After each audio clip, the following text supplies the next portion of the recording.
Sichuan. At night, the moon shone brightly in the sky, illuminating the forest. Two swordsmen stood opposite each other. One of them called the other a freak. He looked at the pile of bodies lying nearby. 3 units of the bloody heaven, the 4 elders of the myriad demon palace. Even so, Gongak Suzerain, Steelblood, Demon Suzerain himself, had fallen in battle with. The man across from him smiled and asked what was wrong with him, because he looked like he had seen a ghost. He is the 5th disciple of the heavenly demon sect's sect leader, Young Seo Woon, at a time when the battle between the Buddhist and demon sects was in full swing. There was someone whose skillful hands had already cleaned up the Central Plains, the legendary elusive thief, and one day, the tomb of the great thief who cast no shadow was discovered in Sichuan. Many Buddhist sects and clans, despite the fierce battle with demonic sects, sent their elite warriors to Sichuan to retrieve the treasure of the great thief who casts no shadow. When the heavenly demon heard about this, he decided to send Young Seo Woon to Sichuan for the same purpose. At that time,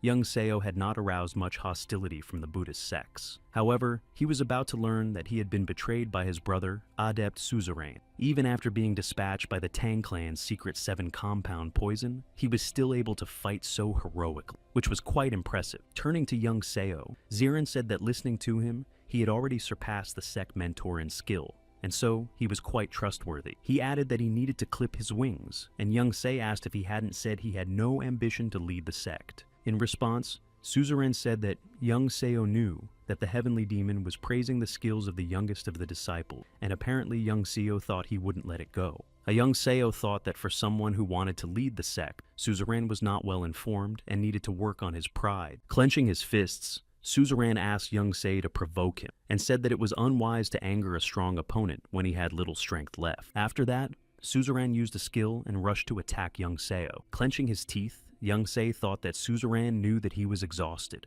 Just at that moment, Suzerain shouted that Young Seo was on his last breath and was no longer so alert, dodging the attack. Young Seo thought how could he have missed it. There was an explosion where he was standing. The Suzerain watched it. However, a blue glow then appeared from the dust. A beam of light struck the enemy. The dust dissipated, and Suzerain saw Young Seo, who coughed up blood and raised his head at him. The poison had already spread all over his body, and Young Seo had only 1 hit of chi energy left. The frowning Suzerain told Young Se to give up, but Young Se smiled. He said that although he was tired from the battle, he wasn't so tired that he couldn't deal with the enemy. However, the Suzerain said that there was no need for him to fight him. Standing up, Young Se asked what it was that the demon of exciting crime was afraid of. From the side, Young Se noticed a glow in the sky. The Suzerain laughed and asked if he could sense the light energy of those freaks. He also said that if Seo Yeon Seo didn't want to be captured by these freaks, he would rather let him die by his hand. Laughing, Young Se asked if he really thought it would work, because he knew how bad his temper was.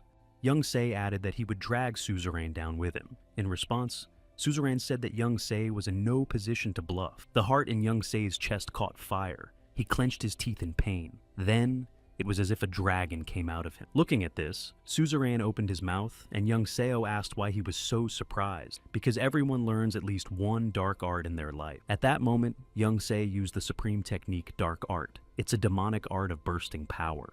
Then the Suzerain shouted, didn't Young Se know that this technique would kill the person using it, and that it would be very painful? Young Se took a step forward and said that whether he would die or not, the most important thing for him was that he would take Suzerain with him to the next world. Young Se swung his sword upwards and offered the Suzerain to go with him. With this attack, Young Seo wounded the Suzerain. At that moment, the Suzerain decided that the enemy was still a passerby and needed to get as far away as possible. Again, Suzerain decided to use the skill and attack the enemy. Young Seo ran straight at him. This attack hit Young Seo right in the shoulder, and Suzerain saw that he didn't deflect the blow. As Young Se was close, he attacked his opponent, and Suzerain thought that he really wanted to take him with him. Crossing his arms, Suzerain decided that he had to use defensive chi. The attack was powerful, and Suzerain tried his best to resist, but it failed, and Suzerain lost his arm. Young Seo broke through the enemy's defense. Then the Suzerain fell down, but Young Seo did not stop attacking and pierced his arm to it. This is a dark art, but in terms of strength, Young Seo was now comparable to all 9 Suzerain of the heavenly demon sect. Young Seo's eyes turned whitish, and once again he swung at the Suzerain. Thinking that his opponent might be even stronger, the Suzerain extended his hand and asked him to wait. However, Young Seo didn't realize what he had to wait for, and there was an explosion at the place where they were. The The people sitting in the bushes were discussing this powerful energy. One of them asked if it was the demons fighting with each other. The enemy suzerain was defeated, and Young Se was standing beside him with a sword in his hand. Young Se swung again, and again he struck at the enemy. Without stopping, Young Se struck one after another. The opponent's body had already turned into a mess. But suddenly, Young Se walked forward and coughed up blood. It seemed strange that he had sensed two sources of energy, and now they were both extinguished. The people watching from the bushes finally revealed themselves. One of them shouted that there was someone over there. However, what they saw shocked them. Their eyes opened wide. The leader of the group recognized the man in front of him. It was the general of the lurking dragon, Young Seo Woon. They saw the body in front of the general and wondered who the dead man was.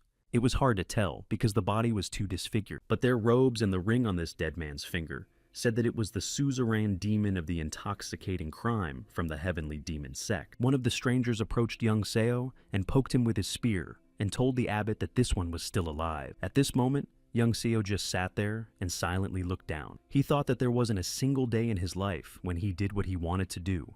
Not since his parents put Young Se in the cult. Back then, he had screamed and begged his father not to give him away. The man who took him away said he wasn't leaving for a good life if he was willing to sell him for a few coppers.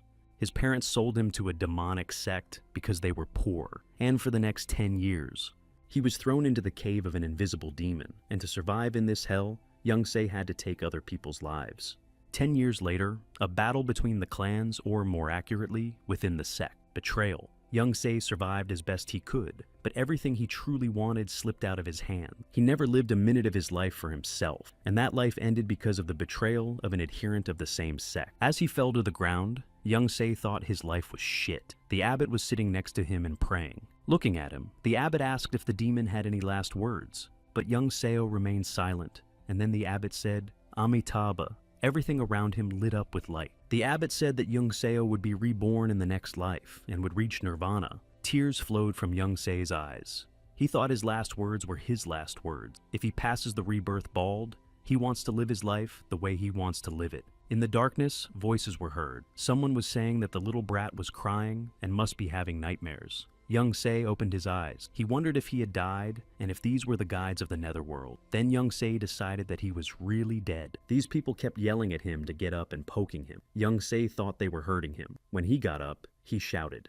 When he saw him get up, a man shouted. Seeing him, Young Seo thought what the freak who was taking him to the cult was doing here. Grabbing his gun, the man said he'd poke Young Se's blinkers out, and Young Seo thought about the villain throwing him into the cave. However, Young Seo remembered that he then came back and tore off his legs and arms. When the man approached Young Seo, he called him a chirp.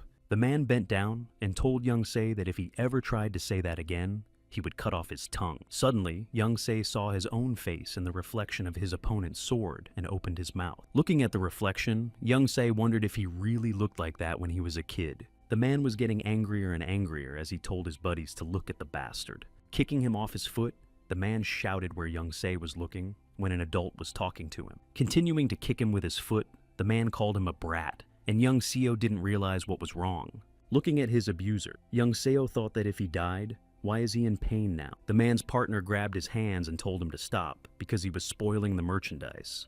Wiping his mouth with his hand, Young Se realized that this freak was really the one who had thrown him into the cave of an invisible demon 20 years ago, and Young Se is in the very house from which he was taken to the demon sect. This is the place of those bandits. Young Se's eyes opened wide, and he realized that he had returned to the path. The mercenaries who had captured him were having dinner. Their leader was telling his subordinate to fry faster and not to pick. Sitting against the wall, Young Se wondered if going back in time was really possible. Could it be that the monk's prayer to Buddha had worked? One of the mercenaries said that one of the Murama Alliance elders was nearby and that he might be after them. Gritting his teeth, the mercenary replied that those old men were busy sitting on their asses and they couldn't be hunting them.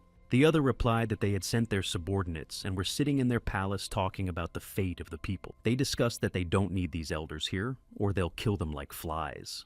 They say the Sword of the Sky River became an elder at the age of 40, even though he doesn't belong to any of the 5 great families. After saying that, the mercenary walked over to Young Se and lifted him by the scruff of his neck. After throwing the boy on his shoulder, the mercenary told his comrades to stop talking and ordered them to go to the demon sectarians. Clenching his teeth, Young Se thought that he mustn't let them drag him there. Otherwise, he would have to go through hell all over again in the Invisible Demon's Cave. They say the Invisible Demon Cave is where future adepts are raised, but at its core, it's a rat kingdom for the disciples. Intrigue, fights, betrayal is the reality of this school. The kids are constantly facing real threats to their lives. They do whatever it takes to survive, and surviving in this cave can only come at a very high price, even if you study hard to become stronger. Even though he came out of the cave alive in his previous life, Young-se can't guarantee that he'll make it this time. Even if by some miracle he survives, Young-se will change so much that he will have to recover from the experience for about 10 years.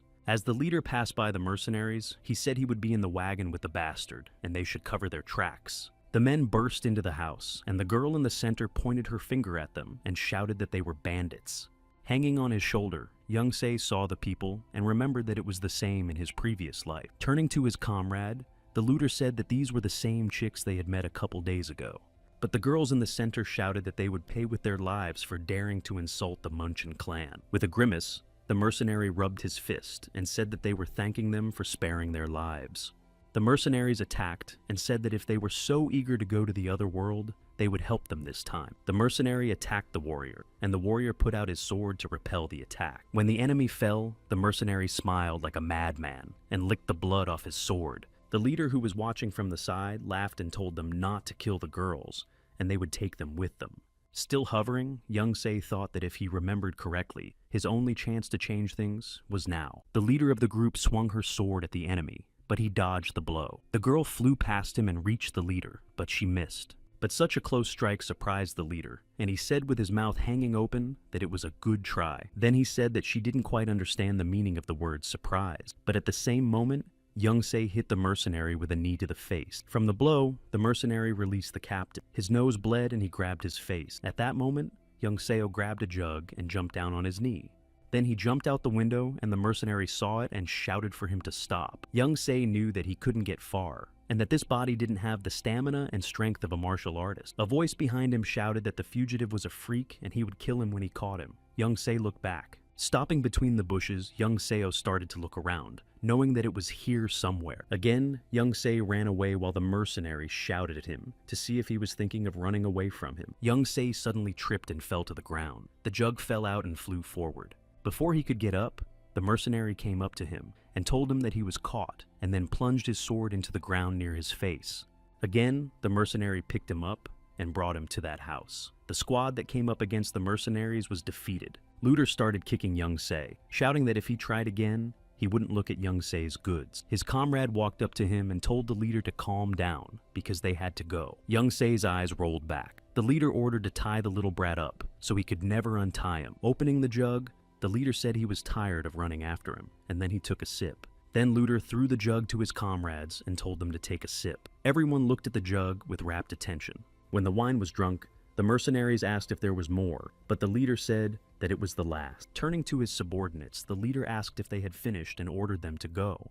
However, he saw that his subordinates were coughing. Their noses were all bleeding. A cough came to their throats. The leader coughed too and saw blood on his hand. He realized it was poison, but when it happened, Looter shouted for the mercenaries to start meditating and quickly expel the poison from his system. Untying the ropes, Young-seo said that poison is the most effective way for the weak to defeat the strong.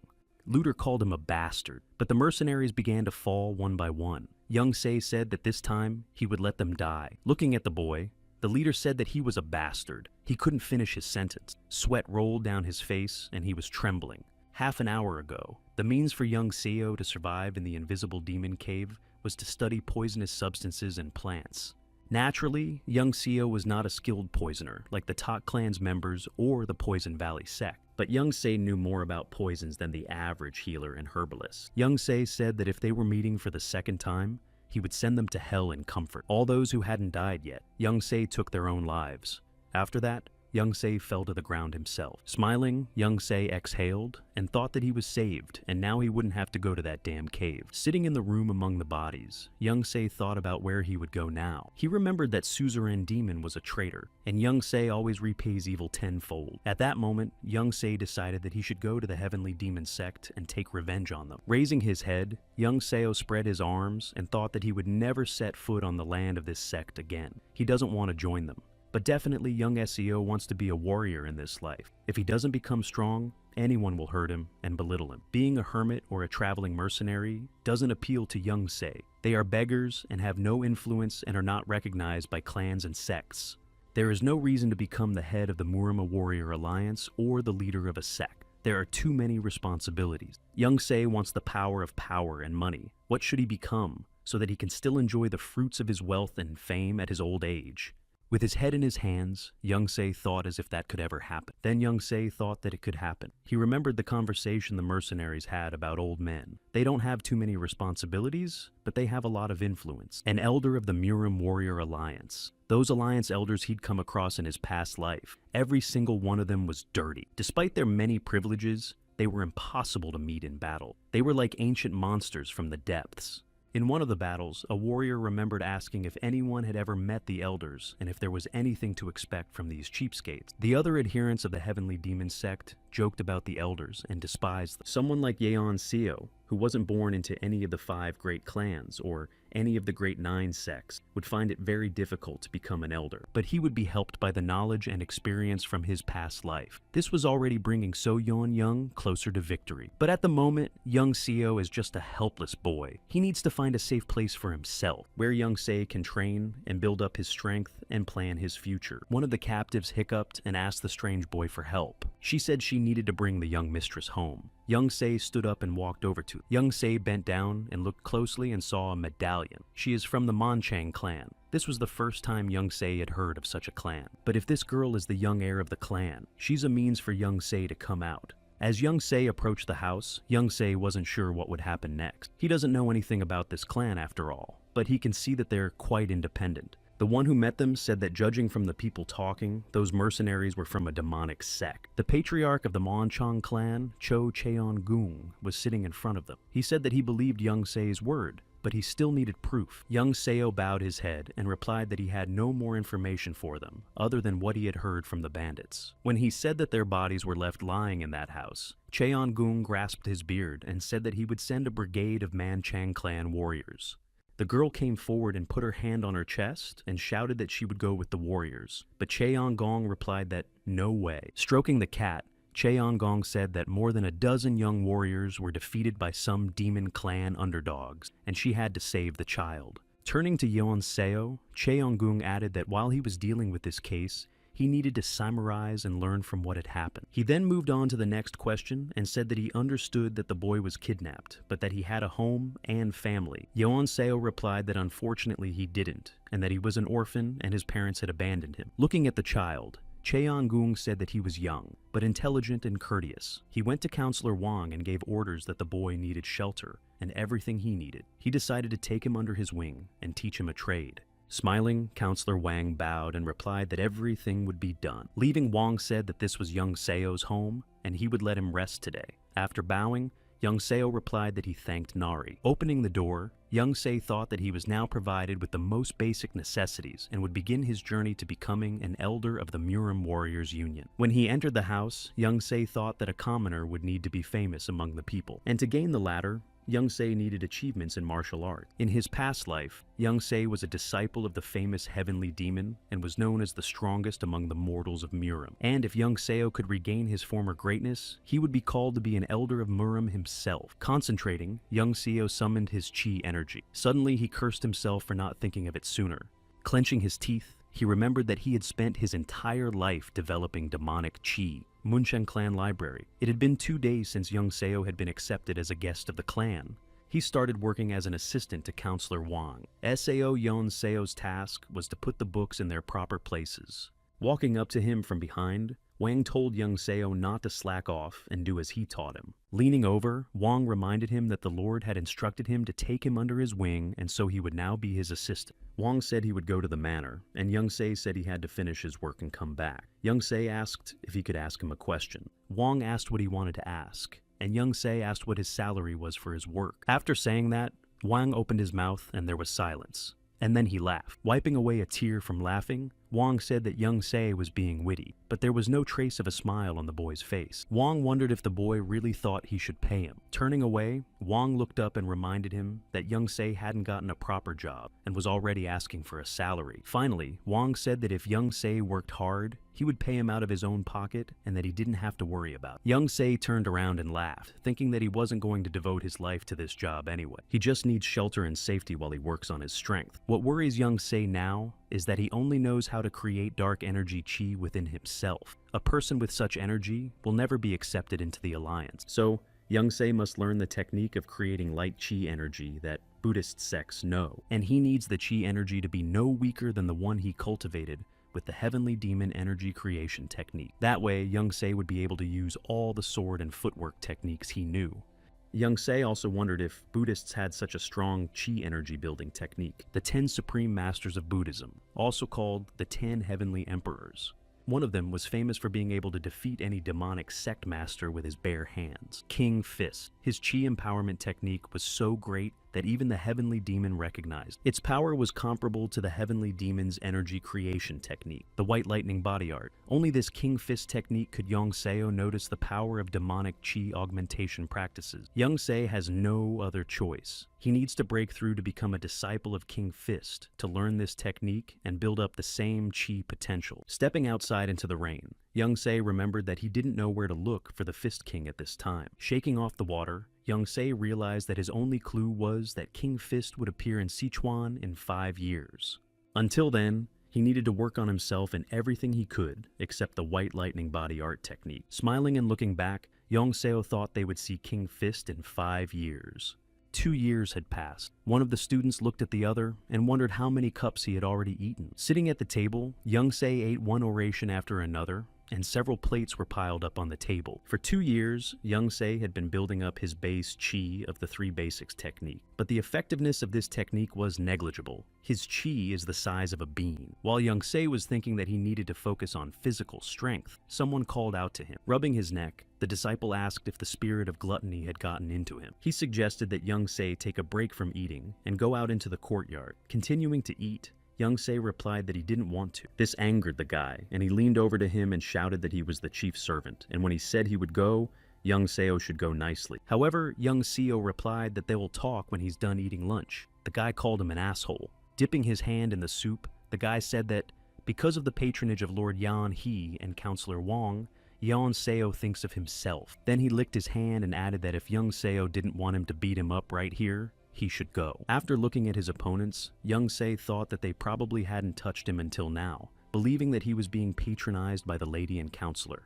But the fact that Young Se had not been promoted in 2 years seemed to them to be a sign that Young Se was worthless. Young Se has a big salary and a separate house on the estate, so naturally they are envious.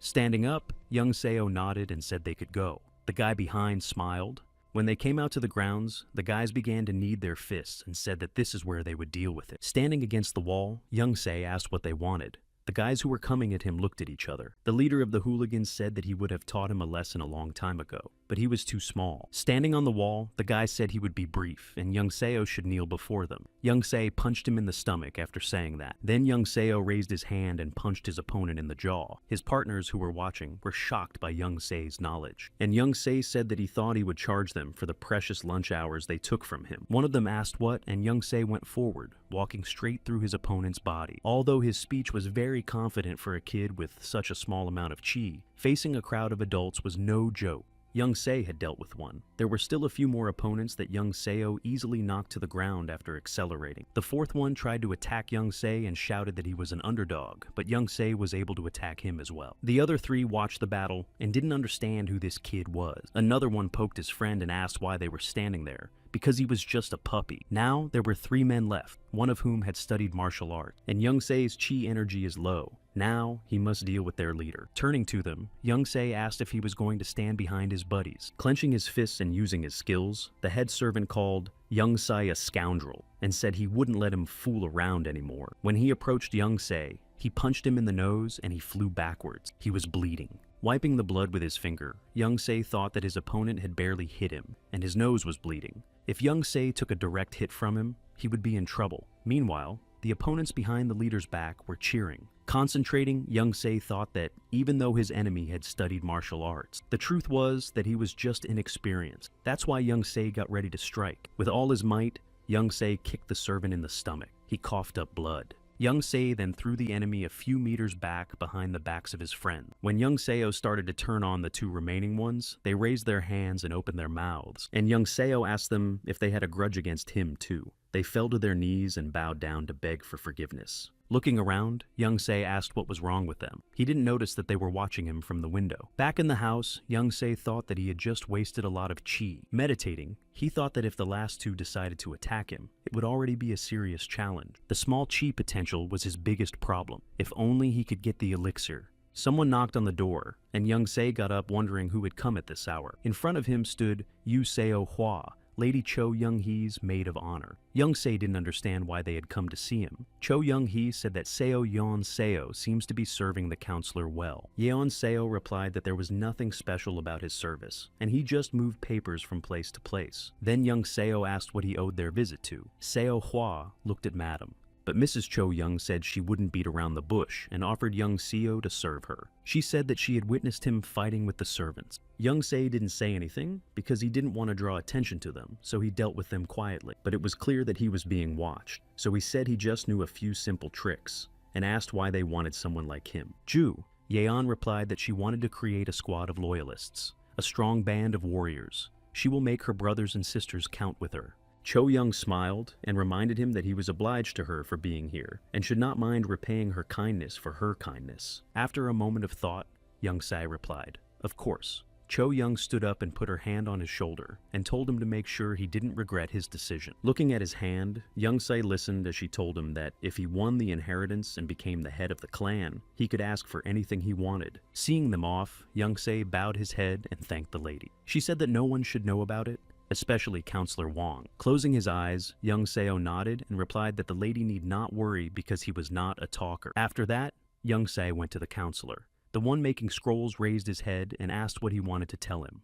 Young Se replied that he had come to tell him that young Lady Yan He was going to participate in the battle for the position of clan head. Putting down his tassel, Wong asked why Young Seo had come to him with this. Folding his hands, Counselor Wong said, to let young Seo know he is sticking to neutrality. Smiling young Seo said that he has been working as an assistant counselor for 2 years now, and then asked Wong, thinking that wasn't enough to guess that he would bet on the young master. Leaning on his arm, Wong sighed and asked how to even talk to him. Looking at young Seo, he asked what the latter was offering to be an informant and keep an eye on Madam's actions. Raising his hand, young Seo said that if it would benefit him, and he would gladly work for him in that capacity. Not humorously, Wang replied that young Seo speaks so easily as if it's nothing. Young Se began to tell him that 2 years ago, he had saved the lady and her maid of honor from being killed. But she hadn't thanked him once and hadn't even approached him since then. And now that she needs something from him again, she came immediately. If young Se is going to trust people like her, the day will come when he will be betrayed and thrown away. She wants to use him. So, wouldn't it be better for him to secretly use her for his own purposes as well? Listening to this and leaning on his arm, Van said that he was certainly able to express himself clearly and then asked what he wanted. Even then, Wong realized that he wouldn't hire Young Se for nothing, and Young Se began to think. He had not yet learned the techniques of high-level chi energy augmentation, so he could use chi augmentation with elixirs. Young Se lowered his head and said that it was nothing, because he had been feeling unwell lately and needed some herbs. The counselor even saw the answer and asked if Young Se was sure that was all he needed. With a smile, Young Se replied to the Lord that it was everything. Looking at him, Wong thought that smile made him feel bad. From then on, Young Seo reported to Counselor Wong everything he saw and heard during his interactions with Cho Young-hee, and from the excellent quality healing herbs he paid him with. He was able to make elixirs to restore chi energy. Young Se devoted all his free time to exercise and practicing his techniques to perfection. 3 more years passed like that. In the end, Cho Yan-hee lost the battle for the position of clan head and was favorably married off and sent away. And her maid of honor, Yu Seo Hua. Young Se asked what she would do if the young lady was defeated in the power struggle, but she didn't think of defeat. Young Se explained that in that case, it was customary to deal with unwanted heirs and send them away. Seo Hua remained silent, but young Seo said that they should both think about the future, since their fates were tied to the lady. Taking the jug, Seo Hua replied that she hadn't really thought about it. Taking the jug and pouring her tea, Young Se asked if she had thought about joining the Murama Warrior Alliance. With her head down, Seo Hua replied that it sounded great, but it was just a dream. Yeon Seo realized that he had put her thoughts in the right direction, and who knows, she might be useful in the future. Young Se also thought that when he joined the Warrior Alliance, it would be a good idea to have his own man there. It is unclear whether their conversation played a role that night, but Seo Hua refused to follow her mistress to her husband's house and left the estate. It was the 5th year of Young Sai's service to the Manchang clan. All the preparations had been completed. Rubbing his fist, Young Seo wondered if it was time for him to go. However, when he got to the counselor's office, he said he wouldn't let him go. Looking at the book, Wang replied that he had been preparing him as his successor from the beginning. Slamming the book shut, Wang turned around and waved his hand and shouted that this was the only reason why Young Sai was receiving his salary. After Wang calmed down, he wiped away a tear and asked what he was unhappy with and why he should leave. Young Se replied that he was sorry. He himself thought that this old fox was getting more and more devious lately. Actually, what he listed Young Se had gotten by honest labor, not by eye candy. To him, Wang was a cheat. Wang waved his hands and said that thanks to his efforts, the young master had risen to the position of young clan head, and that Seo Young would have a bright future. Wang put his hand on his chest and asked him what he wanted, and he would give him what he wanted. But Young Se answered the Lord that he didn't want anything. Wang shouted why he was leaving then. With his hands spread out, Young Se said he was going to become a martial artist. Waving his hand and turning away,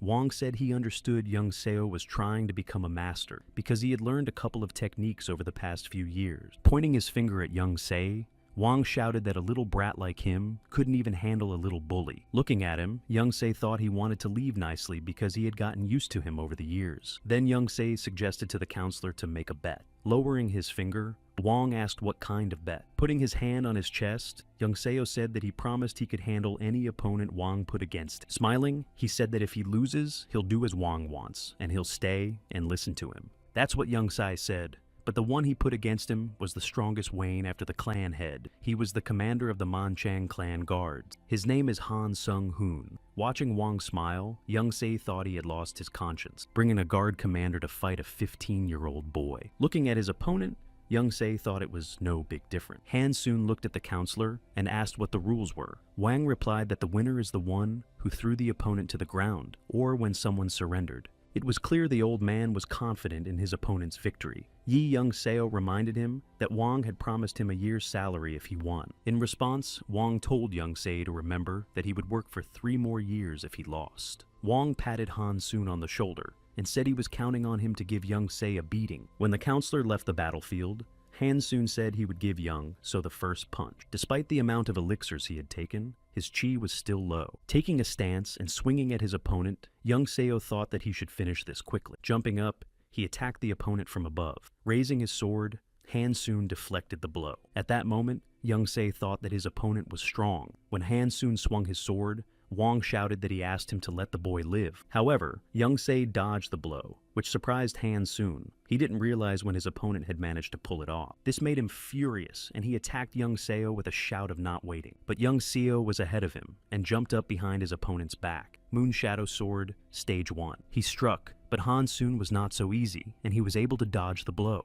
They began to have a fierce battle. Han soon said he was surprised that Young Seo was able to dodge his sword. Raising his sword, Han soon said that in that case, he wouldn't look at the boy in front of him and would fight at full strength. Raising his hands, Wang said in surprise that the sword's energy was glowing, and that only clan guards could do that. Turning to Young Seo, Wang noticed that his sword was glowing as well. Wang was shocked that he had already reached such a level. In response to Han soon, Young Seo said that he too would not play giveaway anymore. This made Wang angry, and he attacked Young Seo with sword magic. At the same moment, he retaliated, but Han soon ducked down and was able to avoid the attack. When Han soon attacked Young Seo again, he jumped back a few meters. Young Se came at him, but Han soon ducked his sword, and sparks flew from the blades. Looking at the general, Young Se thought he wanted to challenge him with his chi power. Lowering his sword and crouching down, Young Sun thought that his opponent would not wait for him. Then Young Se struck with his foot. As the enemy retreated from the blow, Young Se swung his sword using magic. At that moment, Young Se started the second stage of the Moon Shadow Sword. And so, after one of the strikes, Young Se was able to wound the general. Of course, this angered the general even more. He shouted at Young Se, "You bastard!" He decided to use the Sword of Light. Smiling, Young Se ran at him, thinking that the general was unlucky because it was his specialty. Then their blades came together in battle. They struck each other with numerous blows. Now General Han Soon kneeled before his opponent and said that he admitted defeat. When Han Soon stood up, he rubbed his fists and apologized to Young Seo for speaking out of turn. Young Se replied that he didn't have to. With a smile, Young Se reminded Wang that he was now entitled to a year's salary. Seeing that Counselor Wang had turned away, Young Se became furious and said that if he was planning to break his promise, he would have broken it. Wang asked what he thought of him. Wiping away a stingy tear, Wang wondered how he would explain such an expense to his wife. And Young Se thanked him for his time and his service. Wang looked at him. Then Wang gave him a bundle of money, and Young Seo said he wouldn't spend the money he had given. Turning away and slinging the bundle on his shoulder, Young Se said he had to go and had a lot of things to do. Han Soon looked at him and said that a dragon had been living quietly in the manor with them all this time. Wang looked at him questioningly and said that this boy was equal to him in strength. But the general doubted that they were equals. According to Han Sung's words, even the clan head would not be able to resist fighting this boy. Wang's eyes opened wide at what he heard. As night fell, Young Se stopped near one of the houses. A man approached him on the bridge. As he passed, Yeon Seo tripped him, and the man fell down. As he got up, he turned around and shouted, "Who's so smart?" With his arms folded across his chest, Young Seo smiled and asked him where he was going. When Young Se knelt down on the young man's knee, he called him an asshole. Young Se addressed him as the chief servant, adding that it would be better to call him a member of the secret society of Hao. The young man asked him what he was talking about, but Young Seo just swung his sword instead of answering. At first, the young man clutched his eyes, and then opened his eyes and looked at the stranger in front of him in surprise. And Young Se asked him if he intended to deny it further. He said that the tattoo on his ankle said that his title was no less than Master. Looking at Young Seo, the young man stammered and asked how he realized it. 3 years ago, Young Se realized who he really was, but he had been waiting for this day. In that moment, Young Se decided that this bastard would be part of his plan. The servant pointed his finger at him and shouted what he wanted. Young Saw replied that it was nothing, and asked him to bring him to the secret society of KHO, the secret society of Kao, merchants, courtesans, servants, the weakest alliance in Murama, the most vulnerable people in the world, a secret society of spies closely allied with the beggar sect. This society is the largest alliance in Muram. However, its leaders are very hard to track down. They keep a low profile, but Young Se has someone on the hook to lead him to them, a servant from his last job, who is the society's master of favors. The servant looked at the note and folded it into the sleeve of his kimono. Young Seo, who was sitting in front of him, asked how he could become a customer for the secret society of Hao. The servant frowned and asked Young Seo if he wanted to be a customer, and then added that he was not personally authorized to decide such matters. Young Se replied that the servant must be thinking about reporting to his superiors at the KHO since he had revealed his tattoo identity. With his hand on his heart, Young Se smiled and said that they would be very interested in him after hearing the servant's story. Listening to him, the servant asked who he was. Then he said that their society doesn't do business with unverified people. And Young Se asked since when does the secret society of the HAO choose who to deal with, since they even work with demonic sects when necessary. The servant waved his hand in his direction and shouted for Young Se to think about what he was saying if he didn't want to become an enemy of the secret society. Young Se was silent at first, but then he stood up and said that he would agree that he was wrong. The servant shook off his hair and said that not everyone can order the services of the Cow Society. It costs a lot of money, and Young Se couldn't afford it. Young Se suddenly reminded him that the House Society doesn't just charge money. Looking at Young Seo, he asked if he meant to say that he had skills that he could pay with. Passing by, Young Se told the servant to give them a message. Looking over, Young Seo said that he had important information for them regarding the youngest of the leader's disciples, House Bright Moon. The waiter bowed to Young Seo and asked him to wait, telling him that the owner of the place would be here soon. Looking out the window, Young Se thought that he wanted to give the leadership of the secret society of the HAO valuable information that he remembered from his past life, and the mysterious looters of this society have no choice but to come to him in person. In return, Young Se will demand information about King Fist. That's his main goal. The Hao Society is his only hope to track him down and obtain a powerful light chi energy augmentation technique. The door opened and the elderly lady and her maid of honor entered the room. She bowed and said hello. Looking at her, Young Se said that she could sit down. Then they poured the tea into cups. When the tea was poured, Young Se asked if she was the leader of the local chapter of the HAE Society. The old lady smiled and said that Young Se was right. In response, he remained silent. Turning to the maid of honor, Young Seo asked her what her name was. The girl said her name was Seo Hua. At that moment, the old lady remarked that he seemed to like Hua, and Young Seo asked how old she was. Putting her hand on her chest, Seo Hua replied that she would be 23 this year. Then Young Seo replied that she was pretty young, and the girl replied that he was too. And Young Seo added that she was young enough to be the leader of the local chapter of the HAE Society. At first, Seo Hua frowned and then looked at him angrily. Young Seo told the old lady that he was surprised. Looking at him, Seo Hua asked how Young Seo realized that, and he replied that she actually didn't even deny it. Then Seo Hua replied that she thought denial was useless and ordered him to answer the question as he realized. With a sly look, Young Se asked, "What if he didn't answer?" And Seo Hua said that it was her decision whether to fulfill his orders or not.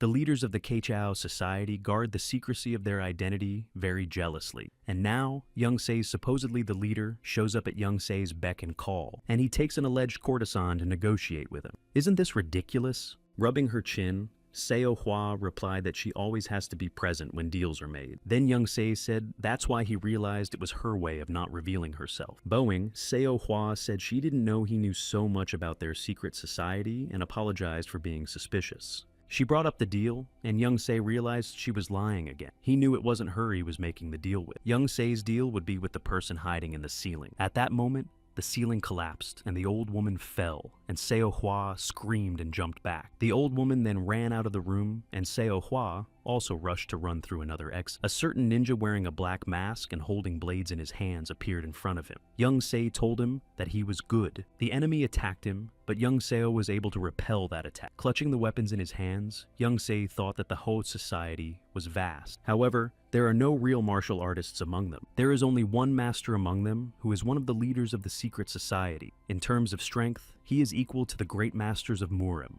At this moment, the third stage of the Moon Shadow Sword began for Young Se, Full Moon. Their blades came together in battle. Young Seo thought that his opponent with such skills must be even among the top of the secret society in honor. Then his opponent jumped on the wall like a cat. Young Se thought he was catching a fish, but it was a sperm whale. The enemy's agility skill is so high that Young Se can barely keep up with him without losing sight of him. Young Se was also sure that he was sent by the leadership of the secret society of the Kao. The enemy swallowed the bait faster than expected, and Young Se said he came because he needed their services. When he said he didn't want to fight, the opponent told him to drop the sword and explain everything to him. Young Se asked him what to explain. Then Young Seo asked him to explain how he knew who the real leader of the local chapter of Keichao was, or why he hid that he was a martial artist. Then the ninja said he needed Young Se to explain everything. Straightening up, Young Seo said no. He said that if they wanted to do business with him, then he demanded equality. But the opponent said that if Young Seo didn't speak now, he would silence him forever. His words didn't embarrass Young Seo, and he clarified if the opponent was sure he had enough strength. This angered the master, and he shouted for Young Seo to hold his tongue. He flew up and swung his sword at Young Se, but Young Seo was in time and fought off this attack. Taking the daggers in both hands, the opponent jumped back, and then he used magic. However, Young Se was able to fend off these attacks as well. With his scimitar, he rushed towards the opponent. The opponent tried to attack him, but Young Se used a ghost step. With a clatter, Young Seo landed, and the opponent looked back at him. Young Seo thought that if he hadn't been so quick, he wouldn't have been able to take his head off. Turning to his opponent, Young Se said that he didn't think that they were killing the guests and asked if they always worked like this. In response, the opponent said that he didn't need to provoke him and would finish him off with one punch. Analyzing his opponent's technique, Young Se saw that he was rushing forward, forgetting about caution. But Young Se was waiting for this. Now he used the Moon Shadow Sword for 26 strikes. This technique was called reflecting the moon on the water. The opponent saw his enemy's sword glowing. With all his might, Young Se swung his sword and a shockwave rushed towards the enemy. This shockwave broke through the wall in the room they were in. Young Seo's opponent was hit in both forearms in the legs and head. There was blood dripping onto the floor. After that, Young Seo asked if he wanted to continue, and the opponent asked why he diverted the trajectory of the sword at the end. Raising his hand, Young Seo replied that he had already said everything he needed the services of Hao. In fact, Young Se was not going to fight him. He fought back so that he could negotiate on his terms. Clenching his weapon, Young Se thought about the reason why he used this technique, but it was too much for his chi. Then the master asked what he could offer for their services. Young Se said that he needed information and he would buy it with the same valuable information. This shocked the master, and he asked if Young Se was in his right mind. He said that Young Se came from the Keichiu community. They are the main information merchants in all the Central Plains and offers them information in return. When he heard the master tell him that they don't tolerate such jokes, Young Se said he wasn't joking. He said that his information is more valuable than the master thinks. He knows about the plans of one of the demonic sects. Young Se knows how to save the youngest disciple of the secret society leader from being killed because he is slowly dying from an unknown disease. Master asks how Young Se knows about it, but Young Se only asked if they were willing to make a deal with him now. The master wondered if he really knew how to cure him, if it was a lie. Young Seo told them not to be afraid of that. He asked to inform the sect leader that his disciple's illness is the work of the demonic sect. Yeon Seo also said that before his disciple got sick, he had bought a book about martial arts. The master was puzzled and asked how Young Seo knew this. Yeon Seo replied that the book was written by a heavenly demon. This shocked the master. But Young Seo didn't stop, and said that their youngest disciple wasn't sick at all. He was just possessed by demons. He became possessed because of a book written by a heavenly demon to sow discord and heresy among the Buddhist sects. The heavenly demon sent out 5 volumes to the leaders of the major Buddhist martial arts sects. His goal was to inflict demonic possession on the readers, and sow confusion among the Buddhist sects. The only ones who can cast out demons from the possessed are the heavenly demon and his disciples who helped him write the book. Fortunately, Young Se is such a disciple. If he were to cast out demons from those who were harmed by the book, he'll make his way into the Murama Alliance. Taking something out of his pocket, the master tossed it to Young Se and told him to take it. After catching the item, Young Se unclenched his fist and saw the plaque of a customer of the secret society of Keichuo. Putting it in his pocket, Young Se asked if he could already give him the order. Handing the parchment to the master, Young Se said that it described everything in detail and asked him to collect all the information about the sect leader of the Yellow Dragon Hall. Putting the parchment away, the master asked if that was all. Young Se replied that it was. As he left, the master said that he would find him soon and bring him the information he needed. In return, Young Se would give him a cure for his student. As Young Se watched the master disappear, he decided it was time to head to Sichuan, where King Fist had settled. One of the boys shouted to the master that he could see the city, and it was Sichuan. The Lord replied that the young man should bear a little longer and rest when they reached it. Suddenly, a stranger appeared in front of them. The Lord shouted who it was. The stranger's eyes sparkled, and he smiled madly, and then lunged at the 2 men. The Lord turned to his comrade and shouted that it was a brigand and he should protect the valuables. However, the brigand swung his sword, and the Lord's head fell from his shoulders. The young man's horse reared up. The bandit killed the horse as well. The young man fell to the ground. He was trembling with fear. When he got up, he ran with all his might, shouting for help. Scratching his head, the young man looked at the fugitive and said that it was not easy to play the madman. On the road to Sichuan, looking at the papers, Young Se thought he had gotten too much information in a short time, but the House Secret Society is as efficient as ever. This man doesn't communicate with anyone but the family and the patriarch of the ruling clan, Tang Seoyan. Although he was nicknamed Bloodless and Useless Demon, he was an excellent martial arts teacher. As a person, he was modest and friendly. 7 years ago, he became famous for single-handedly destroying one of the dark sects, the Yellow Cloud sect. He was nicknamed the Heavenly Fist. By the time Young Seo left the Invisible Demon Cave and began his activities as a martial artist, he already held the title of King Fist. This information was new to Young Seo. Nothing else was known about this man, except that he had settled in Sichuan about 10 years ago. The parchment said that he had sent out inquiries to agents in the area and was waiting for answers, and if there was any new information, he would contact. Putting the parchment away, Young Se thought about why King Fist was now living under the guise of a humble martial arts teacher, a supreme master who would take his place among the 10 strongest masters of the Heavenly Emperor's light path. Among Buddhist martial artists, he was a giant, and even Young Seo reckoned with his authority. It seems that at this time,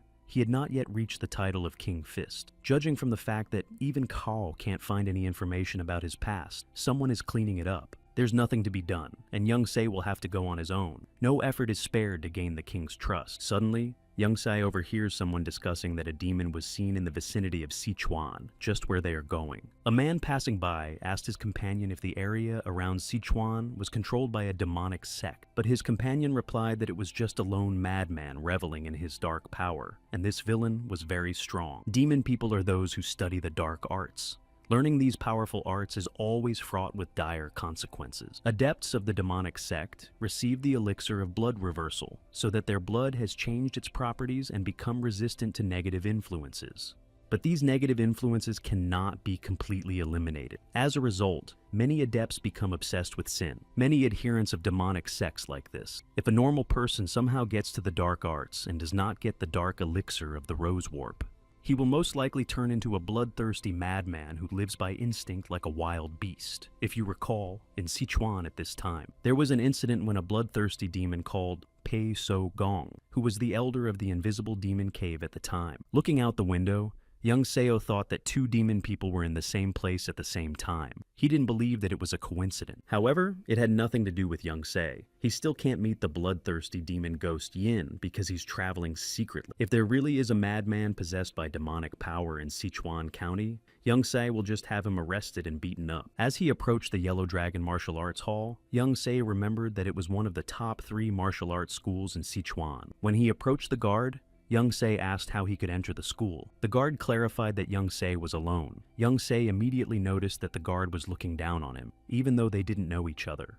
When Young Se replied that he was alone, the guard said that he had to prove his skills and then pay monthly tuition. In addition, the exam period is still over, so young SEO will have to pay for the individual exam, and suggested that young SEO go next year. Young Se replied that he had the money, and that it would be easy to prove his skills, and that the difficulties of enrollment were not important to him. After exhaling, the guard looked at his partner and told him to bring the boy to the admissions office. At this moment, Young Se thought that rather than guessing what to do, he would rather go ahead and see what happened. A few minutes later, Young Se was already in the waiting room. He thought that if he asked for an individual exam, he would easily fight. He had to think about what to do next. Exhaling, Young Se thought about why no one was coming. At that moment, a voice behind him asked if he was the one who wanted to enter the school. Jumping up sharply, Young Seo saw a man walking past him who told him not to be scared. However, what worried Young Seo more was that he didn't even feel his presence. Striking his palm with his fist, Young Seo introduced himself to the master. The man replied that it was a pleasure to meet him. Holding out his palm, the man said his name was Doug Wu Jin. Looking at him, Young Se couldn't believe that it was really one of the 10 heavenly emperors. He was a Buddhist warrior, equal in strength to the 8 demon suzerain sects. A supreme master ranked among the 5 strongest emperors. This is the future Fist King Dugu Wu Jin. Taking a seat at the table, Yang thought that he had come here to meet him, but he still didn't expect it to be like this. Dugu Jin said that the school's supreme master was absent at the moment, so he would accept Young Seo's exams as one of the teachers. Then Young Se decided that since the meeting was going to happen, he wouldn't beat around the bush. So Young Se blurted out that Dugu Jin should take him on as a student. In response, the master said he had to pass the exam first, and if he was good enough. Young Se didn't let him finish saying that he meant to become his personal student and not one of the other students in the school. This surprised Dugu Jin, and he asked again. And Young Seo replied that he wanted to study the martial arts of the Heavenly Lightning School. Dugu Jin's eyes lit up. He seemed to have become furious. Young Se covered himself from the wave with his hands. He knew that it was a destructive non-material chi force controlled by human will, and it was very dangerous to the opponent. In turn, Dugu Jin said that Young Seo dared to say the name of Heavenly Lightning School, and if he wanted to stay alive. Lightning bolts literally shot out of Dugu Jin's eyes, and he said that Young Seo had better explain himself immediately and be honest with him. Continuing to cover himself with his hands, Young Se thought that he had not yet reached the level of King Fist at this time. He was wrong.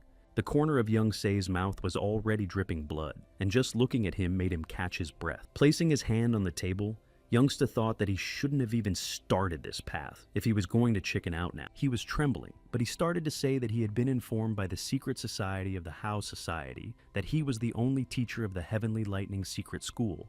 These words made Doug Jin even more angry. The crumb that was on the table burst. Covering one eye, Young Seo asked if he didn't need a disciple to continue passing down the secret martial art to the next generation. In response, Dugu Jin angrily said that he didn't need a disciple. Young Se then asked if he didn't want the art to die with him. Dugu Jin replied that that's exactly what he wanted and it should die. Young Se squinted his eyes and wondered why Dugujin was saying that. Putting his hand on his chest, young Seo shouted that he sincerely wanted to learn the heavenly lightning martial art. However, Dugujin replied that there was nothing he could teach him. He added that although young Seo had shown amazing resilience to his energy, according to him, the heavenly lightning martial art was not something that could be mastered by talent alone. Dugujin stood up and adjusted his robe, saying that this was it, and he should teach young Seo a lesson for digging into his past. But he doesn't want to make a fuss and will let him go this time. Then he turned around and said that if young Se cares about his life, he should hold his tongue and not talk about it to anyone. Young Seo jumped up,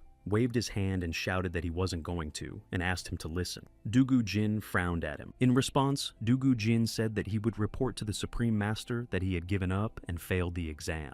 It seems that the heavenly lightning art has some kind of danger that he didn't even know about. There's a reason he doesn't want to pass it on to his successor. Opening the window, young Se thought that he didn't expect it to be easy. Watching Dugujin walk away, young Seo thought he wouldn't stop trying. To Dugujin, he's a threat, a boy who can tell a secret. In young Se's opinion, the worst case scenario is that Dugujin will kill him, so he needs to enter the Yellow Dragon School and become his apprentice. As Dugujin left, he thought that even though he had warned young Seo Woon, he couldn't keep the secret forever. Taking off and jumping from rooftop to rooftop, young Seo thought about how he could make sure. Continuing to run, Dugujin hoped he wasn't too late. He was met at the entrance by a man, and waving his hand he shouted that it was their glorious Dugu, and asked where he was rushing to. Frowning, Dugujin told the Supreme Master that this guy was next to him. The Master replied that he met him at the gate. The Master, pointing at young Se, said that he was courteous and well built for his age, and he thought he would make a great warrior. Leaning over, the Master told Doug that it would be unwise to give such excellent material to other schools and decided to accept him into their school. Looking at the teacher, Dugujin asked if he was joking, but the Master told young Se that he was their best teacher and told them to get acquainted. Listening to the Master tell young Seo that Dugujin is now his teacher and young Seo should show respect, Dugu frowned. After bowing, young Seo introduced himself and said he was honored to be his student. A couple of days later, Dugujin shouted that the training session was over, and young Seo Un would stay for more lessons. Clenching his teeth, young Seo held the stick with the cobblestones hanging from it, and Dugu said that he would have to work hard to make up for the program. Looking at him, Dugujin said that if young Seo left town quietly and didn't show up again, he wouldn't have a problem with it. Sweat rolled down young Se's face, but he replied that if he was able to surrender so shamefully, he wouldn't even come to him. And Dugujin said that young Seo would work him until he sweats blood, until his bones crunch, until his ligaments tear. But whether young Seo wants it or not. As they continued training, young Se said that he had always been stubborn. This only made young Se angry, and he thought he'd see how long this guy would last. As night fell, Dugujin thought that young Seo was a stubborn donkey who could hold on until the gym closed. Going inside, Dugujin said he was going home late because of him. Before he could think of what young Se would do to make him surrender, he was shocked. Young Se was standing in front of him, saying goodnight, and next to him was Dugu Sun, his son, sitting at the table. His wife, who was sitting across from his son, told him that she had met young Se on her way back from the market, and he had helped her carry her shopping, so she decided to invite him over. June looked at her and asked her to call him by his first name. Her name was Seo Moon-hae. Moon-hae informed that young Seo was a very well-mannered boy. After scratching his head, young Seo replied that the world is a very small place. Without answering, Dugujin got even angrier, but sat down at the table. Watching young Seo eat Dugujin, thought about what he was up to and how he found his home. Taking a bite of Dugujin, thought that young Seo had deceived his wife because he knew about his family from the Kao society, and young Se didn't happen to make his wife twist her leg. Turning to his son, young Se smiled. It seemed like something he would never do. Sipping Dugujin, mentally said that they would see each other tomorrow at the hall. Morning came, and Moon-hae said she was very grateful that he agreed to go to the market instead of her, but he even agreed to take care of Suna. Saying that it was his wish, young Seo took Suna under his arm and thought that in order to gain someone's trust, you have to charm the people closest to you. Doug Woo Jin is very fond of his family, so young Seo should become their friend first. As they walked down the street, Sun grabbed young Se's sleeve and called out to him. He showed him to the shelves where the sweets were. Young Se replied that he would buy him sweets after he did his business. Soon asked why young Seo was talking to him in a polite manner, young Seo replied that it's a habit. Young Isao also added that he never talks informally. It was his way of surviving in the invisible demon cave. There, he had forever learned how to use informal speech with people. The boy hesitated and asked if he could call Yeon Seo Hyung. With a smile, Young Se replied that he was. Sun smiled back at him. Pointing his finger in Sun's direction, Sun suggested that he go and do his chores so he could go back for the candy sooner. Young Se replied that there was no need to hurry. Following the boy, Young Se looked back because he sensed dark chi. On the roof of the building, he saw a man emitting this energy. Looking closely, Young Se wondered if the stranger was looking at him. Watching the stranger smile at him, Young Se assumed it was the same madman. He remembered the conversation between the two travelers who said it was just a madman possessed by demonic powers. However, Young Se, who had lived in a demonic sect for 2 decades, could not be fooled so easily. This guy isn't some wandering madman. He's a master of the dark arts. Judging from the events of this time, he must be a member of the elite evil spirit squad, led by the bloodthirsty demon ghost Yin. At this moment, Sun asked what was wrong. Looking at him, Young Seo wondered why this master was challenging him. He doesn't really want to get into a fight with a strong demon sect warrior, but he also has to ensure Duga-sun's safety. The people in the marketplace also noticed the nameless man, and panic rose up. Noticing the pattern on the people's robes, Young Seo realized that they were Taoist monks of Qingchengshan. The madman rushed away and the monks chased after him. They were given orders to catch him at any cost. Apparently, the Qingchengshan Taoist sect sent their warriors to Sichuan to catch the demon-possessed man. But why is he acting like a madman? Looking around, Young Se noticed that all the people were looking at him. The madman was attracting a lot of attention. Sun asked Young Se what's wrong. Young Se replied that nothing was wrong and suggested that they do some shopping and go home because it's not peaceful here. Young Se thought he would like to question the master himself, but he didn't want to take any unnecessary risks. The master came to his boss and told him what he had seen. The man sitting on the throne asked if he was sure. Without raising his head, the master replied that he was, because he had viewed his aura. Sitting on the throne was the bloodthirsty demon ghost Yin. He replied that the master had finally found him and said that he was pleased with him. He said that he could finally leave this backwater Sichuan and return to the heavenly demon sect. Poking his chin at the man, Yin asked why he wasn't happy on such a beautiful day, and the man whispered not to take his life. But Yin replied that the man wanted a lot and pierced the man's throat with his fingernail. Obfuscating the face of the girl next to him, Yin asked where Yin's celestial body was now. A month has passed and Dugujin is still keeping him at a distance. What is the secret that binds him that he can't teach him? Suddenly, Young Se saw the lady in front of him, who was running around the square in confusion. When she saw Young Se, she ran up to him in tears and grabbed him by the shoulders.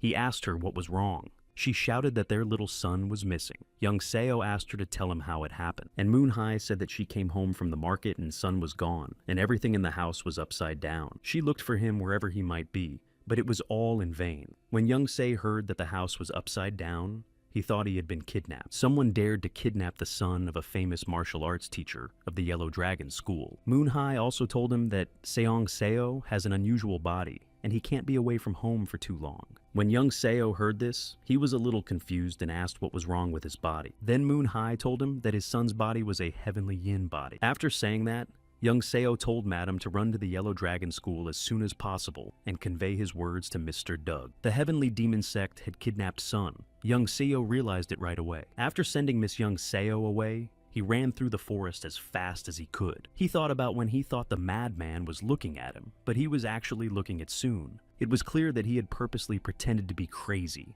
and was wandering around Sichuan in search of the Yin heavenly body. The motive behind this kidnapping is to bring the Yin heavenly body to be accepted back into the sect. He wants to placate the brother of Adept Yong Seo, Hui Su Ak, who has the title of Heavenly Evil King. He has a huge uncontrollable Yang power and uses flame techniques.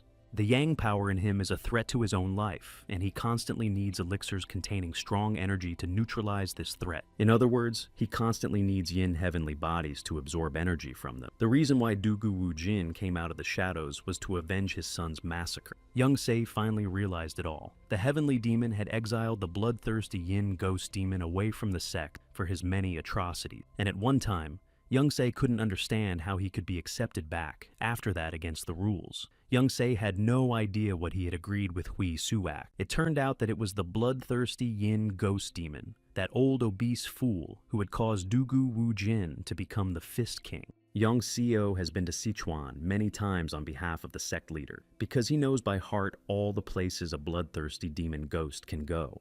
But Yeon Seo doesn't know which one he's going to yet. He has to check each one. Once again, Young Se rushed on the road and hoped he wouldn't be late. Meanwhile, the carriage with Sun had already left. A subordinate approached the elder. He asked the elder not to press on his acupuncture points because it was dangerous for him.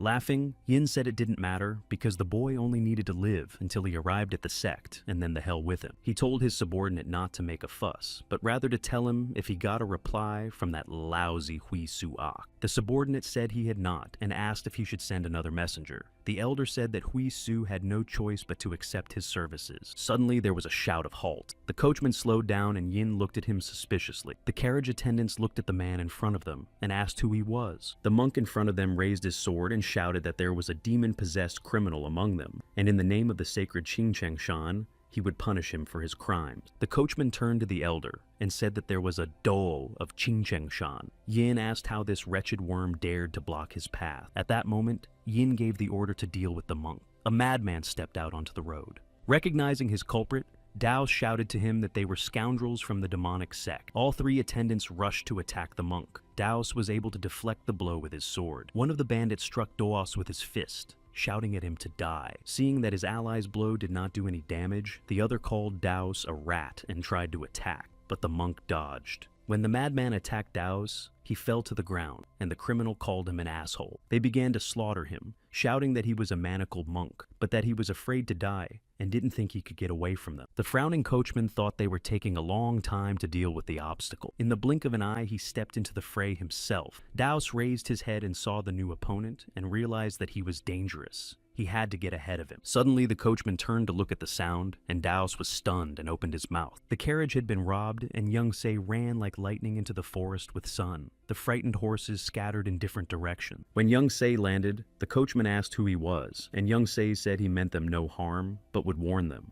Turning around, he told them not to get hurt if they wanted to live and spit out blood from his mouth. The bandits pointed their swords at the monk and asked if he understood. Watching the battle from the forest, Young Seo pondered over what to do.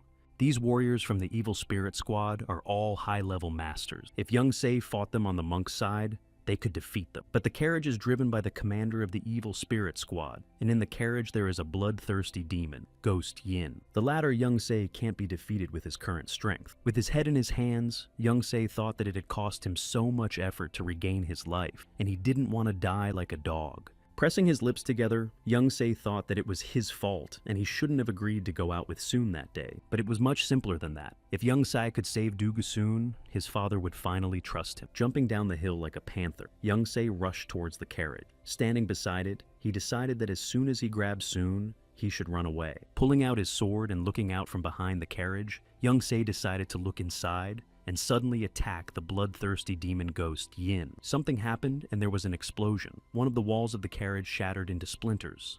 As Young Se flew backwards, he realized that the demon Yin had sensed him. A hand appeared from the carriage and tried to grab him. Then Young Se used art magic against him. A battle ensued between them. When the dust cleared, Young Se saw Yin in front of him, holding Soon under his arm. It was dangerous.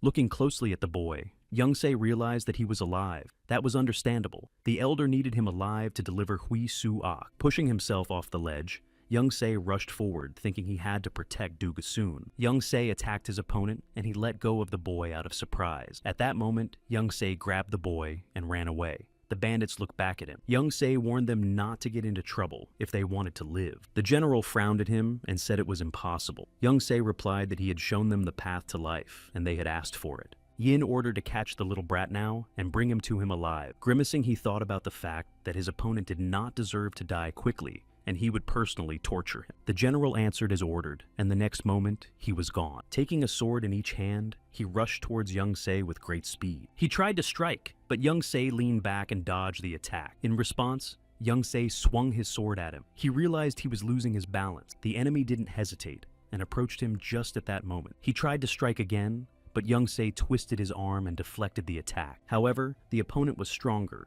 and the blow threw Young Seo aside. Looking at him, the general realized that his skills were too good. As he flew upwards, young Se decided to use 12 consecutive strikes. One of the strikes was called the Fluttering Moon. The opponent standing near the monk scattered. Young Se landed on the spot where they were standing. He gave Suna to the master. Young SEO told him to take the boy and run away from here quickly, and he would hold them off. Mana questioned, but young Seo explained that even together, they could not defeat them, and told him to hurry because he had to save the child and call for help. As he left, Dao said that he would bring the clan warriors and young Se should hold out. Elder Yin shouted to his allies to catch up with Mana, and he would take care of the little brat. The three of them rushed off in pursuit, and young Se and Yin were left alone. Young Se thought he had sent the child away, and now it was his turn to fight. He said that the demon would regret it. Young Se added that Yin was so blinded by his need for the valuable ransom that he didn't even realize he had stolen the child from the tiger. Laughing, Yin said he's bluffing because he's afraid of him and called him a puppy. Looking at him, Young Se thought that both in his previous life and now, this fool still didn't realize that he had incurred his wrath by his action. Yin's eyes turned red, and he angrily asked the kid laughing at him. Shouting that Young Se was a cheeky monkey, Yin lunged at him, but at that moment, Young Se jumped up and avoided being hit. But Yin grabbed his leg and threw him aside. Young Seo landed on all fours. Again, Yin got close to him and struck, but Young Seo slipped away this time. Yin turned around and grabbed Young Seo's face. Then he asked Young Seo, talking so much with his tongue, and now he's trying to run away. Looking at his opponent, Young Seo thought that trying to defeat the bloodthirsty demon ghost Yin would be like getting killed. However, Young Seo has experience fighting his son and apprentice Hua Yu-sung. He's much stronger, but the basis of martial arts is the same. Raising his leg and hitting him from the elbow, Young Seo thought he knew all his technique. At the same time, Yin doesn't know him, and Young Se is unpredictable to him. Even though Demon Yin is hard to defeat, he can win time for himself. But while Young Se was saving Du Gu soon, he was injured and he doesn't know how long he'll last. Young Se swung 3 consecutive strikes, one of which is the full moon. The full moon will blind the opponent, but it's just a feint. The real blow will come next. Clutching his sword, Young Se struck with the destruction moon. Immediately turning around to look at his opponent, Young Se wondered if it had worked or not. Yin turned around. There was a small wound on his cheek. He asked how a brat who could barely walk could scratch him. Demon Yin's body lit up, and he added that he thought about taking Young Se alive, but he didn't have time. Spreading his arms, Yin used a powerful spell. However, Young Se pounced on him and knocked him down. Swinging his fist, Yin threw the boy away. Young Se thought that his opponent was very fast. Young Seo's back hit the carriage, and he coughed up blood. He thought that he had barely had time to block, and a little more of his opponent's punch would have turned his insides into mush. Looking at Young Se, Yin rubbed his fists and said that he was still alive after the real blow, and it looked like he wasn't a simple talker. In response, Young Se said that the gods had gifted him with not only intelligence, but also vitality, but he was afraid that Mana would run far away. Smiling, Demon Yin asked Yeon Seo if he thought he was afraid. Then Young Se asked if the monk would run away and try to tell the clan guards. But Yin replied that the monk wouldn't run away because his men are just where he ran to. The monk stood in the middle of the forest, surrounded by a dozen brigands. Under his arm, he held the boy. Hearing this, Young Se remembered that there were 24 people in the evil spirit squad. But the fact that they would be stationed exactly where the monk would run had not been foreseen by Young Se. Now it was clear why Yin was calm. Now, Young Se couldn't worry about the others because he would have to fight the blood demon ghost. And the evil spirit squad leader is standing aside because he's ordered to. But he can intervene at any time. In the meantime, Young Se was wondering if he had made a mistake and should not have rescued the boy because he knew it would be dangerous. But things turned out so that he can't help but regret it. Watching Young Se barely getting up, Yin wondered if he still had any strength left. As Young Se stood up, he thought that there was nothing he could do about it. If you're always afraid of death, you shouldn't even go to Murim. Danger also often opens up unexpected opportunity. Demon Yin smiled and said it was better that way, and Young Se thought he should hold on a little longer, until he came to help. Then Young Se jumped on the demon. After running away from the enemies, Dao stood in the middle of the forest and breathed heavily. He knew that there were too many enemies to run away from. He pressed himself against a tree and turned his head. At that moment, the bandit slashed the trunk of the tree with his sword, and Dao's ducked and avoided the blow. Turning to Dao's, the bandit told him to surrender. His allies smiled behind him. They knew the monk was trying to stall until his friends got here. Raising his sword, the madman asked the monk if he really thought they didn't realize it. Clenching his teeth, Daos thought he had to think of something. Then he said that he had a proposition for the bandits. He asked if they could move somewhere so that the child would not be hurt, because they needed him alive too. But the opponents replied that the monk didn't take them for fools. All at once they rushed to attack the monk, shouting that he would not be able to deceive them. Looking at his enemies, Daos blushed and thought that this was his end. He chased after them to catch the demon-possessed man, but he failed to do so as well. He didn't protect the child either. Closing his eyes, Daos thought he was guilty of failing to protect this innocent soul, and now he was going to die. And then he opened his eye. With one eye he saw a warrior in front of him who was dealing with criminals, but he didn't realize who it was. The man in front of him said he barely made it in time to avoid grief. He didn't know why the demons were rampaging here and not in Xinjiang. He then turned to the demon. The man said that none of the unclean things from this forest would come out alive. The monk behind him wanted to say something, but Dugu Jin told him to wait until he was done with the criminals. Then Dugu Jin lunged at one of them with his fists. The assassin he flew past wondered how. The monk saw Dugu's speed and strength. His movements are so fast he can't keep up. As Dugu Jin struck one blow after another, the monk thought that this wasn't a battle, it was just a hunt. The bandits have decided they need to take the life of their new enemy, but each blow was devastating to their enemies. One by one, their bodies fell to the ground. When 24 demons were defeated in a few seconds, Dugu Jin bent over them. The Taoist didn't realize that there were such masters in Sichuan. The battle was over, and he asked the master who he was. Without turning around, Dugu Jin said that he was the boy's father. Dugu Jin left and said that later he would definitely come to Qingchengshan in person to express his gratitude to the monastic order. And Dao asked if he trusted him with his son. Dugu Jin said that he would like to go with him, but he has to save his disciple. Meanwhile, the battle between Young Se and the demon was still going on. Young Se had already received several blows. Sometimes when the demon was throwing punches at him, Young Se managed to dodge them. Again, Young Se decided to use the Moon Shadow Sword Stage 12. This attack was called Moon Dance. But Yin shouted, Young Se thought his stupid illusions would work on him. The first stage went, the Moon String. Young Seo got closer and swung his sword. Yin leaned back. Young Se made a feint using illusion magic to distract him, at least for a second to block his attack. But in the next instant, Young Se's sword cracked and he flew backwards. Young Se braked and thought he would make a good strike, but it was not to be. Yin appeared from the side and said that Young Seo was provoking him without any skills. Yin punched the ground, but Young Seo jumped up and avoided the blow. But Yin was skillful enough in his skill, so he immediately threw an elbow strike. Young Seo's back hit the rock, kicking up a puff of dust. Looking down, Young Se cursed the old man, because he was as fat as a hog and yet so fast. Bloodthirsty demon Ghost. Yin is a great master who has perfected all aspects of Qi energy stamina, physical strength, and even combat experience.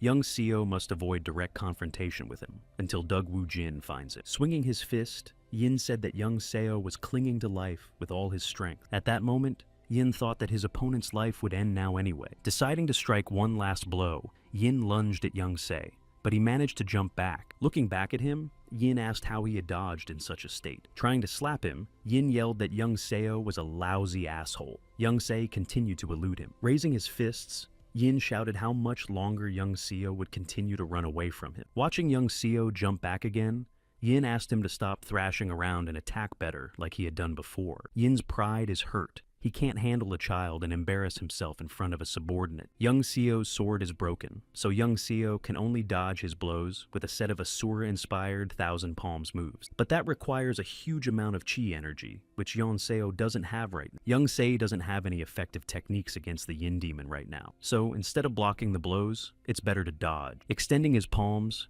Yin applied the skill, and copies of his hands arced towards Young Seo. When needed, the demon's attacks are very spectacular. Again, he struck the ground and cracks went from his center. But if he doesn't hit Young Se, he'll only waste his strength. The most important thing for Young Se is not to get hit by any of the strong blows. The commander saw that even though he was exhausted, he didn't miss a single strong attack. A child who is not even 20 years old is fighting so desperately against an invisible demon cave elder. At the same time, the elder lost all his composure. He was screaming with rage. It was his duty as the commander of the evil spirit squad to stop the elder when he lost his temper. Despite his orders, the commander decided to intervene. He rushed past with great speed, injuring Young Se in the side. Blood gushed from the wound.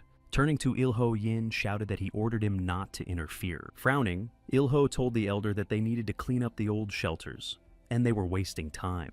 The elder asked how much time had passed. Ilho replied to make the elder remember the Qingchengshan monastic order. When the mental link with that monk is cut off, they will immediately go searching for him. Turning away, Yin said that he would tear that bastard apart, and Il-ho should watch. Yan also said that Il-ho would be punished for disobedience when he was done with the boy. Suddenly, Il-ho looked up. Something hit Il-ho's back from the sky. The elder turned around. Seeing the new opponent, Il-ho asked who he was. Dugu-jin struck at Il-ho and stood on his back. Behind the elder, young Seo said that the teacher was late. Yin turned around to look at him. Dugu-jin, who had lightning shooting out of his eyes, and said to young Seo not to obfuscate. Turning to the student, Dugu-jin told him that it was good that he held out. Covering one eye, young Seo replied that he wouldn't say that, because he had one foot in the grave. He asked him to deal with the demons sooner rather than later. Looking at the stranger, Yin wondered who this person was. He couldn't move. Sweat dripped from his chin. He, who had comprehended such heights of realization, couldn't move out of fear. But how is it possible? He didn't realize what was around him. Could it be the embodied power of chi energy controlled by will? Turning to him, Dugu-jin said that he must be the leader of this gang of demoniacs. The supreme master he is helpless against is not one of the 10 heavenly emperors. If such a giant lives in Sichuan, it must be the Lord of Poison. But Jung felt that a poison lord was not capable of throwing white lightning. Looking at his enemy, Dugu-jin asked what was the purpose of kidnapping his son. Standing up, Yin shouted that he didn't even know who he was. Young Seo reminded him that he had warned the demon about this. Remembering his words, the elder thought he was bluffing them. Pointing his finger at Dugu-jin, Yin shouted that if he wanted his son to stay alive, he better not do anything deliberate. In response, Dugu said that if he hoped for those rascals who were chasing the monk, but they were already dead. Again, he asked why they had kidnapped Suna. Young Sao intervened and said that he already knew everything, and he didn't have to waste time on it. Dugu replied that he didn't need him alive anymore. Young Se said that if he could break his arms and legs and bring him to Qingchengshan Monastery, it would be a very nice tribute to the order. Crushing Il-ho Dugu-jin underneath him, he said that he thought so too.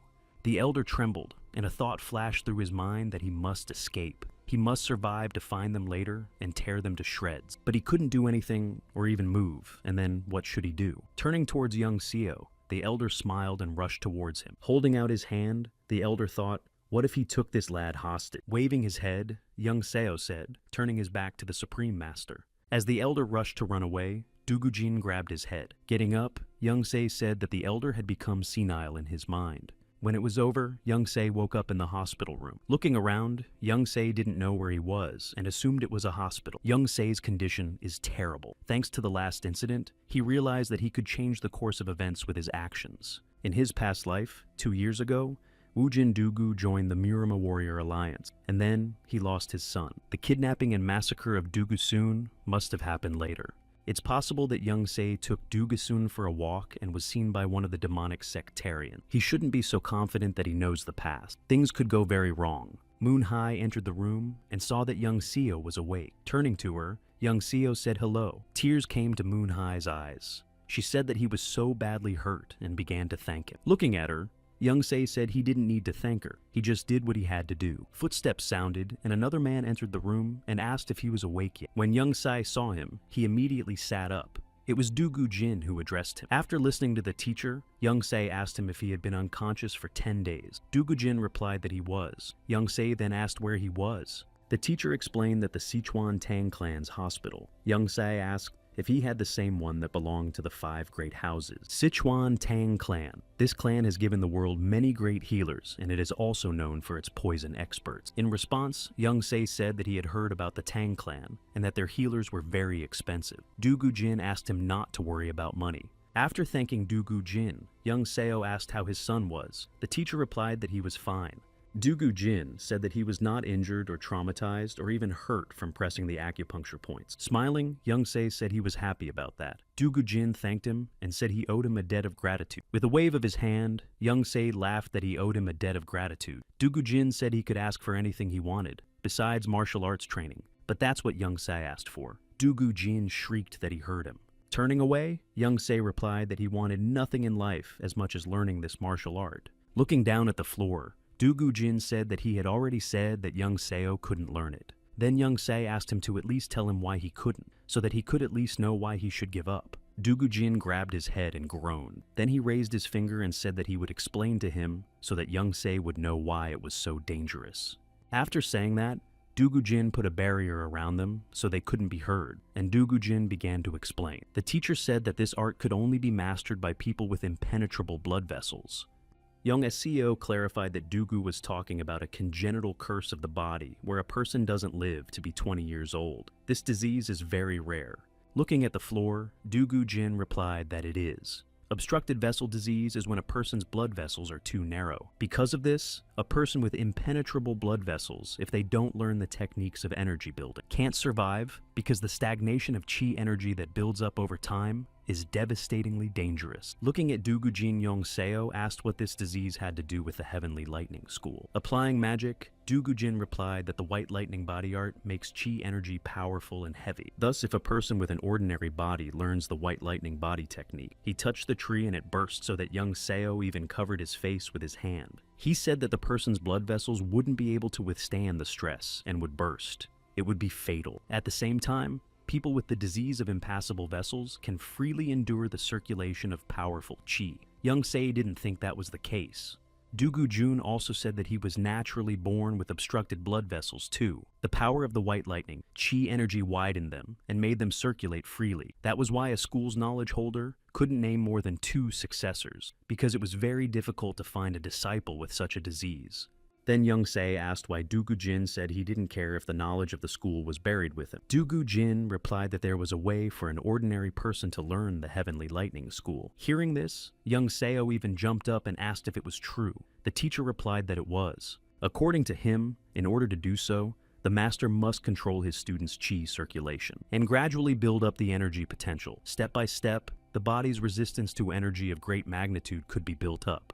And Young-seo clarified that he would need to control it. Dugu-jin said that it would be very difficult for his body. Of course, Young-se wondered how Dugu-jin knew all this, since he hadn't even started teaching him yet. And then he said that the teacher's words didn't convince him to give up. There was a time when Dugu-jin was desperate to find children with the disease and decided to accept orphans as disciples, but his teachings had ruined their innocent souls. Dugu-jin could not continue to sacrifice children's lives, only for the sake of passing on the Heavenly Lightning School to the next generation. Therefore, Dugu-jin traveled across the Central Plains to find a disciple among the sick, and naturally, it was almost impossible. Again, Dugu-jin turned to teaching orphans despite the possible sacrifices. He wanted so much for at least one of them to survive and become the heir to the Heavenly Lightning School. But time and time again, they died, and Dugu was disgusted with himself for being blinded by ambition. He forgot how this teaching always ends for the children, so even if the knowledge went with Dugu-jin, he wouldn't regret it. He thought it was better than causing innocent victims again. Dugu-jin went on to say that even if he had a student who survived, he would have to do what he did in the future to pass on the knowledge to the next generation, and Dugu-jin decided to end this cycle of suffering would be the right thing to do.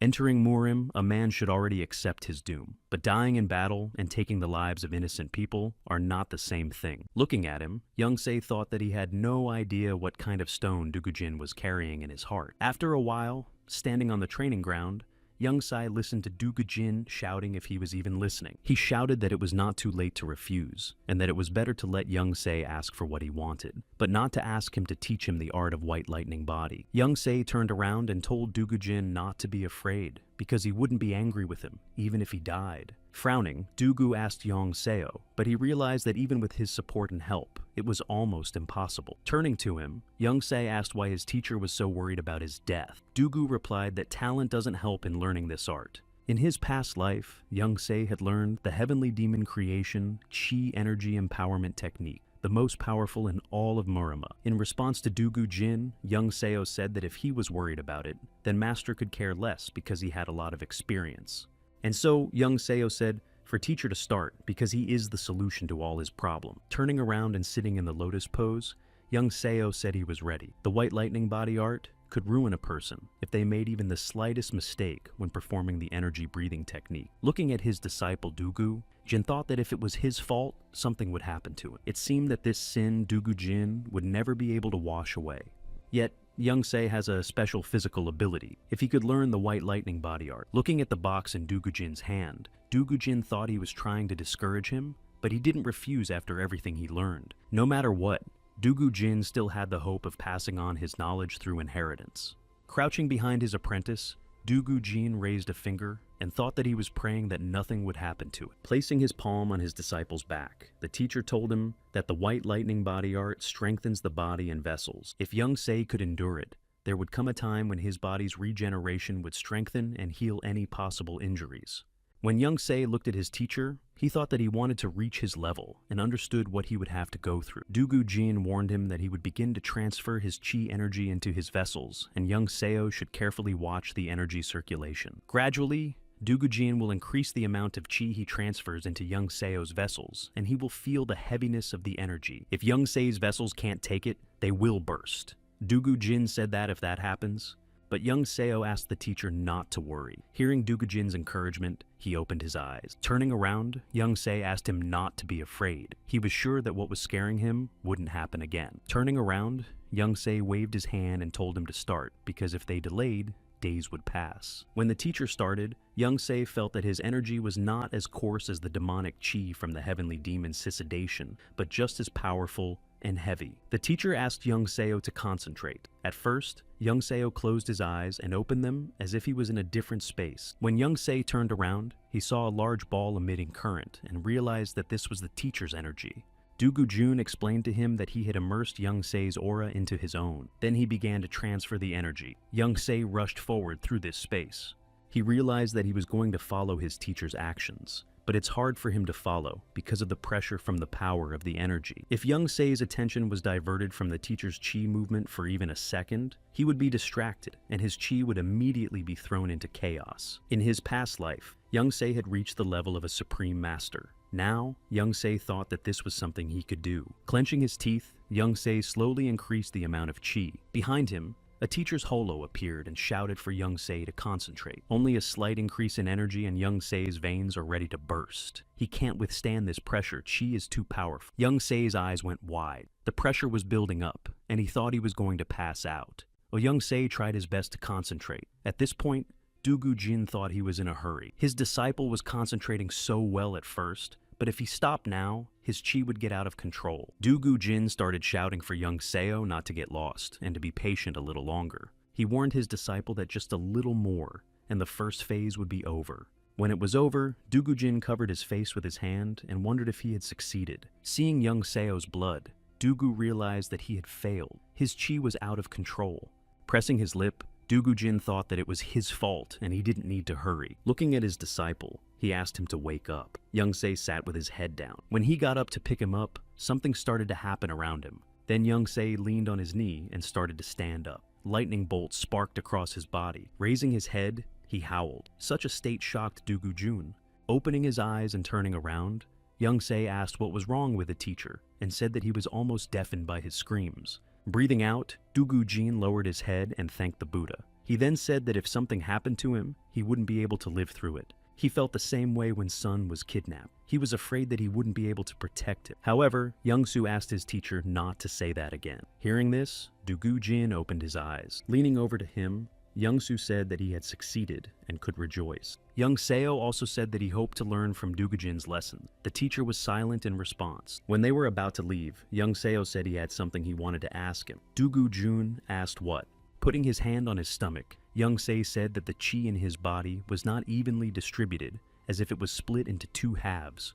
Young Se's mind and energy are at odds. He asked if it was normal. The teacher replied that it was, and he had to get used to the fact that the voids would be filled. And Young Se decided that in that case, he should devote more time to this chi energy building technique. Dugu replied that it alone was not enough. Raising his hand, Dugu Jin reminded him that he had already spoken. White lightning body is not an art of building up the quantity of chi, but the quality of chi. That's why it produces results much slower than other techniques. Showing two fingers, Dugu Jin said that after the initiation stage, the results would increase dramatically. A body skilled in this technique would attract energy from the world around it. In response, Young Se asked how much he needed to increase his potential for this to happen. Dugu Jin told him that he would need to grow to a 6 decimal cycle. Imagining himself as an old man going through a full cycle, Young Se thought it was impossible. Dugu Jin approached him and told him that at this stage, Young Seo would be the strongest among the 5 great clans and 9 great sects.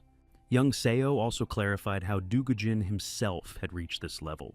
Tossing the box to his disciple, Dugu Jin told him to take it. After catching it, Young Se asked what it was. Opening it, Young Se saw a small ball. He knew it was an elixir and looked up at the teacher and asked if he was joking. Smiling, he said that Shaolin's secret elixirs were selling like seeds nowadays. Du Gujin replied that when he was young, the great master Yongwun had given it to him. Young Se had heard of this Yongwun, the Shaolin master himself, the Buddha who ascended to the throne of Yuzhong. Looking at the potion, Young Se thought it was a small circle potion, given by Master Yongwun himself. It gave an increase in chi energy equal to half of a 6 decimal circle. Looking at Du Gujin, Young Seo thought about who he was in his youth. Not understanding his disciple's reaction, Du Gujin clarified he didn't like it and let him give it back to him then. Young Se elbowed his teacher and asked him why he was so impatient. Folding his arms, Young Se said that he would never forget this favor. Seeing his disciple Du Gujin smile, he told him that he was a prick. They moved towards the exit, and Du Gujin said that he helped him start learning the White Lightning body art. Du Gujin was still not giving up on his idea of closing down the Heavenly Lightning martial arts school for good. Clenching his fist, Young Seo told his teacher not to worry because he only needed one thing to become stronger. He had no plans to pass on his knowledge to the next generation. Afterward, they walked into the forest. Du Gujin asked if Young Seo was ready. He said yes. He showed him the Thunder Fist technique. Young Se must strike with a lightning bolt. The next technique is the floating cloud. It helps you move without making a sound or leaving a trail. Walking through the foliage, Ding called out to Young Se to follow him. The disciple took a step forward. A little more time passed. It was already nightfall. Du Gujin stood over Young Seo lying on the ground. Breathing heavily, Young Se thought that it was still just the basics, but it couldn't be ignored. Thunder Fist would replace Young Seo's basic technique of the Dark Arts Thousand Palms, spiritualized Asura. The floating cloud technique is very similar to the Ghost Steps technique, and Young Se said that he would improve the old technique with the new one. So Du Gujin said that they were done for the day and they should go home. Hearing that, Young Se immediately rose to his feet with a jump. He asked his teacher, "What's for dinner tonight?" Du Gu said he didn't know. But Young Se said that Madam always cooks good food. When Young Seo noticed that the teacher was leaving, he shouted for him to wait and told Du Gujin to hurry up. Because of the changes that the White Lightning body technique brings to the body, it would be difficult for Young Se to use chi energy before he learned the basics. For several years, he had been training his physical strength and endurance. A man walked by and placed a napkin on the table, folded in a way that was familiar to Young Soi. After 2 days in the slums of the northern part of the capital, it was written on the napkin. As Young Se put the spoon on the table, he thought that he had not heard from them for 3 months. The secret society of the Kaoao is finally calling Young Se for a meeting. But what took so long? After 2 days of walking to the meeting, Young Se thought that there might be a feud in Keichao, but it's possible that they're up to no good. A way to rape demons is a pretty strong trump card they'd like to have, but that still doesn't guarantee Young Se's safety. He remembered his conversation with the leader. Standing at the north gate, Young Se thought that he would hardly be able to defend himself if they attacked him right after exorcising the demons. After encountering the bloodthirsty demon ghost Yin, Young Seo realized that his experience from his past life was not a magic wand for all occasions. For now, Young Seo couldn't use the power of Qi due to his training in the White Lightning body art. Therefore, he was practically helpless at the moment. As he left, Young Se thought that he could never be too careful. The meeting these people had set up was in a rather deserted place. Young Se wondered what they were up to. The 3 men appeared behind him, and the one in the center asked if he was Mr. Seo Woon. Bowing their heads and folding their hands, they said that they had been assigned to escort Young Se. When Young Se entered the house, he saw that the door was right down the hall. The man escorting him told Young Se to go ahead. While in the hallway, Young Se realized that it was the sick man's room. He could smell the medicine from there. When he entered the room, he saw many warriors standing by the patient's bed, all of whom were wounded. Young Se didn't understand why there were so many of them. It seemed like these warriors had been attacked on their way here. Young Se then looked at the sick man. On the bed was the youngest disciple of the leader of the Hao's secret society. He looked like a skeleton. He was only 15 years old, but no one would guess it from his appearance. Turning to the warriors, Young Se said that he had come to tell about the exorcism of demons. Suddenly, a dagger was thrown into the wall behind him. Young Se asked what they were doing. The man who threw the dagger told Young Se not to move. He said that they were attacked on the road. In response, Young Seo said he guessed but what claim they had against him, and the man shouted that those who attacked them knew who they were. Then Young Se asked if they thought he was the one who set the attackers on, and the warrior replied that the only one who knew about the encounter was Young Se. Raising his hand, Young Se said that they thought so, but he didn't know when they would come out and which way they would go. But the warrior replied that they couldn't trust him because he knew too much about their society. Then Young Se said that despite this, they had decided to invite him to the meeting. In response, they told him that they weren't stupid. In their opinion, Young Se is claiming that the book that came to the disciple was written by a heavenly demon. In that case, they concluded that Young Se was also connected to the sect and was close to the sect's leader. Young Se frowned, thinking that it was all a setup, so that it was impossible not to suspect. The culprit behind the demonic possession of a disciple of the Hao Society was the heavenly demon. He must have used such a trick to make sure his efforts were not wasted. The secret society of Kao rarely shares its secrets. In this case, it means that there's a traitor among the Kao Society. No one suspects that the demonic sect's spy has infiltrated the Kao secret society. He was the one who built it,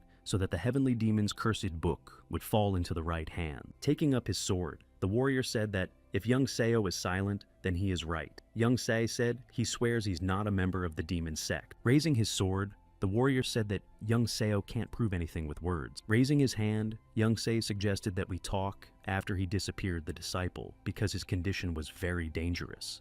But in response, the warrior said that he couldn't entrust the life of a fellow student to an enemy and would take Young Se hostage and make a deal with the heavenly demon. With his head in his hands, Young Se said that he agreed to save the student's life in exchange for information. Afterward, Young Se said they should shove their accusations to the back of their minds and let him go, because he's not going to stand for this nonsense.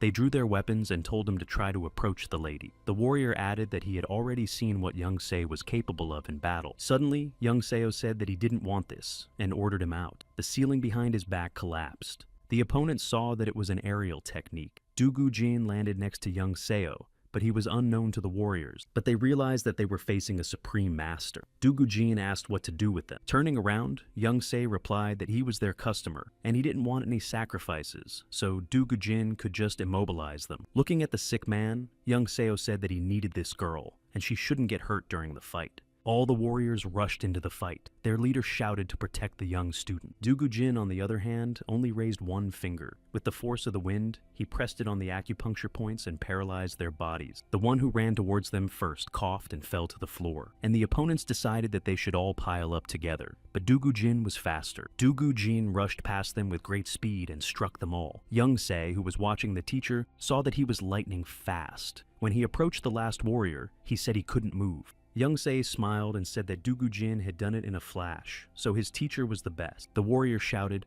Young Se thought he could get away with it, because if the leader of the society found out, he would send the assassins after him. Young Se replied that they were only paralyzed, so he could fulfill his part of the bargain. Young Se went to the nightstand and saw a book on it, one of the martial arts books written by a heavenly demon, the Great Arts of Divine Unity. These books were the reason why outstanding Buddhist warriors of Murim were possessed by demons. Taking the book and opening it, Young Seo made sure that he remembered this book well from his past life. Taking a seat next to his student, Young Se decided to begin. He took the girl's hand and made sure that her veins had not yet succumbed to decomposition. Though it's dangerous to forcibly bring a patient to consciousness in this situation, there's no other way to communicate with her. Suddenly, she opened her eyes and clenched her teeth. Obsession cannot be overcome without the patient's willingness. Young Se stood up and lifted Madam. She sat up, and Young Seo asked if she could hear him. She was silent, but opened her eyes. Noticing this, Young Seo prejudged that they had very little time, and he asked her to listen carefully. He told her to move her chi energy along the path he would show her. Putting his hand on her back, Young Seo said that she should not give up. Immediately, Young Seo felt her chi energy center shrink to a pitiful size, and her chakras narrowed and full of murky energy. Frowning, Young Se thought that if anything happened during the ritual, he would be branded an agent of the demonic sect for the rest of his life. Dugu Jin came up to him and asked if he could help him. Young Se said it's hard to explain, but he's the only one who can do it.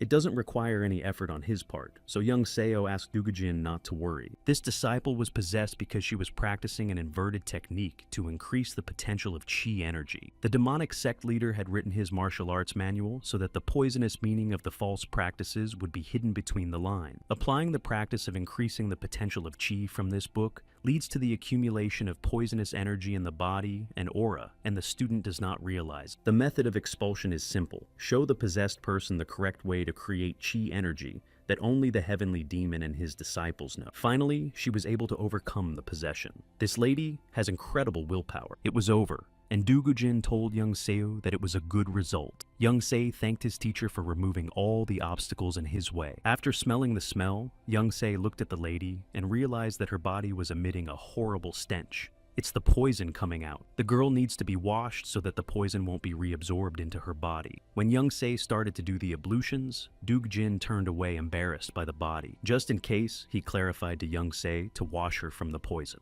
Hearing that, the warrior shouted what he was doing to their mistress. Young Se said that this was not the time to make such remarks. He also said that if he didn't cleanse her body, the energy cleansing would only have half the effect. While Young Se was washing Madam, he noticed that she had a mole on her collarbone. She also had a scar on her side. After a while, Young Se exhaled and said he was done. As he left, Young Se said that possession couldn't be cured in one go, so they would have to bring her back to the place and time he had specified.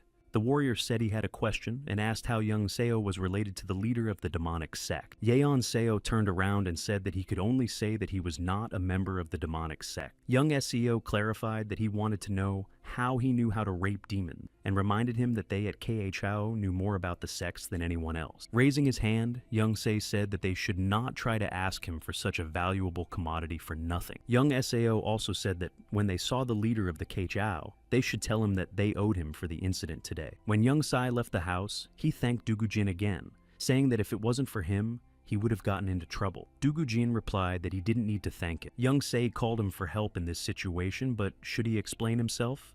But what if he too suspects that Young Se is an agent of a demonic sect? What if he thinks that his son's kidnapping and rescue was not an accident, but a skillful act? Suddenly, Dugujin asked what Young Seo was afraid of. At that moment, Young Se was distracted from his thoughts. Turning away, Young Se replied that he was actually surprised that Dugujin didn't ask him. Dugu clarified what it was about. In response, Young Seo said that it was about what he had to do with the leader of the demonic sect. Teacher abruptly turned to him and asked if Young Seo was an adept of the demonic sect, and Young Se replied, "Of course not." Then Dugujin asked if Young Seo had tried to gain his trust by deception, and Young Seo asked if he could think he would do that, and Dugujin asked what was the matter then. He said he believes Young Seo woon. He believes what he saw, heard, and felt. Dugujin turned away and told Young Seo to stop looking at him with round eyes, and they should go, because he was hungry. Following him, Young Se thought that he had never met people like his teacher before, and maybe he could tell him about his return. Maybe he should tell Dugjin everything as it was. No secrets, no hiding the details. At that moment, Young Se decided that one day he would tell him everything about his past from when he was born, and his plans for the future. Time passed. After another training session, Dugujin said that was the end of it. He said that he had already taught Yeon Seo the basics of the White Lightning body art, so Yeon Seo could build up his potential on his own. When Young Seo heard this, he got excited and took out a box from behind his back and said that the day he had been waiting for 2 years, had come. When Dugujin closed his eyes, he clarified that Young Seo wanted to take the elixir now, and added that he needed to fully absorb the energy contained in the elixir. He said that Young Se should concentrate carefully, and then eat. However, Young Se didn't access and had already consumed the elixir. When the teacher saw this, he asked if Young Se could feel it. This small circle essence gives such amazing energy. The teacher told Young Se to take his time. In his past life, Young Se took many elixirs. It's easy as long as it doesn't get in the way. He knew he was safe now under the teacher's protection, so he was calm. Young Se decided that he wouldn't shed a drop of this energy. His heart was filled with chi. Feeling this, Young Se thought it was a consequence of practicing the White Lightning body art. His veins had withstood the powerful surge of energy from the small circle elixir. But if that was the case, thinking about it, Young Se swallowed the lump in his throat. Noticing his disciple's condition, Dugujin thought that he wanted to roll the elixir energy from the wheel of great bliss to the wheel of preserving bliss. Continuing with his plan, Young Seo felt the chi energy pouring over the edge. Rising up, Young Seo stood up with his fist clenched and palm extended forward. This attack was called Thunder Fist. Young Seo hit the wall next to the teacher. Dugu Jin turned around and saw a huge hole in the wall and said that it was quite impressive. Now, the use of powerful training techniques would not threaten Young Se with damage to his internal organs. Folding his arms, Young Se thanked his teacher for guarding him. Smiling, Dugu Jin replied that when Young Seo finished absorbing the elixir energy, he would visit the Tang clan. In response, Young Se asked why, but Dugu Jin raised his hand and said he would explain later. Frowning, Young Se was slightly nervous with anticipation. They left the hall already at night. Half of a 6-decimal circle. So much Chi Young Seo's energy needs to be absorbed. Walking down the street, Young Seo felt someone following him and wondered how he could have not noticed. Taking up his weapon, Young Seo realized that this person was so skilled at stealth that he wouldn't have even noticed him if it wasn't for the recent increase in Chi. Applying one of his skills, Young Se seemed to dissolve into thin air. In the next instant, Young Seo was already at his opponent's side and put his sword to her throat. Looking at her, Young Se asked who she was. The girl replied that she was trying to approach unnoticed. She didn't think that Young Seo would smell her presence so easily. Young Seo said that if she didn't introduce herself now, he would think she had bad intention. The girl asked Young Se if he didn't recognize her and said it was disappointing. Yeon Seo was surprised and said he knew her, but the girl said she had already told him to address her informally. Lowering the mask from her face, she added that she thought she was close to him. She recalled that Young Seo had even seen her naked. Looking at her, Young Seo thought that couldn't be true. Noticing the mole on the girl's shoulder, Young Se realized who it was, and the girl said hello to him. Putting his sword away, Young Se said he was pleased to see her in good health and asked what had brought her to him. Taking a step forward, the girl replied that it was a feeling of gratitude. She passed by and waved her handkerchief, saying that if it wasn't for him, she would have died, and the cow society would have suffered a lot too. Then Young Se clarified that it was a feeling of gratitude and added that it was a feeling that had been maturing in her for a long time. She hadn't heard from her in a whole year. Folding her hands, she bowed and apologized, explaining that it was because of her long journey to recovery. Young Se turned to her and said that the secret society of the Ko'ao had hardly sent her to him just to say thank you, and the girl replied that she had brought him a good offer, and then added that she promised him that he wouldn't regret his time. But Young Se told her to keep it short. Turning away, the girl said that they must have left a bad impression. She said that the K-Chow no longer trusted her, and that they were hiding from her, and only contacted her when they needed her. Young Se frowned and asked why he should trust her. The girl said that if he was worried about that incident 2 years ago, she had apologized already. She said she couldn't text him because she had a reason. And Young Seo said that she had many ways to contact him, and not just through letters. She reminded him that the Ki-Chao Society had agents everywhere, and they had made attempts to contact Young Seo. Then Young Seo asked what she was talking about. She told him that his teacher was blocking them, and she sent people to him to thank him. But Dugujin wouldn't let anyone near Young Seo. The girl said that he told them that this was a very important period of learning for the student. He asked them not to try to contact Young Seo until he decided to contact her. Dugu Jin only authorized the meeting yesterday. Now, Young Se understood everything. His teacher was protecting him from the slightest danger and worries before he could finally take the small circle elixir. Thinking about it, Young Se said there was a misunderstanding. The girl said she was glad that it was cleared up. She also said that they wanted Young Seo to be their friend, and suggested that they meet in 2 days in the evening at the Heavenly Bliss House. Yeon Seo agreed, and the girl said that a famous courtesan called the Maiden of Heavenly Bliss works there. She asked if Yeon Seo wanted her to attend the meeting, but Yeon Seo said he wasn't interested. Turning away, the girl said he was boring. She finally added that she would see him in 2 days and disappeared. Looking at her, Young Sai realized that he couldn't even see her with his inner gaze. Despite her long illness, she has amazing abilities. Now Young Se understands why Hao appreciates his youngest student so much. As he approached the square, Young Se thought he would see what the secret society of Kao wanted from him. He approached the House of Heavenly Bliss. Inside, people were having fun, and girls were entertaining the men. Looking around, Young Se decided that the place was big enough for the Ho's secret society. A girl who introduced herself as Baek Hai Woon came up to him and said she would escort him out. There were whispers that the goddess herself had come down to the first floor.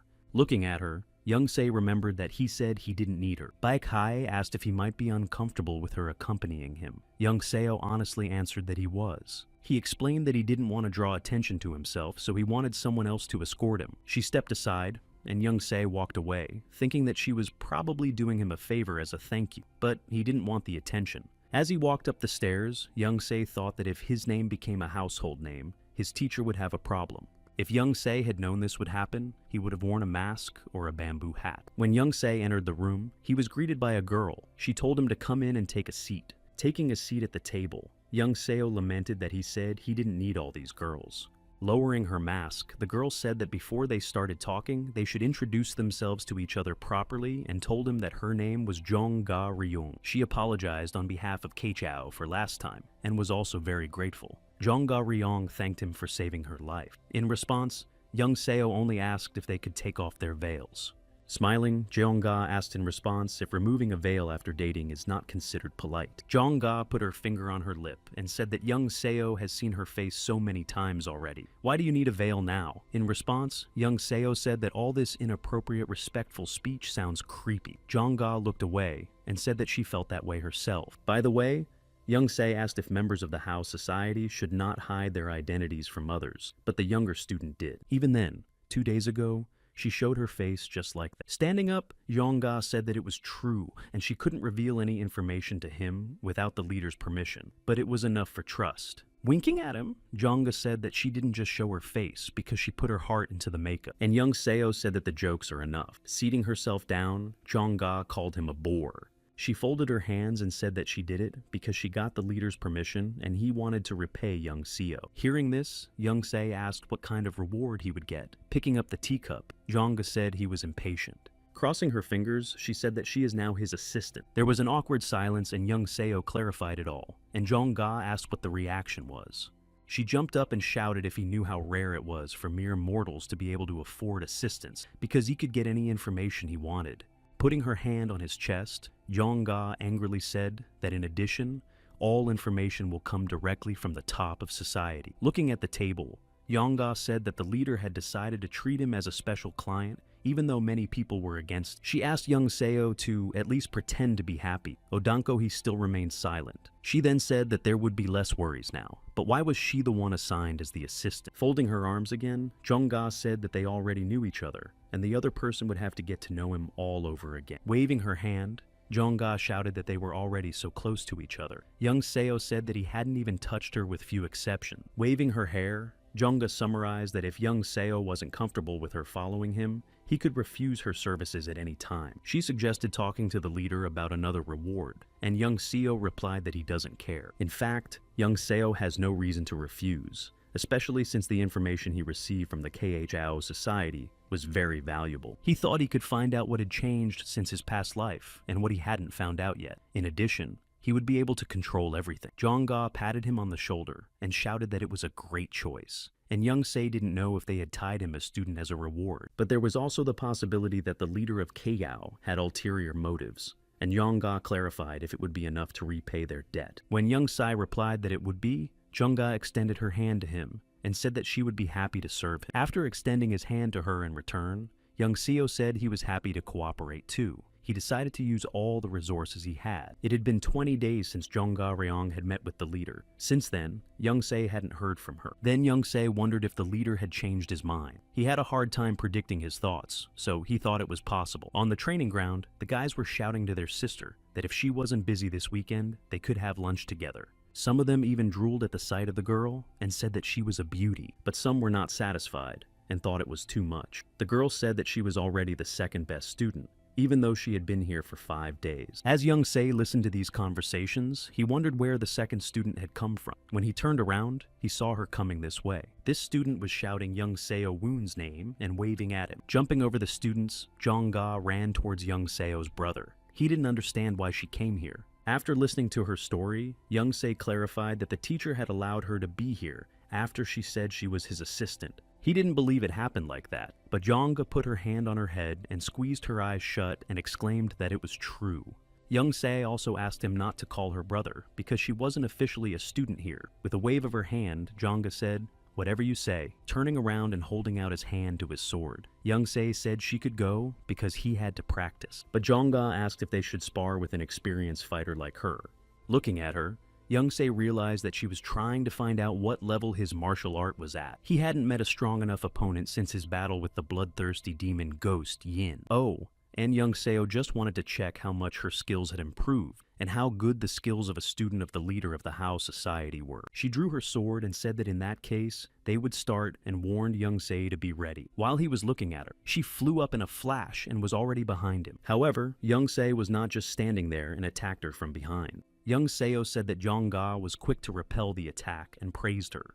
Jongga was trembling. She was sure that there was no one stronger than her among her peers. The next moment, Jongga lunged at young Seo again, swinging her sword. However, there was a question in Jongga's mind why she couldn't even hit Yeon Seo's sword. As young Se approached his opponent, he saw that she was already exhausted. In that case, young Se decided that he would fight as hard as he could.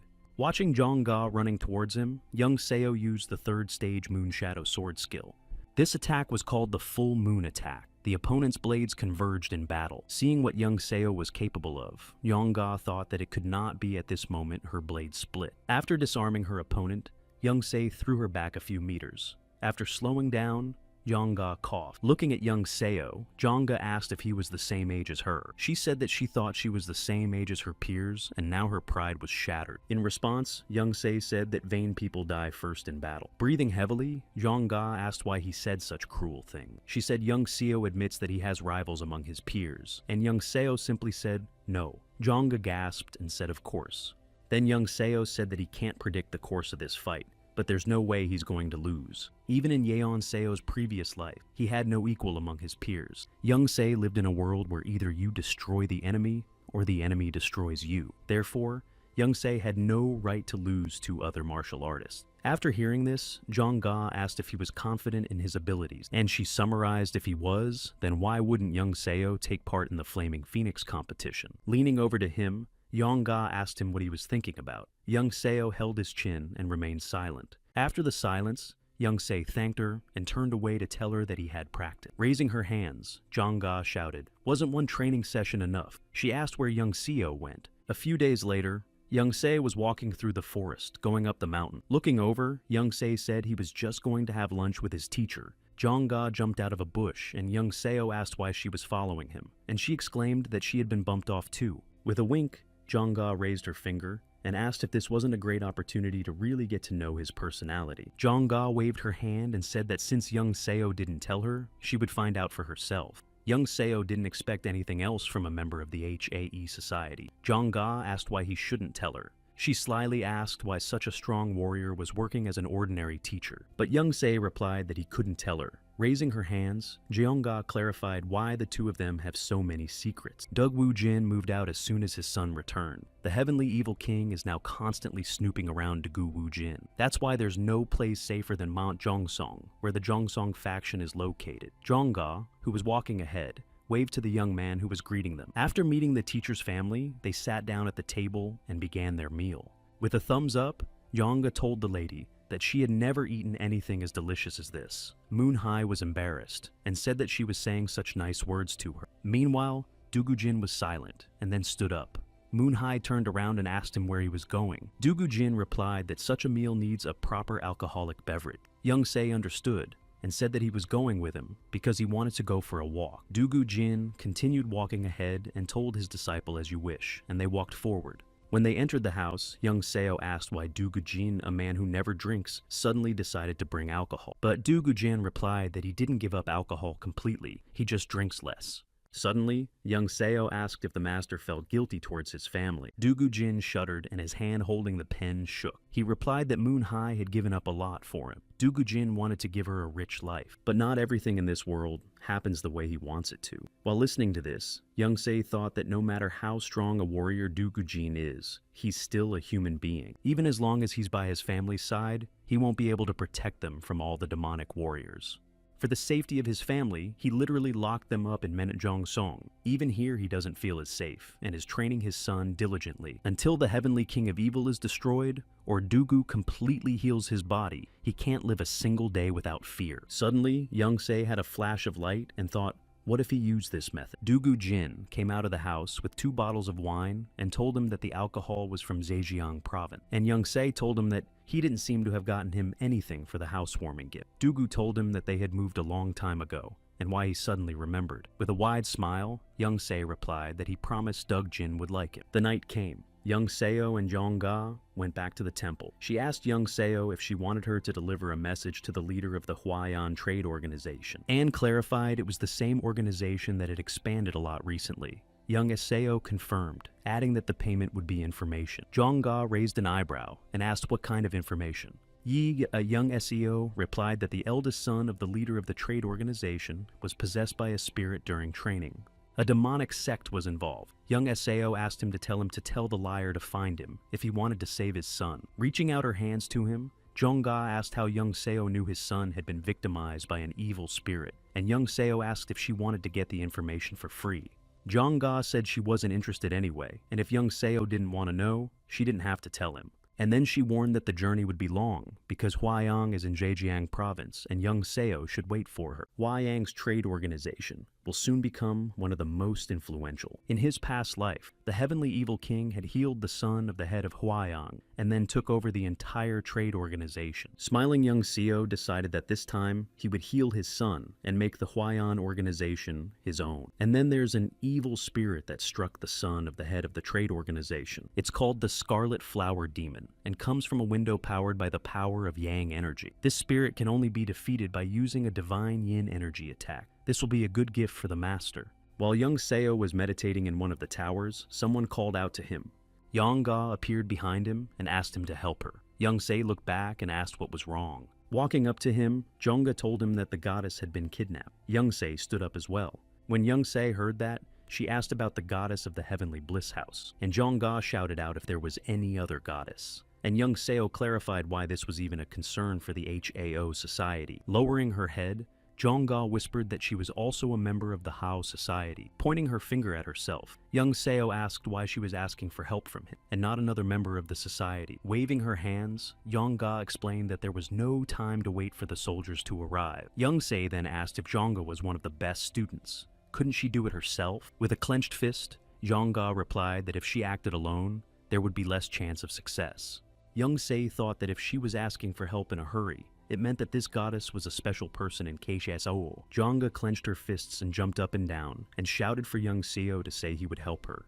On the way, Jong-ga said that the kidnapper is one of the most famous martial artists of Hyukdo province, nicknamed Poison Sword. According to Jong-gi, he had been courting the goddess for quite some time. In response, Young Seo clarified that she meant to say that such a famous warrior had openly kidnapped a man. And Jong-ga asked if all the warriors from this province pretend to be noble people and do terrible things behind everyone's back. And Young Seo said that they are disgusting people. And Jong-ga said that maybe someone else wants to harm the Keichao society too. There was a man who defeated the Plum Blossom Sword Master, a warrior of transcendent level. He wields his sword with the speed and precision of a snake. His strength is only comparable to that of a demon. There aren't many good warriors in the Keichao society, except for those close to power. Therefore, it would be quite difficult to deal with such a warrior. Jong-ga said that the first thing to do was to rescue the kidnapped people. Showing an object in her hand, Jong-ga said that it was a beacon. She said that if one of them detected them first, they would wait for them and then unite and attack together. Young Seo said they would split up here.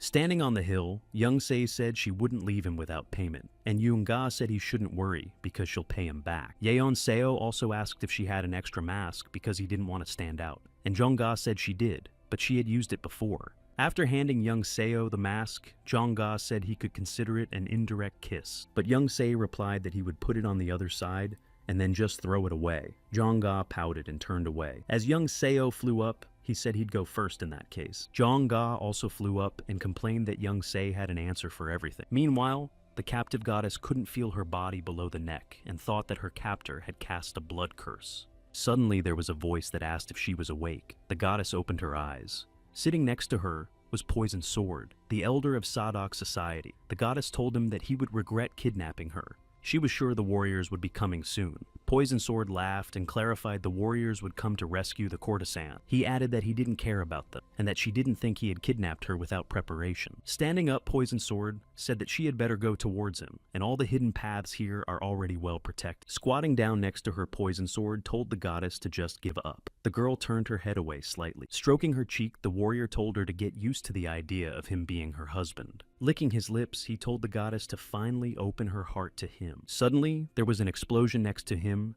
and the wall behind the girl shattered into splinters. Poison Sword flew back and stood up, screaming what the hell. An unfamiliar silhouette could be seen in the hole. Looking at his opponent, Poison Sword couldn't realize he had done it with his own hands without using his sword. It was clear that this was not just another warrior. Crouching down on one knee, Poison Sword asked if he had come to save her. Holding out his hand to the sword, Young Se said that the old man tried to woo the young girl and then decided to kidnap her because she rejected him. Taking a step forward, Young Se summarized that it was an outrage. His opponent clarified that Young Se wanted to die, but Young Se asked if it looked like he could die at his hand. Swinging his sword, the warrior said it reminded him of a sucker who had attacked his sword and then begged him on his knees for mercy. Snapping out of his seat, Poison Sword shouted that he would teach Young Se manners. Raising his sword, Young Seo was able to repel this attack. The enemy couldn't believe that the enemy had repelled this attack. He ran at Young Se again, shouting that they would see if Young Se could repel this attack. The blades clashed in battle. Sparks flew from them. Young Se saw that the opponent was indeed as strong and fast as they say. Such martial prowess is not taught even in prestigious schools and ancient scrolls in libraries. This sword has been tempered in battles, and the art is perfected by battles. Watching Young Sai attack his poison sword asked, he decided to show off with such pathetic skills. Since this was the case, Young Seo thought it was the perfect opportunity to use the White Lightning attack. Starting from the 12th stage, Young Seo used the Whirling Moon attack. The opponent's gaze would be obscured by the illusions of the sword, while the real sword aimed at the key point. It was time for the 2nd stage. The next attack was the Waning Moon. Laughing Poison Sword said that it was only childish compared to the skill of the Plum Blossom Swordmaster. Slowing down, Young Seo realized that his opponent's skills were sharpened to attack against illusionary swords. Lightning bolts began to shoot out from his eyes. Young Seo proceeded to the 8th stage. The attack was called Blazing Moon. Young Seo got very close to the enemy. With his teeth clenched, Poison Sword thought about how he did it. Afterward, blood spurted onto the floor. Young Se attacked the enemy in the shoulder. Poison Sword realized that this puppy, and without illusions, was quick to attack. Stopping in front of Young Se, Poison Sword said that he must have reached the top of the class and had abandoned his training since he couldn't even counter such a childish attack. Swinging his sword, Poison Sword shouted that Young Seo was a puppy and dared not dare to defy him. Clutching his sword, Young Se could see that his opponent had been pissed off by just a few words. Deciding that it was time to end it, Young Se rushed to attack the enemy, but suddenly, several swords stabbed into his body, and Young Seo realized that it was a trap. Laughing, Poison Sword said that Young Seo was a stupid puppy and asked him where he was looking. But Yeon Seo didn't give up, and the next moment, a fist flew into his enemy's face. Taking a step towards him, Young Se said that the Society Elder was using a trap attack. As he approached him, Young Seo asked if it worked against the Plum Blossom Swordmaster. If Young Se didn't make it in time, this attack would be the end of him. While looking at his enemy, Young Se noticed that a badge had fallen out of his pocket. When Young Se picked it up, he saw that it was the emblem of an elite evil spirit squad. But why would an elder of another community carry this around with? Showing him the insignia, Young Se asked if he knew what it meant.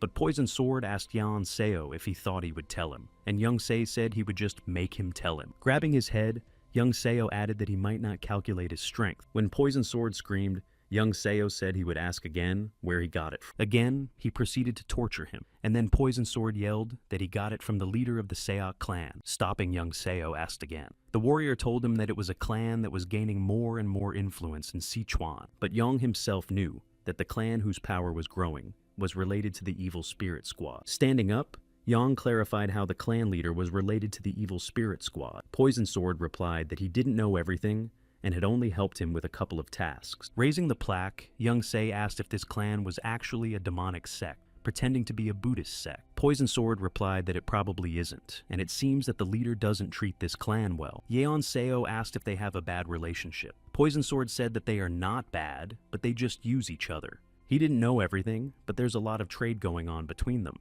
But their ties were cut off after the Buddhist faction absorbed the demon squad. Thinking about their connection, Young Seo thought that this demon ghost Yin had forgotten in Sichuan. Behind his back came the voice of Chong Gi, who shouted he had caught the kidnapper alone. Arriving with the warriors of the Hao Society, Changga reminded him that she had asked him to signal as soon as he found the enemy. Yan replied that he didn't have time for that. With a wave of her hand, Changga asked Young Seo to be honest, that he didn't give the signal on purpose. Turning to her, Young Seo clarified that everything ended well, and added that since they saved the goddess, he would go. Jongga saw the goddess in the hole Young Seo had made and rushed over to her. Turning to young Seo, the goddess thanked him for saving her. Yeon replied that it was just a normal transaction, and Hao would pay him back later. Saying that he was going, Yeon jumped up and vanished in an instant. Left in silence, Jongga said that he had single-handedly defeated the Dovet sword. As he landed, Youngse thought about the connection between the Shok clan and the ghost demon Yin. This was something he didn't know about even in his past life. Looking behind the castle, Youngse decided he had to find out. He didn't know if he could get the information out of the Seok clan leader. There were guards outside the palace of the Seok clan castle. Yeon looked at them and thought that there was a pact between the clan and the Yin demon. However, it was broken when the demon ghost fell into the hands of the Qingchengshan faction. Hence, the money left after the deal was broken was now in the Seok clan's possession. One of the guards told the other that it was already time for the changing of the guard, but why hadn't they come yet? The partner suggested that they were on a smoke break, but the other resented the fact that even in times of emergency, these addicts had gotten cocky. But his colleague said it wasn't his place to judge them. The partner replied that he could quit at any time, but at that time, Youngse landed next to him. They were too late to notice him, and Yeon was already able to throw punches at them. They both fell to the floor. Crouching next to him, Youngse realized they were addicted and wondered if the Seok clan had opium. Picking up the body, Youngseo thought that he wasn't that good at stealth, but if he tried to invade during the state of emergency and made a mistake, changing his clothes, young Seo knew that he would have to fight an entire clan, and although it would be uncomfortable, he would have to disguise himself. He would need to find the clan leader before anyone found the guards out. As he walked through the area, he saw small groups of soldiers and thought that the emergency had caused a commotion. It was unlikely that they had introduced it, because the goddess had been kidnapped by the poison snake. What else is the leader of the Seok clan involved in? Climbing up the stairs, Yeon looked around. Hiding behind a rock, Yong looked closely at one of the passersby and saw a guard's insignia on his belt. Judging by the way they guarded the palace, the leader must be here. As he approached the castle, Young Se shouted that it was important, and he needed to talk to the leader. The guards told him to stop, and Young Seo kept yelling that it was urgent. When he stopped to catch his breath, they asked him what was wrong. So, Young shouted that the poisonous snake had been caught. The guards immediately rushed over and said they had to tell the leader immediately. Before they could reach the leader themselves, a man came out of the castle. It was the swordmaster of the Seok clan. He asked who had caught the poison snake. Young Se replied that it was the Hao Society. The master approached him and asked if there was someone in the HAO who could defeat the poisonous snake. Young Seo bowed his head and said that he had heard that a disciple had helped them. The master said that if it was a disciple of the leader of the society, then it was possible. Young Se took a step forward and wanted to say what else he had to say, but the master didn't let him finish. He said that, however, the sword squad of the Seok clan was following the poison snake. Watching Young Se approach him, the master asked who he was and how he knew all this. Young Se hoped that everything would go smoothly, but of course it didn't go as planned. Young Se grabbed his weapon. He jumped up and struck his opponent with his sword. The master said that the asshole must have wanted to die. Drawing his sword in one swoop, he fought off Yong's attack. But he knew that the swordmaster of the Seok clan had great strength. When he saw his opponent's sword glow, he realized it was the sword's energy. Raising his sword, he shouted to the guards to escort the swordmaster to safety and the sword squad to form a formation. Noticing that he was surrounded, Young Se thought that this was all they could expect. The three on one side attacked Yeon Seo with their swords drawn forward, but he flew upward. As he landed, Young Se struck at one side of his opponents. When he turned around, he struck again, but the opponents were already behind him. He realized that they wanted to exhaust him with their attacks and moves, but when he turned around, Young Se repelled their attack. He also knew that he couldn't just fend them off. The swordmaster struck back at Young Se and opened a wound on his shoulder. He ordered his soldiers to deal with him immediately. They all attacked him from above. As he watched the enemies closing in, Young Se thought that if he delayed, the other clan members would soon arrive. Then he decided that he would use up a lot of chi energy at once and finish off the enemies with a single blow. After another attack, Young Se began the 19th stage. His strike was called Dissipating Moon. The leader who was running asked his minions if it was true that they didn't know who the one who attacked them was, but they replied that they didn't. Sok Po Gong turned away and said that he had already told the serpent not to touch the goddess, since the House of Heavenly Bliss controlled the Hao Society. Breathing heavily, he walked ahead and resented Snake for causing so much trouble, and not enough for the Ying ghost demon who had given them away to the Qingchengshan faction. Taking his chin, Po Gong said that now they would think that he had conspired to kidnap. Turning around, he shouted that he had, after all, planned it himself, and maybe it was worth explaining it to them. His subordinate reminded him to run. They told the leader that if he was about to be caught, but suddenly they heard sounds, and turning around they saw a man. The subordinates shouted that it was a bandit, and Young Seo asked Po-gun what he had in his treasury. When Young Se jumped down, one of the hunters came forward with a sword and told the Lord not to be afraid. They rushed forward to attack the brigand, but Po-gung stretched his arm forward and shouted for them to stop. Po-gong asked how he dared to enter the clan's territory, and then he squealed and squeezed his eyes shut. And when he opened his eyes, he saw that his guards had already been defeated, and he was alone with the stranger. Po-gong trembled and then shouted that they were not involved in the kidnapping of the goddess, and he had planned it himself. The clan leader fell at Young Seo's feet, and he only said about warding off evil spirits. Pointing his finger at the leader, Young Se said that he had a lot of questions for Po-gun, and that now that it was just the two of them, they could talk. Pulling the badge out of his pocket, Young Se said that he had taken it from a poisonous snake. Throwing the badge on the ground to the leader's face, Young Seo said that according to the snake, it belonged to Po-gong. The leader raised his head and looked at the badge. Screaming, Po-gun flew backwards. Frowning, he wondered how the brigand was able to take this sign. Reaching into his pocket, Po-gun wanted to get something, but Young Seo said that if he did something stupid, he would be finished. Throwing his weapon on the floor, Po-gun asked what kind of foolishness. Scratching the back of his head, he said he just wanted to get rid of something that wasn't useful now. Watching Po-gun raise his trembling hands and stretch, Young Seo asked what his connection to the demon ghost Yin was. The leader hesitated, and Young Se drew his sword and asked if he could get Po-gun to talk. The leader shouted that they had a deal. Po-gun then said that the demon ghost wanted to increase his fortune, and Po asked if he wanted to start his own business. Listening to this, Young Seo thought he was a crazy old man. Did he really steal the money he got from the leader and spend it on the military? Afterward, Young Se said that Po didn't even know why the demon ghost needed that money, and Po-gong shouted that he had no choice.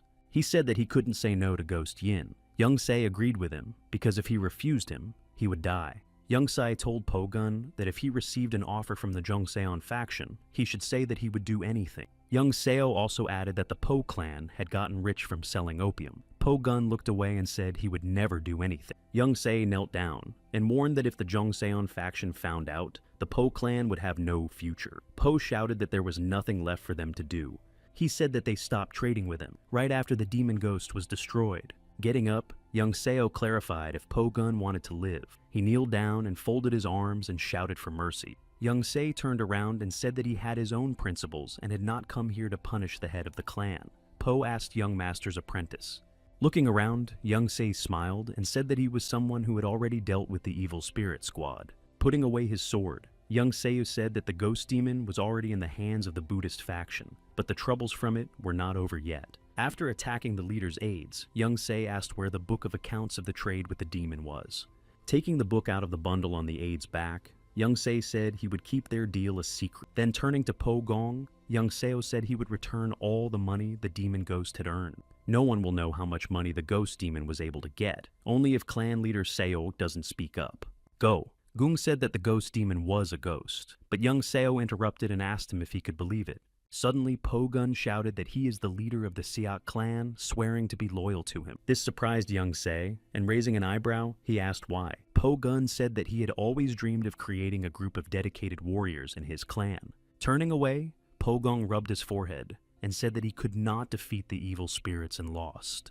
Turning to Young Se again, Po-gun shouted that he repented and wanted to follow only a noble warrior like Young Se. As Young Sai listened to him, he didn't understand what Po-gun was saying. The ball gown warrior. Surrounding Young Se, Po-gun said that he was a warrior who had defeated the ghost demon and the poisonous serpent with his strength. Raising his hands, Po-gong said that Young Seo is a warrior who asks nothing in return but the traces of the ghost demon. Now Seok Po-gong decided that henceforth he would follow the steps of the noble teacher. Young Seo asked her to stop, but Po-gong said that Young Seo would now become the elder of their clan. He suggested that their clan pay him every month for his valor, and that their soldiers be at Young Seo's disposal. In response, Young Se said that if Po-gun really wanted it, he would not refuse, but he would not stay here. As he left, Young Se tossed the book to Po and said that today's conversation would be between them, and that Po would have to cover his tracks before he returned. Afterward, Young Se jumped up and climbed up the fence. Po-kyung raised his hand and waved at him. A few days later, because of the misunderstanding between Young Sai and Po-kyung, he doesn't worry about money anymore. Meditating on one finger, Young Se thought that the money would now be enough to carry out his next plan. Jong-ga came up to him and told him that Young Seo was studying hard. Getting to his feet, Young Se clarified what she needed. Holding out a book, Yongga said that this was what Young Seo asked for. She also said that a gentleman from the Huayang Trading Organization was waiting for him. Taking the book, Young Se opened it and read about the art of the safflower flower. He exhaled because fortunately, it was no different from the technique of his memories. This technique is based on the exchange of energy chi. By studying it, one can get rid of the leakage of internal energy into the environment. When Jeongga came up to him and asked him what it said, Young Seo said he had to go to the guest house and immediately jumped in his direction.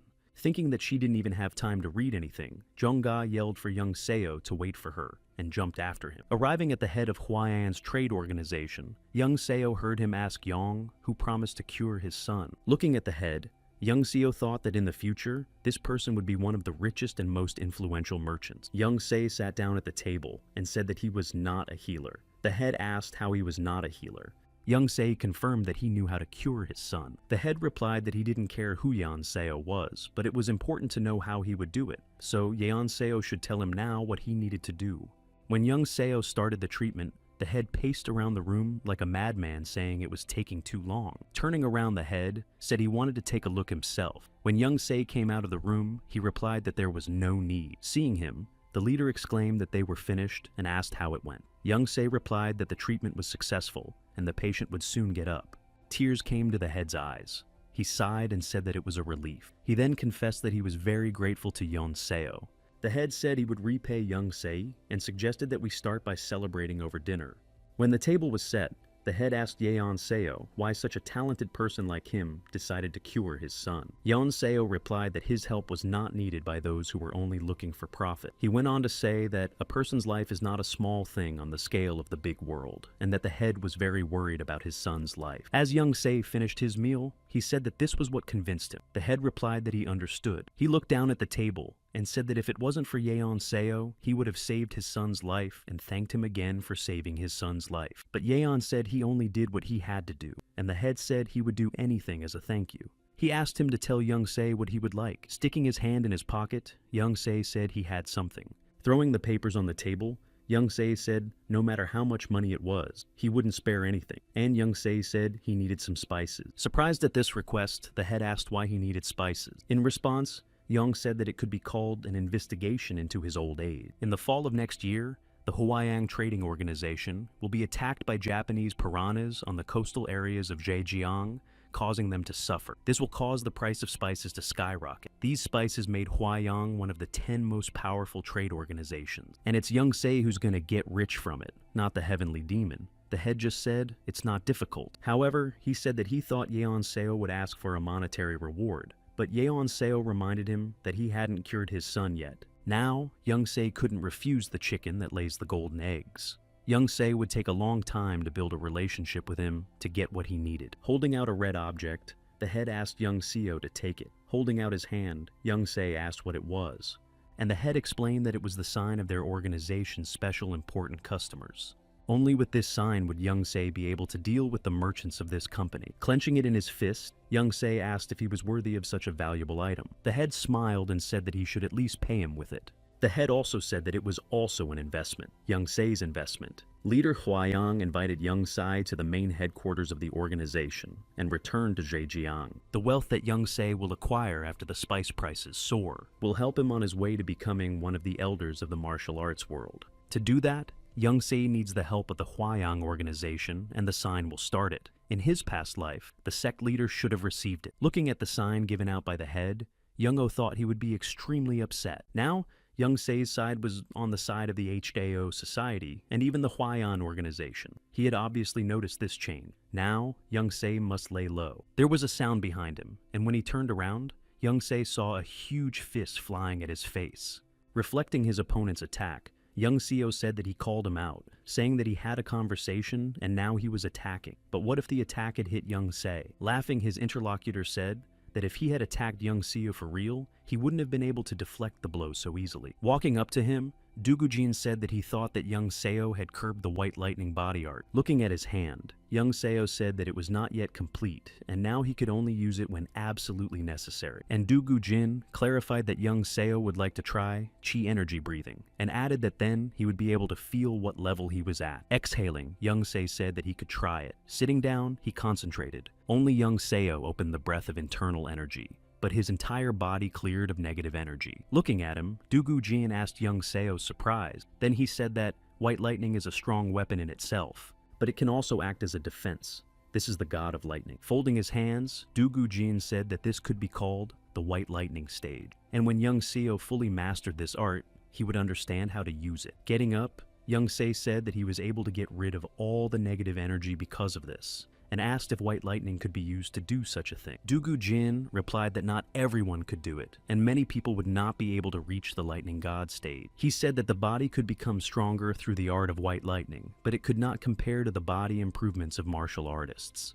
Considering the power of the Fist King in his past life, it sounded like the truth. After hearing this, young Se decided that at this rate, he would quickly regain the strength from his past life. Dugujin then asked since young Seo had mastered the basics of this technique if they should go, and young Se asked where to go. And Dugujin asked young Seo that he couldn't remember. He said they would go to a place as soon as young Se learned the basic. So they came to the Tang clan's castle. At that moment, young Se remembered Dugujin saying they could go there. The Tang clan, the great clan of Muram, first among the 5 great clans, the abode of martial arts obsessives feared by all of Muram. They're also good at poisons, hidden weapons, and other strange devices. If you cross them, you can't just die. However, even though the clan has intimidated the others, doesn't their hostility seem excessive? When Dugujin passed by, he told young Seo to ignore them. In his opinion, they're just closed and don't like to show emotions, but they are very respectable warriors.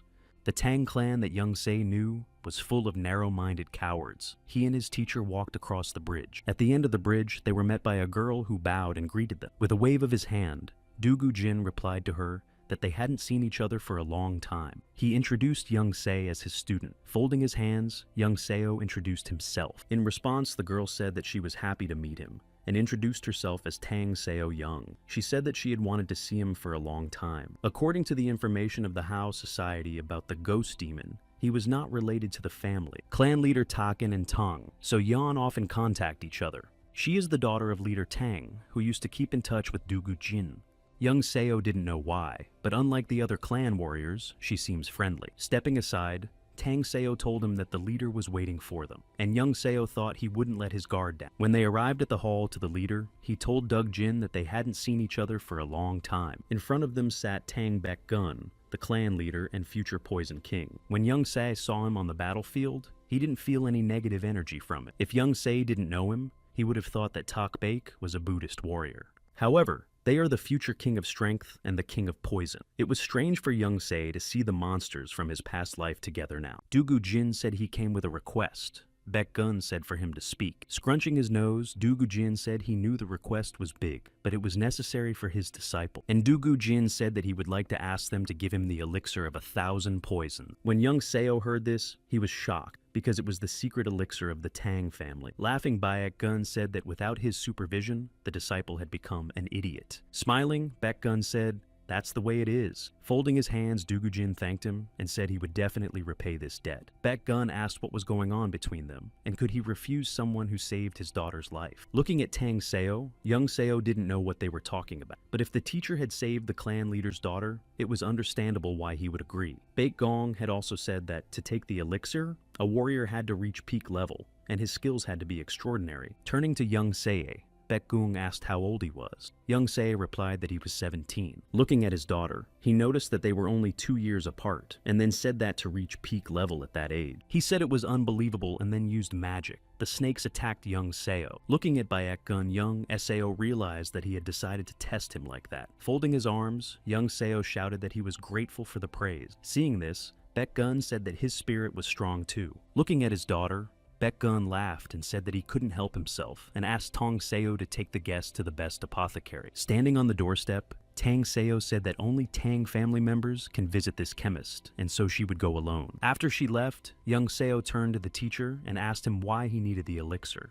Folding his hands and raising an eyebrow, Dugu Jin ordered his student not to talk, saying it was for his own improvement. However, Yeon shouted that if he hurried and took it, he would take it, and then shouted that it was poison and too toxic. When Dugu Jin heard that young Seo was afraid of being killed by it, he laughed. He asked young Seo if he was afraid and told him not to worry, explaining that he had reached the necessary level and would be able to get rid of the poison. Watching the disciple's face droop, Dugu Jin added that, of course, suffer the pain and side effects. At this moment, Tang Seo came out. She apologized for distracting them from their conversation and held out a box, saying that she had brought an elixir. She also told Young Se to come back every 2 weeks for 2 years. Young Se thanked him. As they were leaving, Tang Seo said that she had a request too. Dugu Jin asked what it was, and Tong Seo said that she wanted to fight Young Seo's brother. After saying that, Young Se felt an unfamiliar energy, and Tang Seo asked if the teacher could give her permission to fight. Using poison to enhance one's fighting skill is a secret of the Tang family that only family members know. However, it is rare to find women who use this technique, as the poison prevents them from having children. Looking at his opponent, Young Se thought that the glint in her eyes was the result of using poison. Then Young Se said that he didn't want to. Tang didn't expect such an answer, and asked if she could find out what the reason was. Yeon Seo turned away and said that just defeating him wouldn't get her anything. All the poisonous people young Seo had met in his past life were crazy. The very idea of using poison to increase strength and skill seems strange. In some ways, martial arts are a bit more dangerous than magic, and young Seo didn't know how she became poisonous, but she would lose her mind too. Although there's nothing wrong with sparring with the daughter of the Tang clan leader. Smiling Tang Seo said that it just so happened that she had something to put up, and young Seo replied that he had enough of the elixir. According to Tang Seo, he would definitely like it, and she said she would give it to him if he won. Hearing that, young Se thought they were on the same level. He originally thought of giving up the prize no matter what it was. But Tong Seo was holding a weapon that young Seo never expected to see. Guyaja had made 5 swords in the last years of his life, and this was one of them. Noticing young Seo's reaction, Tang Seo revealed that she was holding the Path of Courage. This prize is too valuable for young Seo to give up.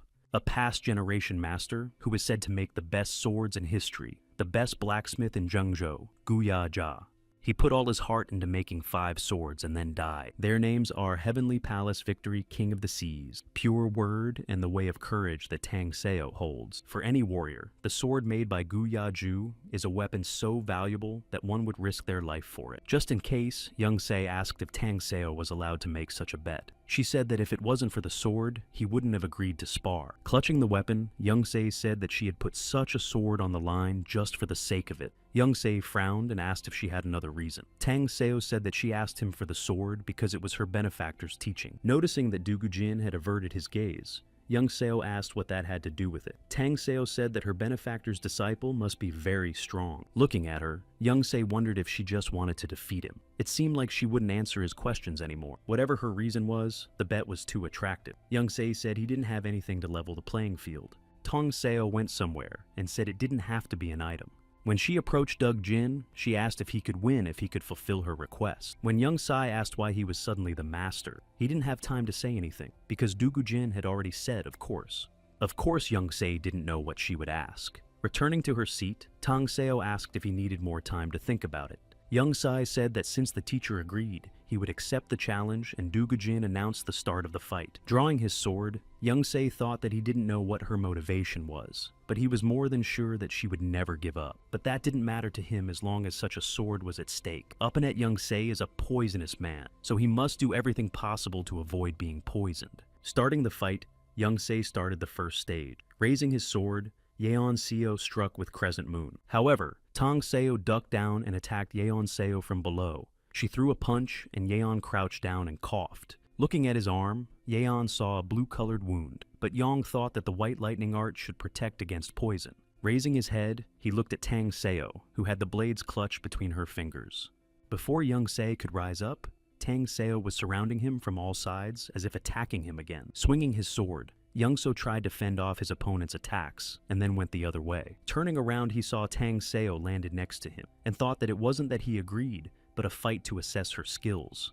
But he definitely realized that she was certainly very strong, so he decided that he had no other choice. He lunged at his opponent accompanied by his lightning bolts, while Tang Seo waited for him, with her arms crossed. As he approached, Tang Seo spread her arms, and everything lit up with a bright white light. With a swing of his sword, young Seo began the 21st stage. The attack was the waning moon. They merged together, and sparks began to fly around from the skills they were using. And in the next instant, Tong Seo flew backwards. Yeon Seo made a fist, and she extended her palm to try to deflect. But Yeon Seo was able to push her away, and she fell a few meters away from him. Looking at young Se, Tong Seo raised her hand. Her hand trembled and lightning sparked across it. Tong Seo thought to repel the attack. Lowering her hands, young Seo asked why she was fighting so desperately. Sitting on the floor, Tang Seo remained silent. Not getting an answer, Yeon said that if she didn't answer, suddenly a bright light appeared behind his back. By the time he realized what was about to happen, it was too late,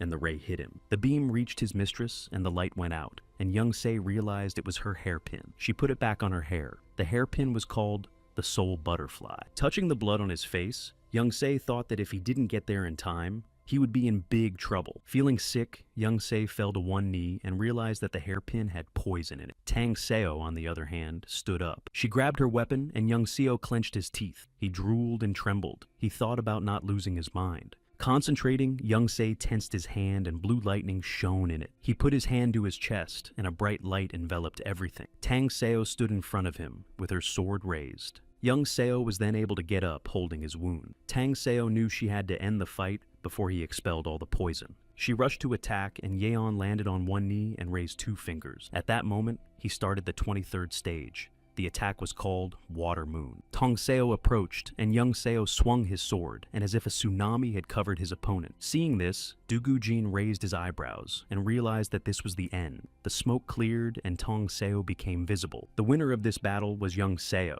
They were on par, but if it wasn't for the white lightning that he used to heal young Seo from the poison, he wouldn't have won. Young Se approached Tang Seo and asked if she was all right. Tang Seo was sitting on the floor with her sword next to her. Ya Young said that he thought she had asked for a sparring session, just to show off her pride. Then he added that since she put all her energy into this fight, there must be another reason, and he clarified what Tang Seo was hiding. Suddenly, a voice behind Young Se said that it must be because of him. Young Se turned around and realized that it was Dugu Jin speaking. Tang Seo continued to sit and just stare at the floor. Young Se didn't understand what had happened between them. Raising her head, Tang Seo said that back when she was kidnapped by the Hwanun squad, a benefactor defeated them and saved her. When she saw his level of martial arts skills, she wanted to become his disciple even if it meant leaving her family. However, because of Tang Seo's mastery of the Thundergate art, Dugu Jin did not accept her. But when she saw young Seo's brother, she became jealous. So without thinking, she foolishly asked for a fight. When she stood up, she bowed and apologized. She said that because of her immature character, she had caused them great inconvenience. Listening to Tang Seo sincerely apologize to Dugu Jin, he pressed his lip and frowned. Turning towards Dugu Jin, young Seo saw him shaking his head from side to side. Turning back to Tang Seo, young Seo folded his hands in, she bowed her head and said she would go. Leaving the sword on the floor, Tang Seo thanked young Seo for answering her summon. Walking up to the teacher, young Seo asked why she didn't stop earlier. Then Dugu Jin said that she must have wanted to prove her strength and skill to him by defeating him, and young Se asked she was desperate. And Dugu Jin said that young Seo was right about that. He said that he didn't reject her because she was a girl, but because she didn't have the right qualities. He added that young Se didn't have the right qualities either, but he wasn't desperate. That girl gave up the path of a woman and chose the path of loneliness. Telling her the truth now would hurt her more. Young Se agreed with his teacher. Sometimes it was better not to know the truth. Sitting down on a chair, Dugu Jin asked why he called him to meet him. Young Se took something out of his pocket and reminded him that he had promised him congratulations on the housewarming party. Laughing, Dugu Jin said that the gift should be great. Young Se put a book on the table in front of him. It was the Book of Prosperity. Young Se said that this technique was based on yang energy. He said that it should help overcome the energy barriers of heaven and earth. Taking the book, Dugu Jin asked who was giving books on perfection techniques as housewarming gifts. With a wink, young Seo pointed his finger at himself and said it was him. Dugu Jin looked at him and thanked him. Young Se replied that it was nothing compared to what he had done for him. Pouring the drink, young Seo smiled, and Dugu Jin said he didn't deserve such a student. Looking at Seo Woon Dugu, Jin thought that there was something strange about this kid. 2 years later, young Seo came to get the last elixir.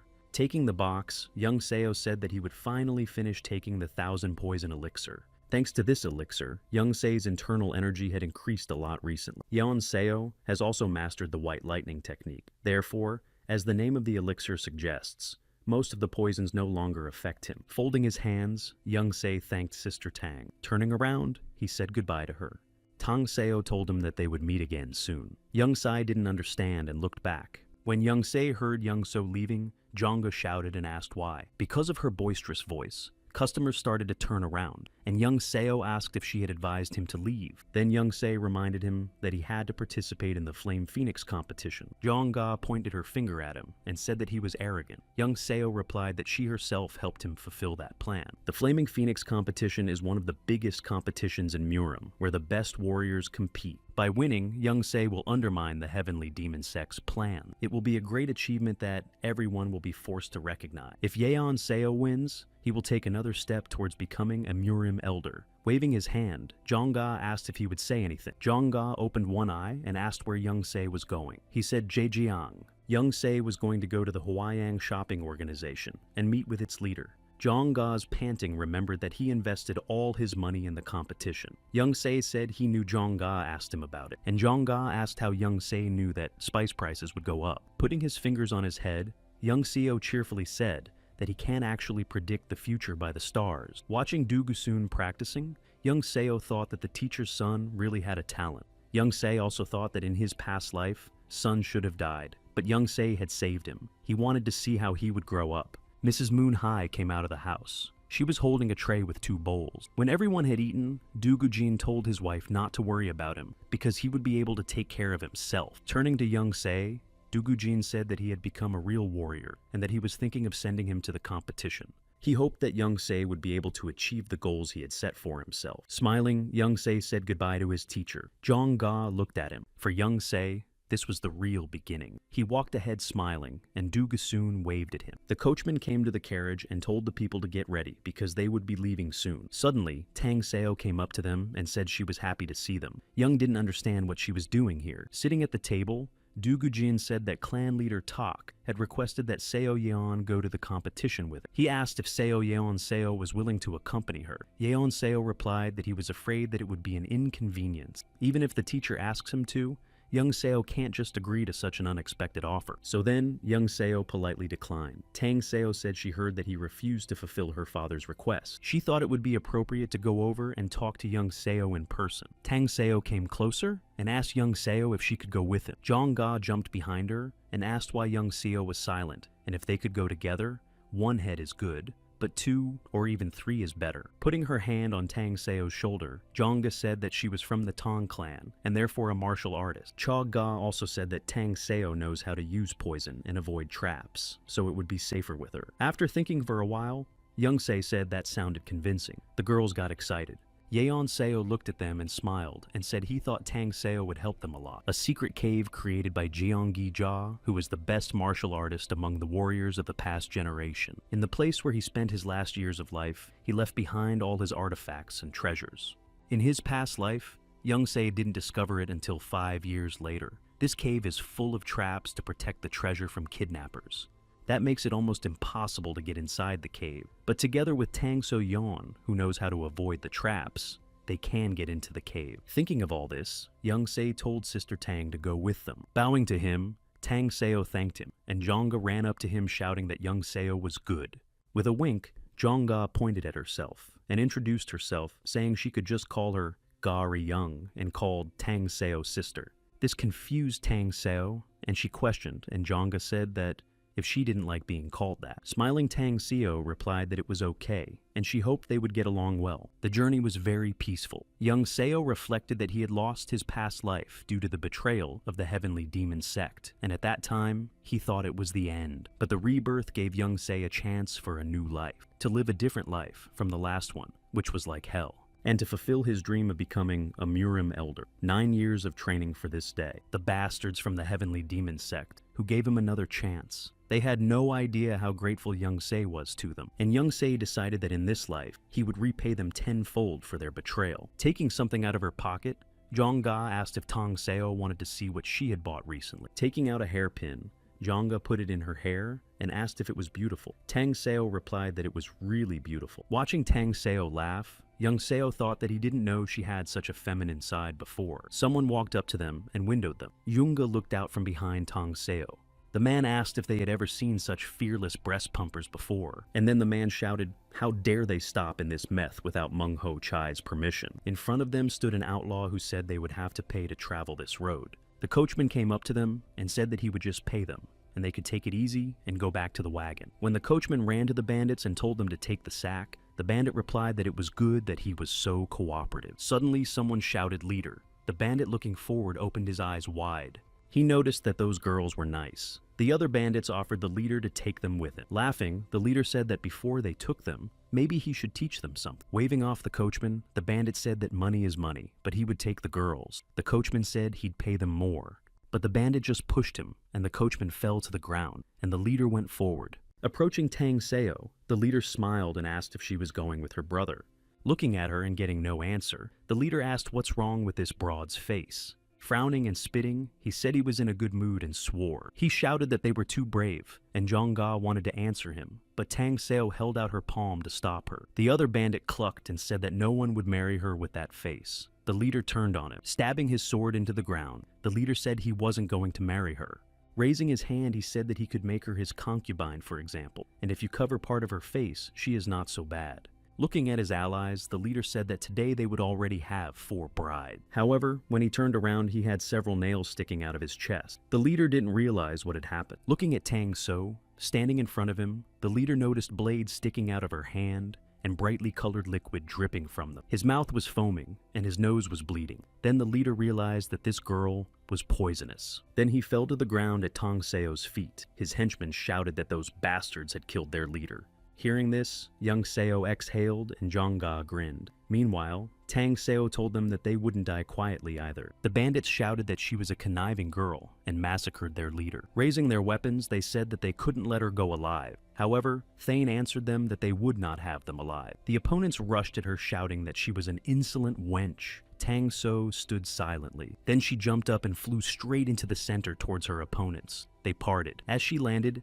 Tang Seo began to destroy one opponent at a time with her blades. She spun around in the center like a hurricane, so that the opponents couldn't get close to her. Then 2 more enemies were defeated. The bandits watched their allies fall. When it was over, Tang So stood in the middle of the bandits' bodies. Walking over to the coachman, she said that she thought he had a sprained leg, but she would help him. Looking at the bodies, Young Se thought that she was raised in a warrior family and would never keep silent after such an insult. Even at the risk of her life, her family always made her pay with her blood. Tong Seo, who was helping the coachman, asked if she needed help. Tong Seo said she could handle it. Suddenly, that bandit leader stood up. He was like a zombie and whispered something about the girl. Raising his sword, the zombie shouted for his opponent to die and ran towards her. Young Seo intervened and blew the zombie's head off in one fell swoop. The zombie whispered that Young Seo was a bastard. Watching as the zombie fell, Young Seo thought that surviving a Tang poison attack was an achievement for a brigand. In any case, Young Seo was now splattered with blood. When Young Sai approached the coachman, he asked how long it would take to get to the next settlement.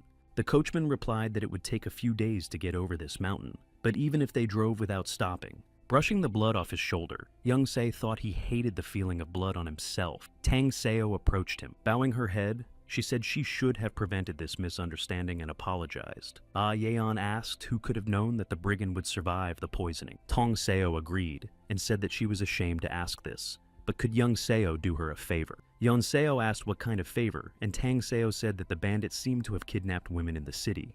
Of course, Young Se immediately realized that she wanted to save them. Tang Seo replied that she didn't know if he would help her.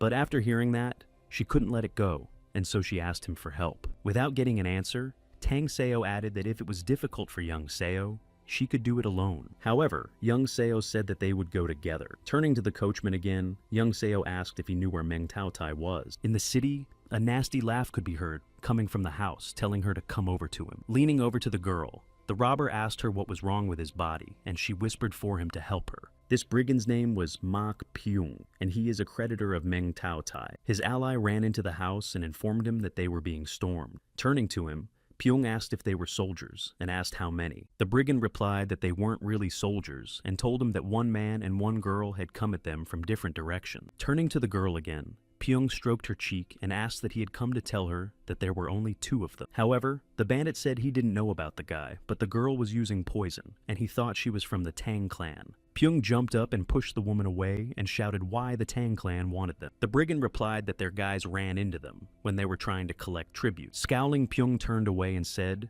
that even if she was from the Tang clan, there were only 2 of them, and ordered the warriors to hit the girl and exhaust her. The bandit asked what they should do with the boy, but Pyung didn't answer and only held out his hand for a weapon. When he raised his koma, Pyung smiled and said that he would take care of the boy because he knew what to do with him. Standing in front of the bandits, Young-se ordered 2 of them to escort them inside. The bandits standing at the gate raised their swords and shouted at him to get out of here. Holding out his sword, Young-se said he didn't want to shed blood, but they gave him no choice. Another bandit came out and shouted that Young-seo was a puppy. Breathing heavily, Pyung asked how Young-se dared to come here and why he had decided to attack Meng Tao-tai like that. And Young-se replied that his men attacked them, and it seems they kidnapped the women. Bayun asked if Young-se had come to rescue the women. Yeon-seo replied that he would save them, and then turned his head to touch the blood and said that he needed water to wash away the blood of their men. With a stomp of his foot, Bayun nodded. Young-seo sneaked in here just to wash himself. Twirling his scythe in front of him, Pyung said he was a warrior in the Imperial Army. Swinging his sword at Young-se, he said that he had survived bloody battles.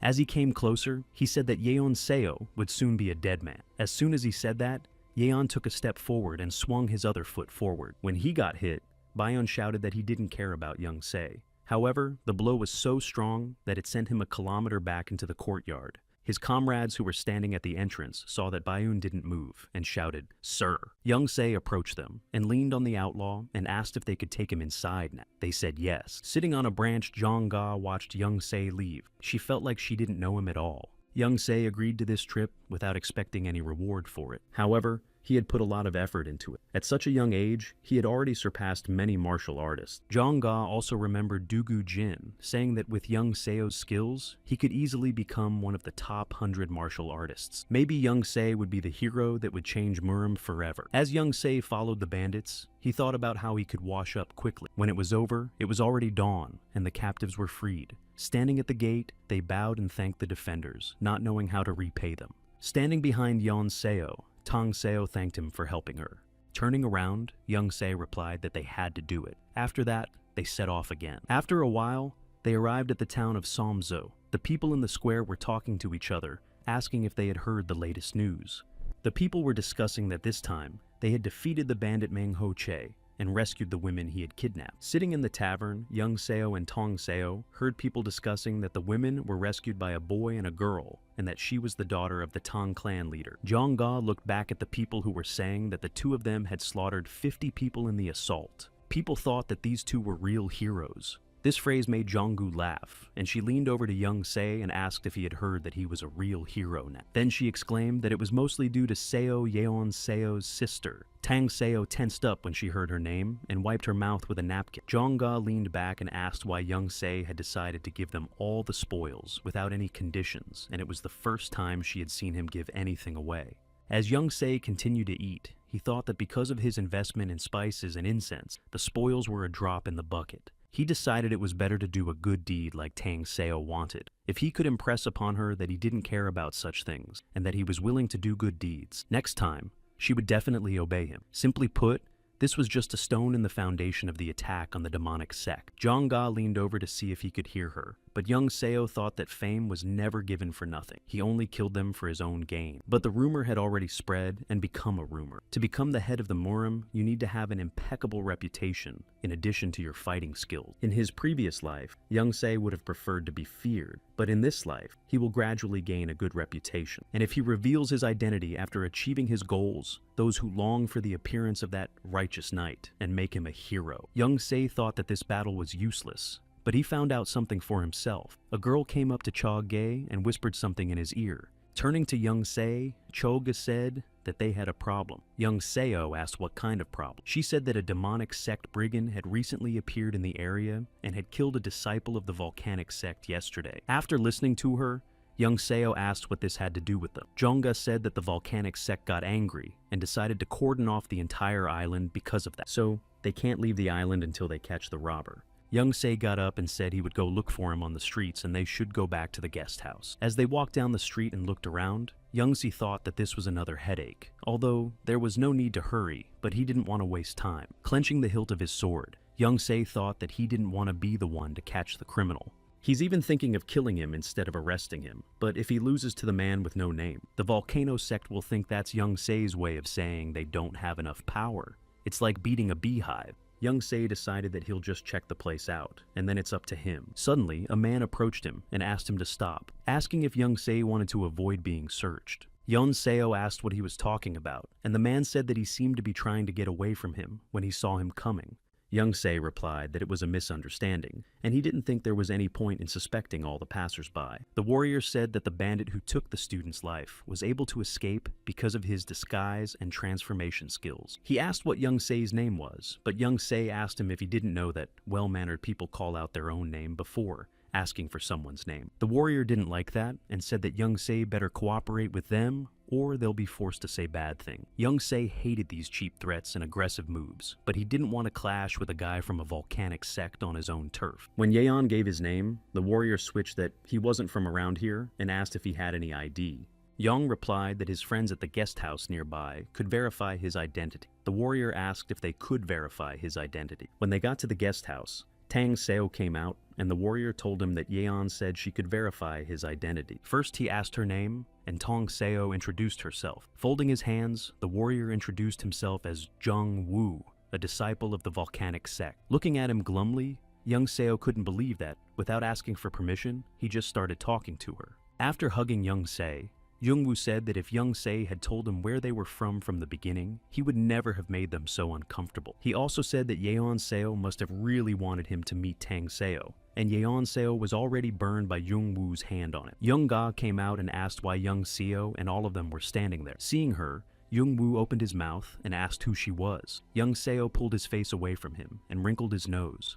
Jung-woo folded his arms and started to introduce himself again, but Yong-ga grabbed Young Seo by the elbow and dragged him away. When she looked back, she shouted to Jung-woo that she had plans with Young Seo and said goodbye. As they walked down the street, Yong-ga told Young Seo to ignore Jung-woo because he's always been like that. Now Young Seo looked at her and asked if she knew him. Yong-ga said she wasn't sure. She added that even Jung-woo's behavior seems inappropriate. Meanwhile, Jung-woo said goodbye to Tang Seo. He is one of the 10,000 warriors and the only disciple of the Plum Blossom Blade Master. Plum Blossom Blade Master. He is the one who represents the volcanic sect among the 10 heavenly emperors. He is called the Wild Spirit Mesa and the Noble Blade. Therefore, it is important to know what is behind this person. Yong thought of becoming the head of Murim to gain power, and then he would destroy the brazen sectarians like him. As they approached the door, Jong-ga said that they were at the place. Young Se asked where she was taking him. Looking at him, Jong-ga replied that it was to Black City, the unspoken name for the black market. Jong-ga thought that Yeon Seo would want to buy something for himself. Black City. There are markets like that all over the world. They sell stolen treasures and forbidden goods. But Young Se knew about them by hearsay and had never been there. Jong-ga took out the mask and handed it to Young Seo and told him to take it. Yeon Seo asked why he wanted the fox mask. After putting on the cat mask, Jong-ga asked Young Seo if he wanted to show his face on the black market. After putting on the masks, they opened the doors and started to go down to the bottom floor. Jong-ga said they would see what they were selling. When they came out, Young Seo told Jong-ga that the next time this market opens again, she should take him with her. Jong-ga said that he only bought the healing elixir and that he wanted to come again. Young Seo replied that these elixirs are only made on Mount Meidon. Looking at the box in his hands, Young Seo said that of course his strength won't increase if he takes it, but in a critical moment, it could save his life. And Yong-ga asked if 20 gold pieces for it wasn't too expensive, because even the merchant was surprised that Young Seo had offered so much. Young Se looked at her and said that he didn't want to waste his time haggling, and 20 gold pieces wasn't that much for him. Jong-ga looked down and said that if she knew, she would have bought it too. With a smile, Young Se offered to sell her a couple of his for a very reasonable price. Jong-ga waved him away. Suddenly, there was a shout asking the girl how dare she refuse to have a drink with him. Young Seo looked in the direction of the noise. Tang Seo was sitting on a bench with a man standing next to her, shouting that she was a ridiculous girl who was trying to get a bargain with such an ugly face. Hearing Tang Seo ask if the man could answer for his words, Young Seo grabbed his head and thought about why they crossed her. Putting his hand on her shoulder, the man said that Tang Seo is crazy for saying such things to Jong Woon, the head of Jong Seo's squad.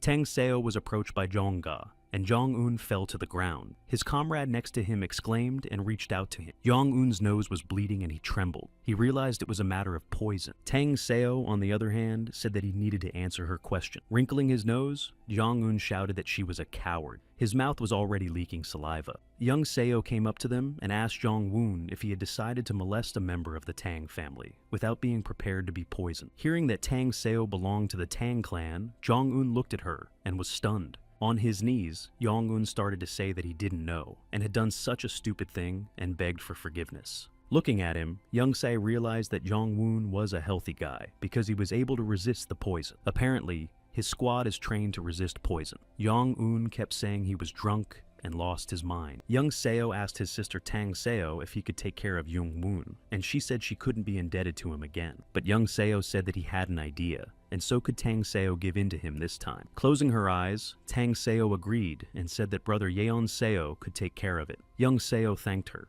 Jung-woon's escort said he was about to die, but Young Seo came up to them and asked Jung-woon if he wanted to live. Leaning over to him, Young Seo whispered that if Jong-woon complied with his request, he would give him the antidote and promise that he would live. In response, Jung-woon said he would do anything, but when he returned to his house, he shouted that he would never forgive them and would kill them all. In the back, Young Seo said he would come to Jong-woon at night and give him precise instructions. Jong-woon thought about it and decided that Young Seo would probably have a strange request. He wondered what he should do. His servant asked if after treating a Tang clan girl like that, they weren't in danger. Suddenly, Jong-woon said that they would ambush and attack Young Seo. Walking to the wall, Jong-woon held out his hand for a weapon and said that Young Seo didn't even know who he was messing with. Turning to the servant, Jong-woon shouted for him to hurry up and gather all the soldiers. Out loud, Jong-woon reasoned that they would solve the problem with that sucker and the girl from the Tang clan. Before he could finish his thought, the servant flew back and hit the wall next to Jong-woon. Jong-woon looked at the door and shouted,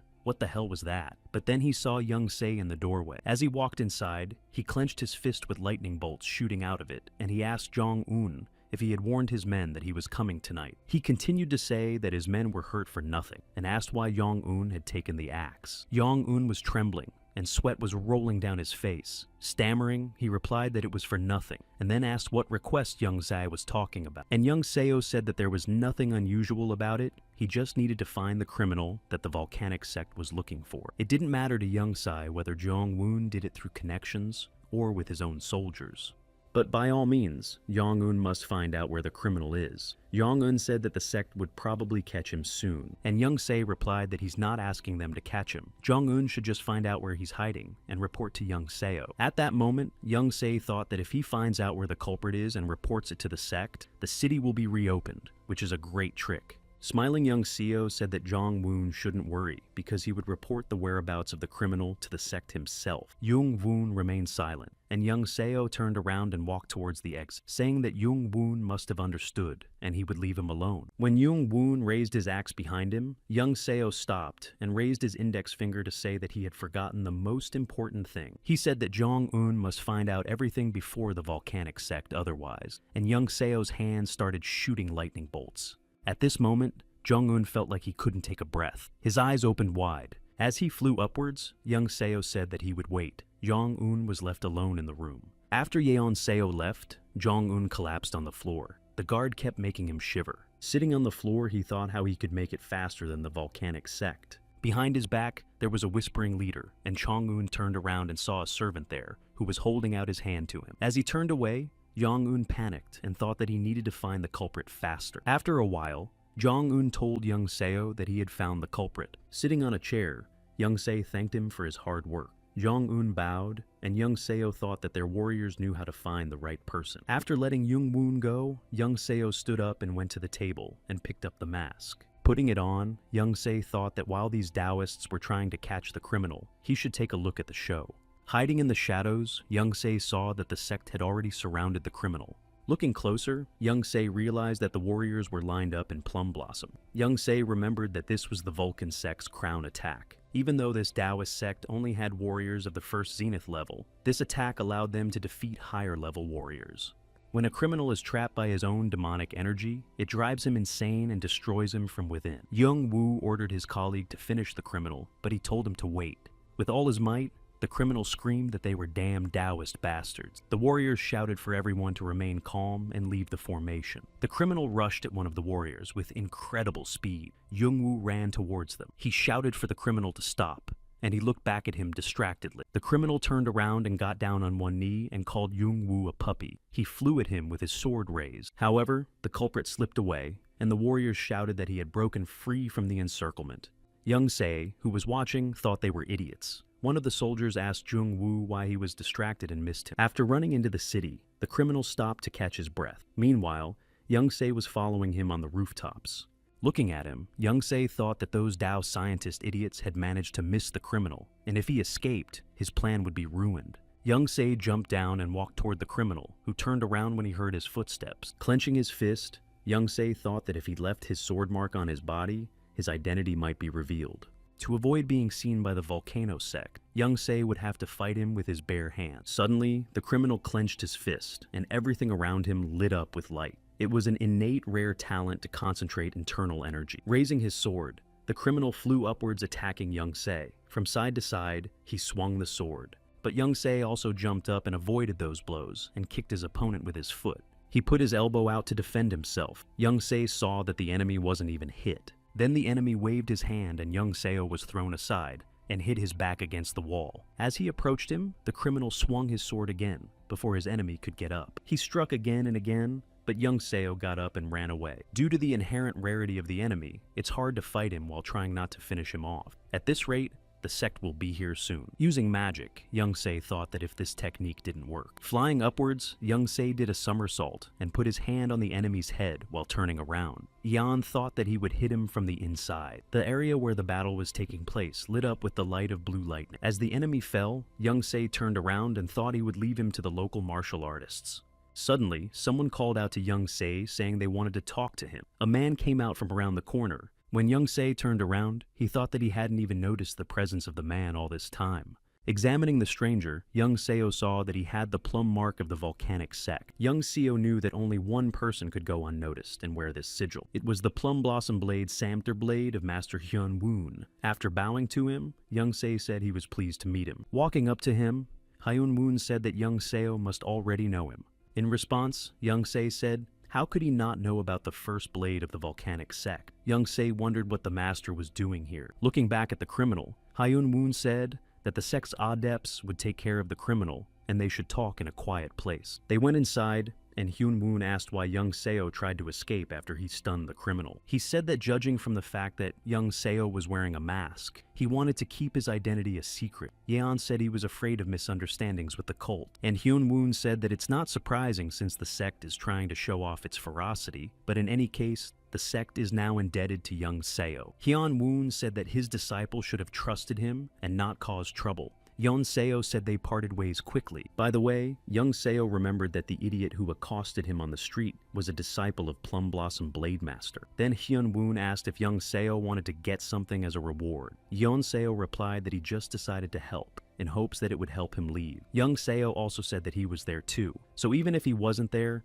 Hyun-woon would have caught the culprit. Hyun-woon said he's not greedy at all. And Yeon-seo said that of course he wants to be paid for his deeds, but it's silly to ask for a reward in this situation. Yi Hyun-woon said that Young-seo must have a lot of courage to say that in front of him. In response, Young-seo said, why would you be afraid of your elders whom you respect? This made Hyun-woon laugh a lot. He said that he liked Young-seo more and more. Then he asked Young-se didn't come here alone. Yeon-seo said he came here with Tong. So Yeon, the daughter of the Tang clan leader. Hyun-woon interrupted him and said that he had accompanied her. After hearing this, Young-seo asked Hyun-woon if he knew him. And Hyun-woon said that he heard that this kid Jung-woo had met a girl from the Tang clan and two strangers. To begin with, Hyun-woon asked why Young-seo is unknown, even though he has all the abilities to defeat the criminal alone. Yeon-seo said that it was because he was just a student at the Heavenly Dragon School and had only recently set foot on his own path in Morima. As he sipped his tea, Hyun-woon said that this was the first time he had heard of this chakra, but that it might be one of those hidden schools in Morima. He also added that Young-seo's pure and rich energy made him seem to have a lot of experience behind him. Putting down the cup, he exclaimed, well. Afterward, Hyun-woon cheerfully asked if Young-seo could take his student Jong-yu with him. Hearing that, Young Seo frowned and asked again. He himself thought Hyun-woon was talking nonsense. Then Hyun-woon told him that after spending his whole life listening to his teacher's words, he had learned to turn up his nose and shirk his work. To Young Se, it was crazy. He didn't understand why he had to raise this sucker, and decided that he wouldn't take him even if he hated him. Pointing at himself with his hand, Young Se clarified why Hyun-woon was asking him to do this in the first place. The master replied that the character is unaffected, and his intentions are clear enough to have the daughter of the Tang clan leader traveling with him. But Yong Seo said that he and his apprentice are not in the same character, and he is even sure that it might come to a fight. However, the master said it was a good thing. Yeon Seo didn't understand and asked again. In Hyun Woon's opinion, a whip is the best way to calm the mind. He thought that if Jung Woo defeated a peer, it would bring him down to earth. Clenching his fist, Young Seo clarified that Hyun Woo wouldn't mind, even if he fought him with all his strength. Opening his jacket, Hyun Woo said that of course he's asking Young Seo to do this for a reason. Taking out a sign, Hyun Woo put it on the table and slid it towards Young Seo. When Young Se saw the sign, he recognized it. It was the Plum Blossom Clan Master's token of appreciation. Every clan has such tokens, and it means that the clan is indebted to the warrior. Such a token could not even be obtained for 1,000 gold coins. So, Young Sai asked Hyun Woon if Hyun Woon was really willing to give it to him. After scratching his beard, the master replied that even though he was a master, he had little to reward him with, since he didn't have enough power or money. After a while, they stood by the carriage, and Young Woo said he was incredibly happy to join them. He asked them to take care of him. Looking at him, Young Se thought he was sick of that Dao, but he didn't hate him. After all, thanks to him, the Plum Blossom Blade Master was now in Young Se's debt. And now, this loser is asking him to look after him. When the girls got into the carriage, Jongwoo turned to Young Seo and stopped him. He said that the carriage was rather cramped, and suggested that Young Seo ride on horseback. Then he added that they would switch places afterward, but Young Se passed him by without saying anything. Young Woo turned around and asked him if he had heard him. Young Se turned around and asked if he had paid a penny for the wagon. Young Woo wrinkled his nose and asked what he meant. Young Seo leaned on the door and said that it costs money to rent a cart. Then Young Se asked if it would be fair for Young Woo to go on horseback. As he closed the door, Young Sai smiled and wished Young Woo a good journey. While on the road, Young Se saw that Young Woo was riding with his head down. When Yang Ga noticed this, she asked if the sect would take revenge on them for treating their adherent like this. Young Woo was one of the most outstanding warriors before he became a master's ward. If they crossed the sect's path now, they would obstruct Young Se later. And Young Seo replied that Jong Ga was right, so they needed to come up with a good excuse. Night came, and the wagon stopped in the forest and made a fire. Young Woo asked if he told him about the teacher. Young Ga said he had 4 times, and Young Woo replied that he was still the first sword of the volcanic sect master of the Plum Blossom Blade sect. Again, Young Woo repeated Plum Blossom Blade Master, emphasizing each word, and looked at Young Seo. Young Ga intervened and asked Young Woo if he was a great warrior too, and he said he was very flattered to hear that. He said that he still has many flaws, but he is often told that he is the future of the sect. Young Se said that he was very pathetic. Turning around abruptly, Young Woo clarified what Young Seo had just said. The girls looked at him questioningly. Young Seo said he was just remembering the wild dogs they had crossed paths with in the forest recently. Young Woo questioned the dogs, and Young Se said that several dogs had surrounded their prey back. As he said that, one dog rushed forward and chased after the prey. But the prey was more cunning and ran back to its hole. Yi Young asked if that dog was stupid. Young Woo replied that the dog must have had his reasons, and Yeon said that the dogs were left without food. But if something like that happened in Marima, one bad decision, and a crazy criminal could get away. Yan added that innocent people could have gotten hurt. Young Woo looked away and said that only stupid people talk about what could have happened, but didn't. However, Yan asked if Young Woo really missed him. Upon hearing this, Young Woo frowned with anger. Jumping up, Young Woo yelled out what Young Seo was trying to say, but Young Seo replied that he was just talking about dogs. Young Seo then asked why Young Woo jumped up like that. He continued to look at him angrily. When everyone went to bed, Young Woo came up to Young Seo and said he wanted to talk to him alone. Young Se said he could talk, but Young Woo asked why don't they walk to another place and talk there. Of course Yeon Seo agreed, and Young Woo took him to the forest. Looking back, Young Se said that whatever Young Woo wanted to say, why did they have to go so far away? Young Woo turned around and yelled out what Young Seo was thinking, and Young Seo clarified what he was talking. In response, Young Woo angrily said he didn't know what Young Seo was thinking or what was driving him. With a wave of his hand, Young Se said that he just likes Young Woo, and what's the big deal? Young Woo laughed hard when he heard that. Wiping a tear from his eye, Jung-woo said that he didn't think Young-woo could make him laugh, but it was a good joke. Yi-young asked if it sounded like a joke, and added that he was being sincere. Young-woo came up to him and said that Yeon-young didn't know what he was talking about, and Yeon replied that they are more connected than Young-woo thinks. Jung-woo looked at him questioningly, and Young Seo smiled and said that he always thought so too. Walking up to him, Young-woo was breathing heavily and poked his finger and asked Jaeon if he thought he was sitting on the Tong clan lady's neck. Yeon said that he was too quick to judge, but Jung-woo asked him how he was rushing to judgment and asked what Young Seo was talking. Looking at him, Young Se thought that he hadn't encountered people like that in a long time. Jung-woo dropped his manners as soon as they were alone. With his hands spread out, Young Se clarified that he had brought him here just to complain, and if so, he should go back to the sect and talk to his teacher. Turning away, Jong-woo grabbed his sword and said that there was no point in talking about serious things with non-serious people. Turning to Young Seo with his sword raised, he shouted, "That means they will fight." Looking at the sword, Young Seo clarified, Young-woo really decided to end this argument with a fight. Smiling, Young-woo asked if Young Seo was scared. Pulling back the sword with his wrist, Young Se replied that he just doesn't want to play these games.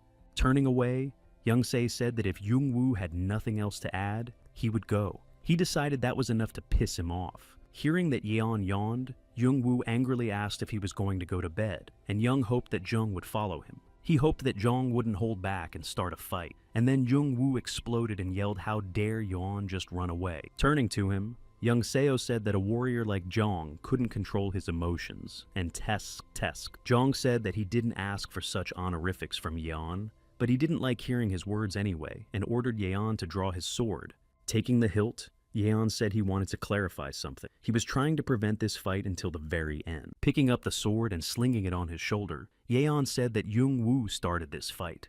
When Jong said that they could start, Young Seo vaporized from where he was standing. The next moment, Young Se was in his face with his sword raised. Yeon said that everything that happens from now on from his side is self-defense. Then with his sword, Yeon struck Chon and he fell to the ground. Getting up, he shouted that only a coward would attack so suddenly. Putting his sword on his shoulder again, Yong repeated his words. Looking at Jong, he said it was better not to say that, because if the fight was real, Jong would have lost his head by now. Upon hearing this, Jong called Yeon a bastard and only clenched his sword tighter. Throwing himself at Young Seo, Jung-woo shouted that Young dare not joke with him like. In his eyes, he slashed Yeon Seo in one fell swoop, splitting him in two. But behind his back, Young Se asked if he was joking. Jung-woo woke up and realized the enemy was behind him, and then Young Se stabbed Jong-woo in the liver again, knocking him down. His breathing was cut off and he turned red. He then grabbed his side. Looking at him, Young Se thought that the warrior had lost his sword, and he didn't recognize his shortcomings and kept making excuses for himself. As he approached him, Young Se swung his sword and said that at this rate, he would be the winner of this fight. With his arm outstretched, Jung-woo asked him to wait. With a sharp swipe of his sword at his neck,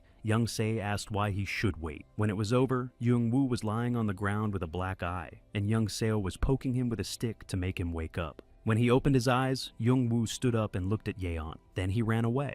When he got a decent distance away, Jung-woo shouted at Yeon that he thought he could get away with it. He shouted that he was a disciple of the Plum Blossom Blade Master. Listening to this, Yeon thought that he lacked strength, so he decided to threaten him with the teacher. Jong-woo crouched down on one knee and put his sword in front of him. Young thought that this sucker was the future of the Volcano sect. Now, Young understood why the Blade Master had given him such a valuable reward. Turning to him, Young said that, since he was using the teacher's name, opening his eyes wide, Young Se said that he seemed to have no choice but to finish him off. Putting his sword away, Young Seo spread his hands and said that he was joking, and he couldn't be afraid of that, even though he was a disciple of the Plum Blossom Blade Master, and he asked if the entire volcanic sect would take revenge just because of him. Jung-woo said they would find a motive. Raising his hand, Yeon clarified that he was saying that his teacher would manipulate the motive, and then clarified that he himself was not ashamed to say such a thing. Jung-woo stood up and stammered and said no. Young Se said she could go out.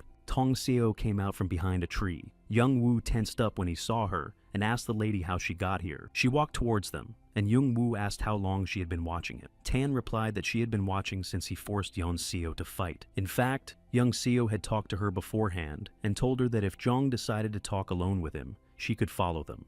It was obvious to him how Jung-woo would behave when he found out Lady Tan was there. Turning to Yeon, Jong shouted that he had provoked him on purpose, knowing that she was here, and also attacked him suddenly like a real coward. In response, Yeon said, Why did Zhong bother with the coward story? He said it was just a misunderstanding, so he thought it was just a fight. After raising his hand, Yeon suggested that they have a duel, and Lady Tang will judge them. Of course, Young Woo shouted, "Whatever you say." Yeon also clarified, maybe the loser would serve the one who wins.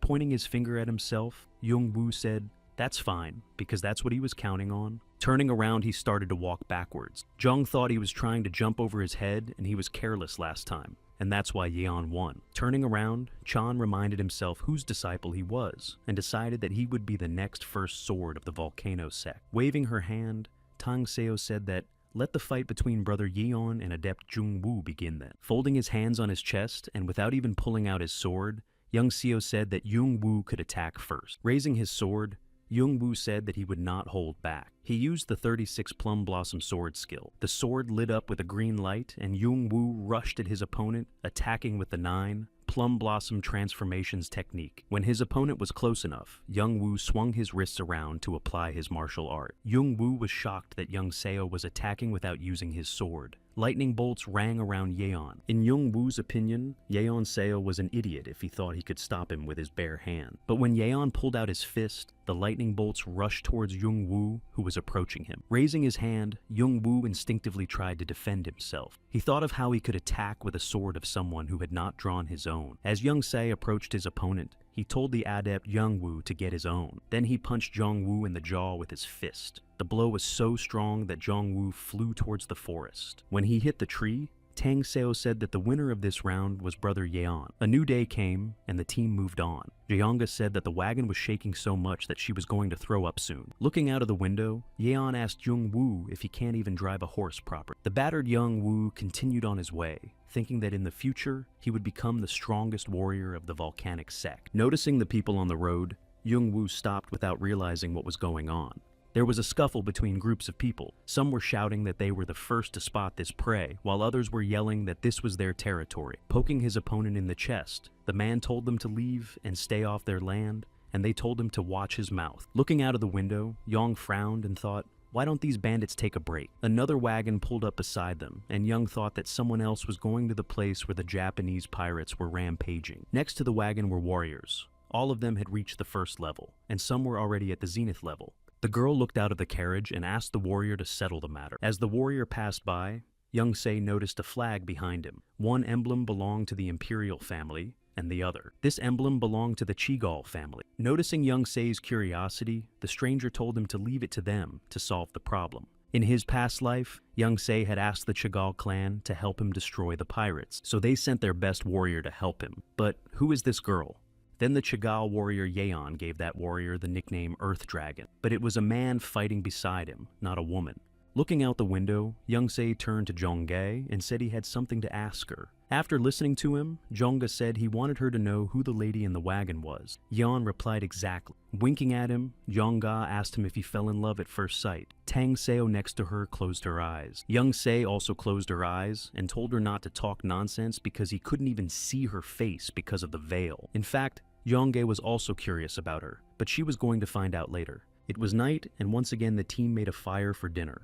Meanwhile, Young Se looked at Jonggae and thought that he couldn't even start a fire and couldn't cook. How useless he is. Suddenly, the lady came over and apologized for interrupting the meal and asked for permission to sit next to him. She looked at Young Se and said she wanted to talk to him and smiled. Without even looking at her, Yeon Seo told her to sit down. Jung Woo folded his hands and said hello and introduced himself to her. Also smiling, she introduced herself to Jongga and Tang Seo. Hearing Tang Seo's name, the stranger asked if she was the daughter of the leader of the Tang clan. A young Seo quietly told her his name. He said he was from a little-known school and unknown in Murima, so she obviously hadn't heard of him. She put her hand on her chest and said that her name was Che Gal Hai. She also apologized for being cautious, saying that she had to hide her face. Young stood up and thought that he had never heard her name in his past life. Gal Hai said she didn't know anyone else had gone to Zhejiang. Pouring the soup, Young Se thought that since she was from the Chigal family, it wouldn't be a bad thing if he'd left a good impression of her. When he came up to her and held out the bowl, he said that they didn't know either and offered to eat together. Gal Hai thanked him. Gal Hai looked at him and said that their meeting must have been fated since they had the same goal and asked if he wanted to join them. In response, Young Seo thanked her for the offer and told her that they were going to Hangzhou. Apparently Gal Hai thinks they were going to fight pirates too.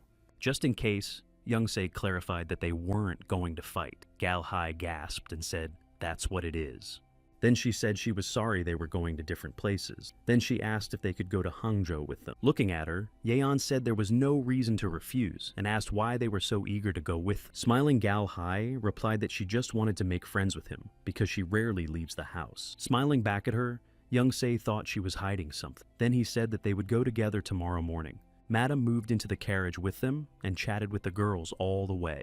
Arriving in town, Gal-hai said she was sorry it was time to say goodbye. Bowing, Gal-hai said it had been a fun trip and thanked them. Folding her hands in farewell, Young-seo replied that they had enjoyed being with her too. As they said goodbye and Gal-hai got into the wagon, she thought of the daughter of the Tang clan leader. The sword was lying next to her. She thought about the apprentice of the Plum Blossom Blade Master and the unknown girl with an unusual aura around her. As she put on her cloak, she thought about the head of this company, Bart Yong. She decided that she would have to resort to her family's connections to find out. The warrior approached the wagon and announced that he was here. After opening the door, the lady ordered the Ha warrior to address her properly from now on. When the man from the wagon came out, the warrior apologized to the young master. When sunset came, Young came to the house of Huayan Peak. The guards at the entrance asked how they could help him. Showing his red sign, Young-seo said he had come to see the head of the Huayan trade organization. When the guards saw the sign, he aghast and exclaimed that they would take him to the reception hall and ordered another to tell the head that he had an important guest. Sitting in the reception hall, Young-se listened to the head of state ask how he was doing. Smiling, Young-se said that he had no complaints. The head said he was glad that he was doing well, and added that he wanted to ask him something. He asked how Young Jo knew that spices were going to get so expensive, and Young Cho said he had a secret to tell, and started telling him what he really was. He said that he was reborn, but that when he went back to the past, all his memories of the future remained. The head frowned and asked Young-se if he was lying about being reborn. Then he laughed and asked if that was how he should have reacted. Smiling, Yeon asked if it was so important how he knew about it now. Holding the bowl, Yeon said that what will happen in the future is not that important. Young also asked if his son's health had improved. He wondered if he was able to overcome the ailment inflicted by the demonic sect. The head replied that he was completely healthy now. He said that people around him still thought he was sick. Yeon asked why that was so. The head said that he was hiding the fact that he had recovered, and that he had found a healer for the heavenly demon to contact. Looking into Yong's eyes, the head asked if he shouldn't avenge all the suffering he had caused. In turn, Yong thought that the head of the trade organization was indeed an unusual person, but in that case, the sect leader doesn't know that his son was cured by Young-se. He had already collected 2 of the 5 heavenly demon labors. Young-se thought they were already looking for him, so he tried to be secretive. But what if Young-se collects all the books and he doesn't even know about it? Then Young-se would become the hero of Murim and stop the demonic sect from conquering the world. After putting the cup down, Yong replied well and suggested that we talk about the main thing. Leaning on the table, Yong asked how he would invest in food and herbs this time, and the head asked Yong wanted to gather all the food and medicines for the sake of the battle against the demon sect. Then Yeon explained that the leader wanted to make money by trading in Murima, but it would be difficult to do so since there were already strong trade ties in the market. He then added that from now on, they should invest in food and herbs. Touching his beard, the leader asked if it was not a battle, if it was going to be a bad harvest year. Yong said that it was, and that it would be in 3 years. There would be a great famine, even in Hanam where Murim was founded. Hearing this, the head asked Yeon-seo if he really knew what would happen in the future. However, Young-se only said that the decision was up to him. Tapping his fingers on the table, the head said he would think about it. He felt that he couldn't make a decision based on one person's opinion. Agreeing with him, Yeon added that the head needed to know that he was investing half of the spice sales revenue into it. After saying that, the head said that they would be willing to help the investors in that case. When Young-se left their house, it was already getting dark. Suddenly, someone called out to him. Jong-ga was standing in front of him. Going down the stairs, Young-se asked what she was doing here. She asked him what he was talking to the head of the organization about. Yi-yeon said that he had found out how much he earned from selling spices and inquired about his son's condition. Leaning toward him, Jong-ga asked just for that reason. Continuing down, Yeon replied that he didn't have to tell her everything. Jong-ga snidely replied, "Of course." Jong-ga then asked where Yeon was going so late. Yeon replied that he had to find someone. Of course, Jong-ga asked who, and Young said he didn't know where he was from, or what his name was, or what he looked like. All he knows is his gender and age. People say he lives in the entertainment district, so Young decided to search the place. But Hangzhou's entertainment district is the biggest. Walking beside him, Zhang said that with this information, he will search for this man for a long time. Young said he would recognize him if he met him. The man Yun Seo is a martial artist who can destroy anyone. Cloud Dragon, popularly known as the dragon drowning in alcohol. Everyone around him thinks he lived in luxury and died in it. In fact, he was captured by the heavenly demon's followers and became their puppet. In his past life, Young Se had only seen him in a mask, so he didn't know what the master looked like, but he remembered his energy. In a year's time, he's going to become a puppet. But in this life, Young Se decided that he would be the first to catch him. Younga asked why Young Seo wanted to find him. Looking at her, Yeon Seo replied that he would tell her everything later. Jonga looked away and said she didn't have to ask. Then Yeon asked how long she would follow him around. Jeonga said that the chief of staff had taken care of everything and she had nothing to do. Young Se stopped and asked if she wanted to go to the entertainment district. Jeonga untied her tail and asked why he was asking. Young Se said in case men were hitting on her. Jeonga took off the clip and untied her hair and asked if he was worried about her. Without answering her question, Young Se just walked past her, which surprised her. When they arrived at the entertainment district, Young Seo noticed that the district was really huge and it would take a long time to find the place. It's said that the dragon is good at the four arts, so if we go by that. Suddenly, there was a shout of a man asking if he had gotten drunk at someone else's expense. Yong looked in the direction of the noise. There were men standing nearby, holding the drunk and holding brushes and ink, a go board and a tool. They decided to take him to the boss. The men were angry and said that this idiot was asking for trouble. At that moment, Young Seo felt that energy. The man in their hands waved to the side and asked for another drink. Yeon realized that the cloud dragon was in front of him. In the warrior book, it was written that it had a beautiful appearance. Although the energy was weak, it was exactly the same as what Yong had felt in his previous life. As he approached them, Yong said that he would take this man away. The man looked at him questioningly. One of the men raised an eyebrow and asked him if he had lost his fear and where he was going to take the debtor of the Hwangan sect. To his dismay, Yong didn't intend to answer the man's questions and just punched him in the jaw. Before his comrade knew it, the man was already sweating away. Clenching his fist, Young Se looked at another opponent and thought that no matter what he told them, they wouldn't listen. The people of the sect started shouting that now Young Se would find out who they were. Passers-by started looking back at them. When it was over, Jeonga looked at the bodies and said it was fun. After picking up the dragon, Young Seo turned to Jeonga. He asked her to find information about him. After a while, when Dragon opened his eyes, Young Seo asked if he had regained consciousness. Jumping up, Dragon asked who Yeon was. Sitting on a chair, Yeon introduced himself. He said he was passing by and thought the dragon was in trouble, so he decided to help. The dragon replied that he just passed out. Then Young said that when he saw him, the dragon was being dragged by some people. Looking around, the dragon exclaimed that they had taken all of his things. Remembering the things scattered around the neighborhood, Young Se said that his belongings were damaged. Ya Young said, Dragon doesn't have to worry because he's taken care of all his debts. Dragon asked why he was paying his debts. Suddenly, Yi Yong called out the name Dam Un, or rather the heir to the Sama Sama Un clan. Hearing that, the dragon tensed up. Yi Yong said he did all this to ask him for a favor. The dragon asked how Yi Yong knew his name. Showing the book, Yeon said that he was helped with it by the HAO Society while he was sleeping. He then added that he wasn't going to harm him and not to worry so much. After getting up, Damun thanked him for his help and said that he was now in debt and would repay him tomorrow, but Young replied that he doesn't need to pay him back. Yeon also said he wasn't going to involve him in the sect. As he left, Damwoon waved his hand and said he was happy with his life as it was. Taking his pen, Damwoon said they would see each other when he paid him back. But suddenly Yeon said,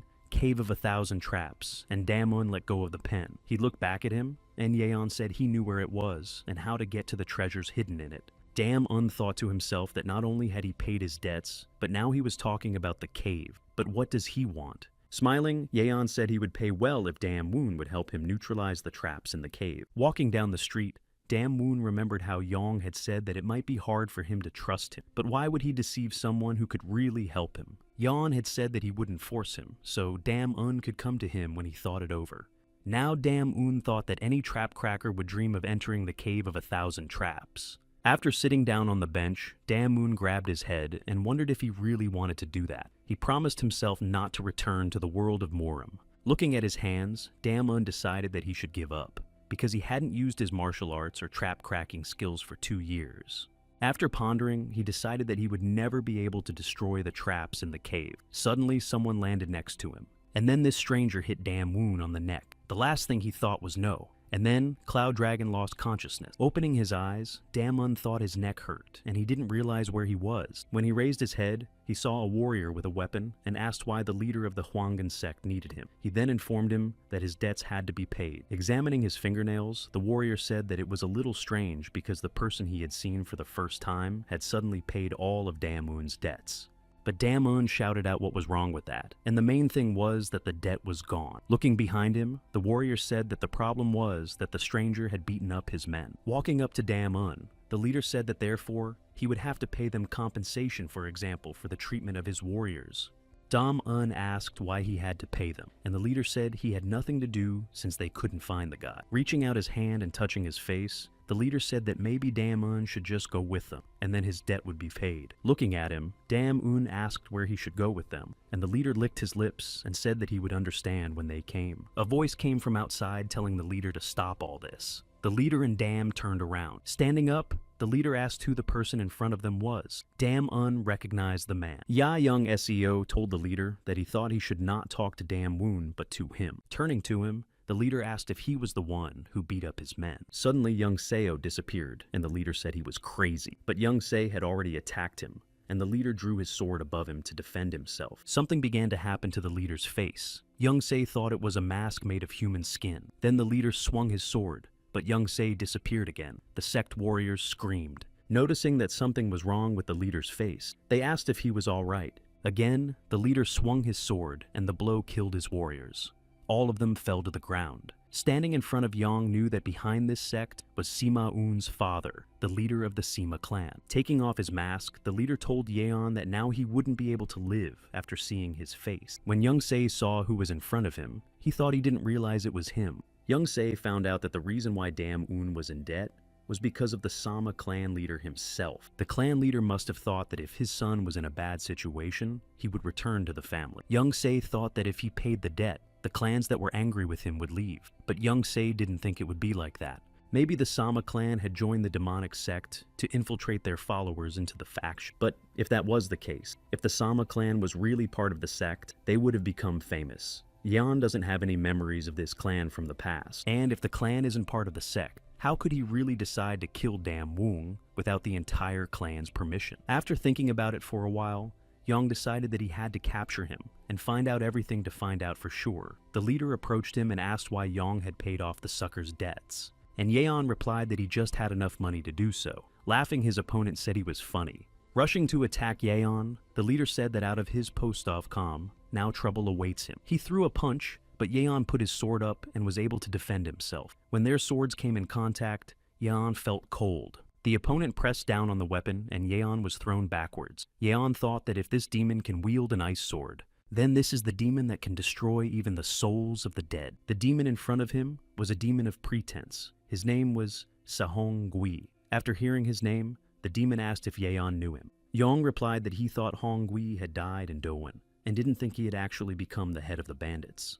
Putting his sword on his shoulder, Hong Gui said that Yong had a good tongue. Then he said that since Yeon knows him but is calm, Yeon is a good warrior. And Yeon replied that he is calm because he knows what to expect from him. Standing up, Hong Gui said that he is older than him, but it seems that their skills are on the same level. His sword shone, and Hong Gui added that he was sorry to take the life of such a young warrior with his own hands because he had a promising future. Raising his sword, Hong Gui used the 4 Blizzard Strike and shouted that he would kill young Seo quickly and painlessly. After an explosion sounded and Hong Gui carefully watched the place where his opponent was standing. He didn't see anyone, but young Se was already attacking his opponent from above. At the last moment, Hong Gui sensed him and swung his sword away and shouted for nothing. Again and again he struck, but Yeon skillfully evaded him, while Hong Gui shouted why he was dodging. Yong Seo tried his best to defend himself against the enemy, but he shouted that Yong Seo was about to die. He clutched the hilt and swung his sword at the enemy. Hong Gui said that Young Se was fast. The situation was getting tense. Hong Gui shouted that Yeon's fast attacks wouldn't take him. Again, Yeon used his martial art, but Hong Gui shouted that it wasn't enough. Looking closer, Hong Gui realized that his opponent had disappeared. Turning around, he shouted where Yeon had gone. Meanwhile, Yong was watching him from above, already preparing to strike. Turning around, Hong Gui was hit by the 4th stage. With a swing of his sword, Yong used the waning moon attack. Raising his sword, Hong Gui tried to deflect the attack, The blow was powerful, and he clenched his teeth from having to strain. With his eyes wide open, he realized that this guy didn't have a single bit of doubt and had absolutely no sense of fear. There was an explosion, and Yang landed amidst the rising dust. Lightning was shooting out of his sword into the sky. Deciding that he couldn't defeat him, Hongui threw down his broken sword and grabbed Dam Woon and ran away. Just when he thought he had to return to report back to the sect head, Hongui felt something and turned around. A blue light enveloped him, and then Hongui stopped and looked around, realizing that Dam Won had gone somewhere. As he continued to look around, he thought it was magic.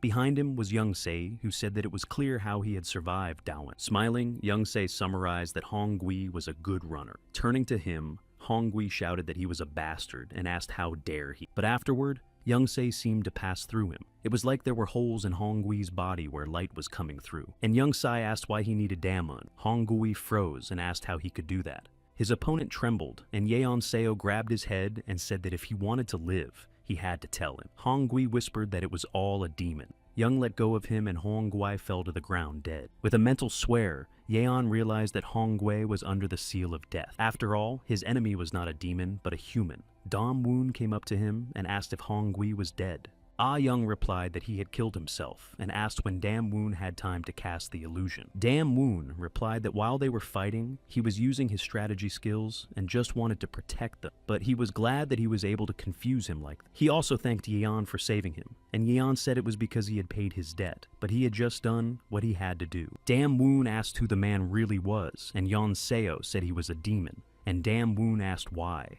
Yeon Seo asked him to answer only one question. The leader of the Sama clan had colluded with the demon sect. When he heard that, Dam Woon clarified that Yong wanted to say that the one who put him in debt and the one who sicked the sect on him was his father and the leader of the Sama clan. Yeon confirmed it. Dam Woon reasoned that the person who kidnapped him is a demon from the sect. The head of the Sama clan might have made a deal with the sect for his purpose. To Dam Woon, it was strange and dangerous to collude with them just to bring him back to his family. Thinking about it, Young decided that if he was wrong and the Sama clan was not in cahoots with the sect, then it was the person who wanted to kidnap Dam Woon without the clan head's knowledge. Looking at Un, Yeon said that his family was his family, and Un said that he had given up that name a long time ago and asked him to call him Dam Un. When he asked him by another name, he asked if he could find out what had happened to his family. Un was confused and asked if Yeon had told him that he had found out everything about him. Yeon said that he had only been given dry facts about him without any detail. That's what Yeon wanted to hear from Un's mouth, but Dam Young said it wouldn't be interesting. Scrunching up his nose,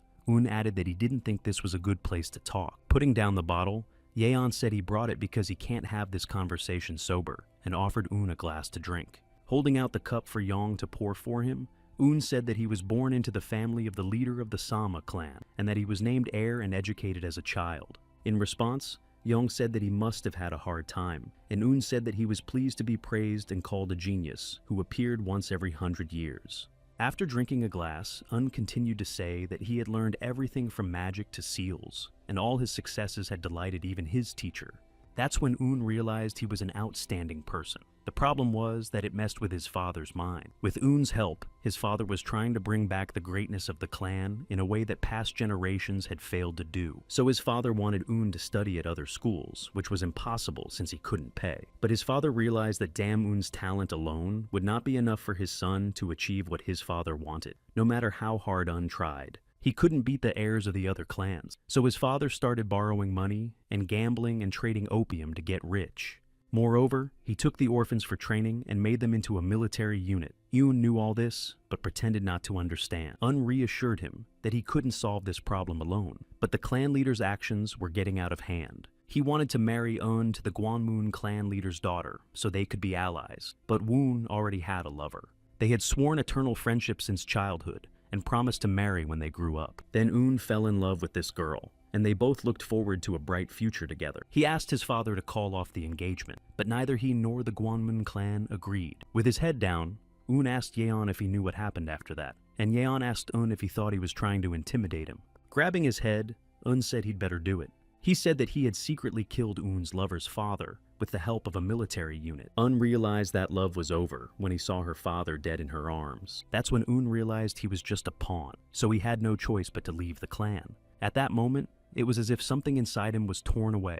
Un couldn't see her anymore. How could he, the son of a criminal, appear in front of her? So Un went to his father and told him he was leaving and then ran away. And as Yeon already knows, after that he lived a life of entertainment. And Yeon asked what happened to his lover. He suggested that she might be in his father's cage. Un said he tried to find out where she was. Fortunately, he found out that she had become an apprentice in the shaman faction. Un raised his head and said that he felt sorry for himself, but that life was not bad in his opinion. Tears welled up in his eyes, and he added that no one was suffering because of him. When Yong turned to look at him, Un turned away and wiped away a tear, saying he was ashamed that Yong could see it.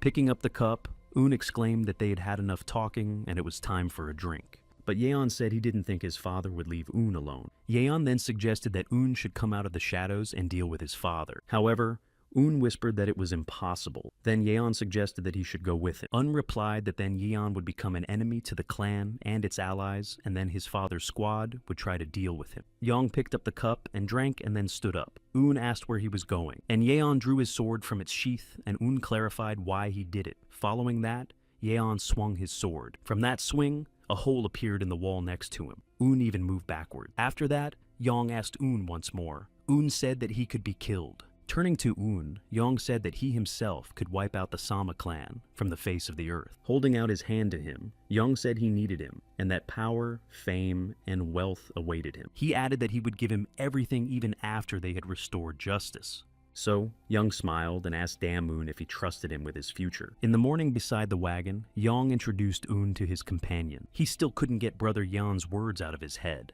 Then he asked if he could answer the question after they left the cave. Yeon answered of course, and Un said that they would need more than just their fighting skills to get out of the cave. However, Yeon answered him that his friends would handle everything. He knew that Jong-ga should find the location of the cave. Tang-so Yeon should also help them in disarming the traps inside the cave. The only problem was that they needed to get rid of that useless sectarian. Walking up to Jung-woo, Young questioned Jung-woo, saying that he wanted to be on his own for a while. Jung-woo replied that he did, and thought about it on the way. Jung-woo frowned and said that the civilians were suffering in these places not because of the Japanese pirates, but because of the bandits. Then Young said that he didn't want to ride, and that Jung-woo should do it. Jung-woo rolled his eyes in response. Afterward, Yeon gave Jung-woo some money and said it was for necessary expenses. And Jung-woo asked him if he was the brother he knew, and Yeon asked who he thought he was. Jung-woo said he's someone who's just waiting for the moment to get him. Young-se looked at him questioningly. Coughing, Jung-woo took the money and turned his back to thank Young-seo. He smiled and thought that helping people was probably just an excuse to get away from him. But the problem was easier to solve than he thought. The warrior bowed his knee and told the leader that he had come with a report. The leader asked what was wrong. The masked warrior replied that he had sent his men because they could not contact the demon ghost. The warrior said that he had covered his tracks well when he went to meet Sima Wun, but they were unable to contact him either. According to the warrior, the leader of the Sama clan might be involved. The leader replied that that was most likely the case. However, the leader thought it was strange that the bloodthirsty demon ghost had disappeared. The man he had sent had disappeared without a trace. Scratching his beard, he added that the leader of Clan Sama knew nothing of their plans either. The warrior added that he wouldn't have been able to just get rid of their man. The leader frowned and suggested that someone else might be behind this. Standing between the chants, Jong-ga yelled that it was a dead end again. Turning to Young-seo, she asked if he thought they were going in circles now. Lowering his head, Young began to reason that the herb merchant who had discovered the cave in his past life had also talked about this strange phenomenon. But Yeon knew that meant the cave must be very close by now. Looking at Un, Young said that there must be an illusion trap and that there was no way to solve it. Un said that he was thinking about it too and had been trying to find it for a while, but he didn't say anything because he saw a stone with symbols on it. Un said to the others to stand and wait. Next to the stone, there was a tree with symbols written on it, and a leaf from a bush was also marked. Then he asked everyone to come over to him. Yong immediately asked if Un had figured out how to get rid of the illusion. Un said that when he was still a child, the clan leader told him that if the creator of this cave hadn't betrayed their clan, they would have become the most prosperous clan.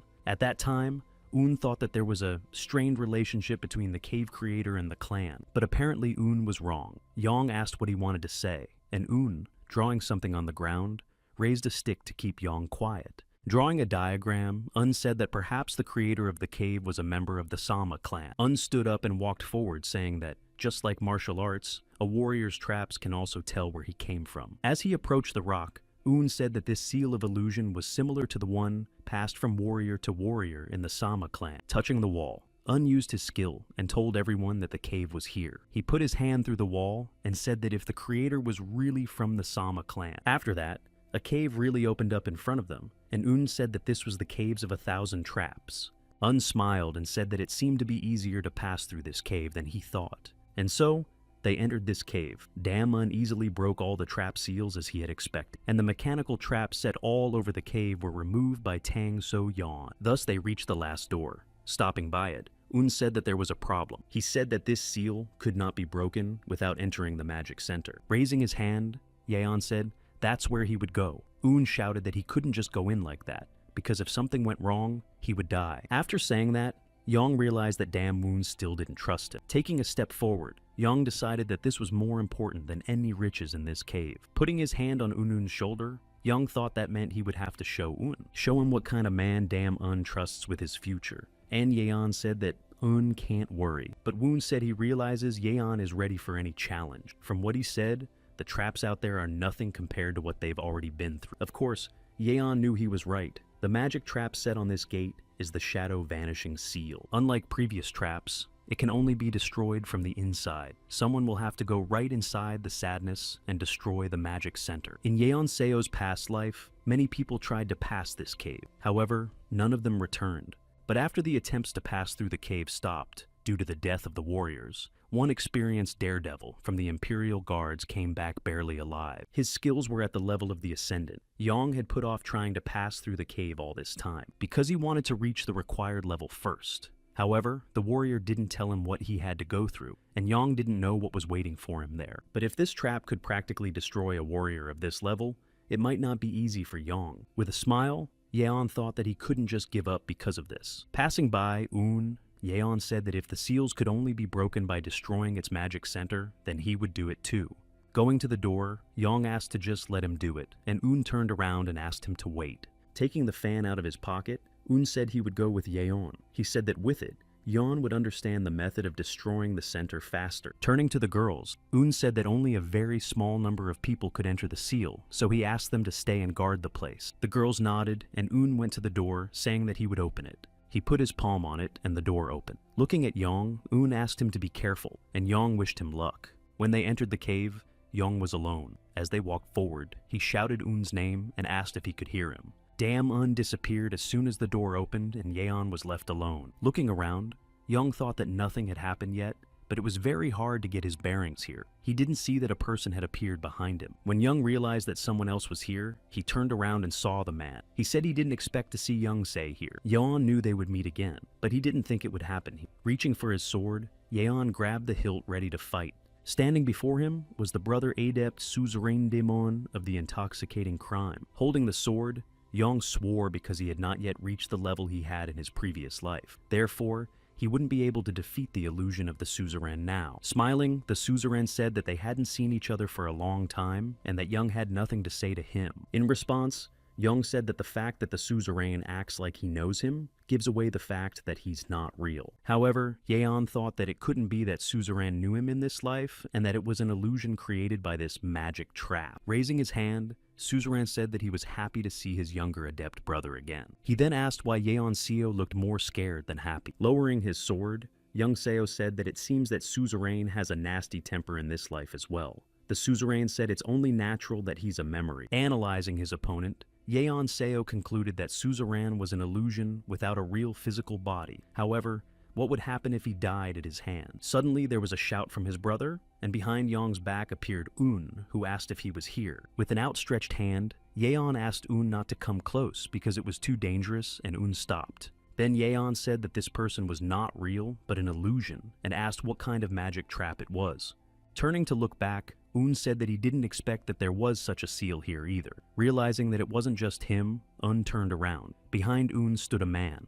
It was the leader of the Sama clan, his father. The Shadow Disappearance Seal recreates your most sworn enemy from your memories. Now, Young understood why he had this demon as his suzerain. But for Dam Woon, it's the leader of the Sama clan. And Young asked if it was an illusion. Couldn't they just ignore it and pass it by?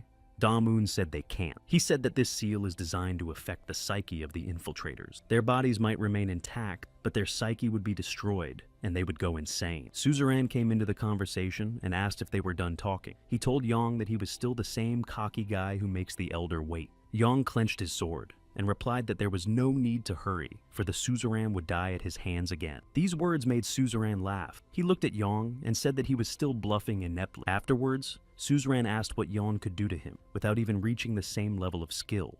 He clucked, and Yang thought that suzerain's strength was unbelievable. Even knowing all the techniques the enemy used wouldn't help with the difference they had now. Suzerain said that as Yang is all such his brother adepts, then he would finish him off without too much pain. He swung his fist at Yang, and a huge magic fist came at his face.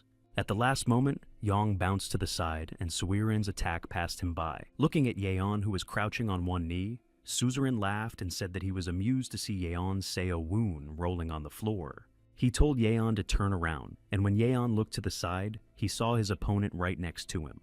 By making a fist, Yeon blocked the enemy's attack. Stepping back, the suzerain told Yang that he was doing well. Looking at him, Yeon realized that the opponent had decided to play with him. Jumping up, Yeon decided that now was his chance. With a swing of his sword, Yang used the waning moon crescent attack. Before he knew it, Yang was already behind him with his sword raised. However, the sword passed through the opponent, and Suzerain asked if this was her best attack. Pushing the weapon away, Suzerain turned his head and said it was disappointing. Watching him, Yeon clenched his teeth. Turning towards Yang, Suzerain owled his fist. He shouted that he would teach Yeon how to fight. He punched Yeon, and he flew back a few meters. Yeon realized that his opponent was reflecting all of his moon phase attacks. At that moment, Young-se decided that it was time for him to use King Fist's White Lightning body art. This strike was called the Dragon Strike. However, the suzerain said it was like being bitten by a mosquito, and then Suzerain kicked Yang in the face. Of course, his image is based on Yeon's memories, but it also reflects the attacks that Yeon has learned in this life. Once again, Yeon was hit in the face by his opponent.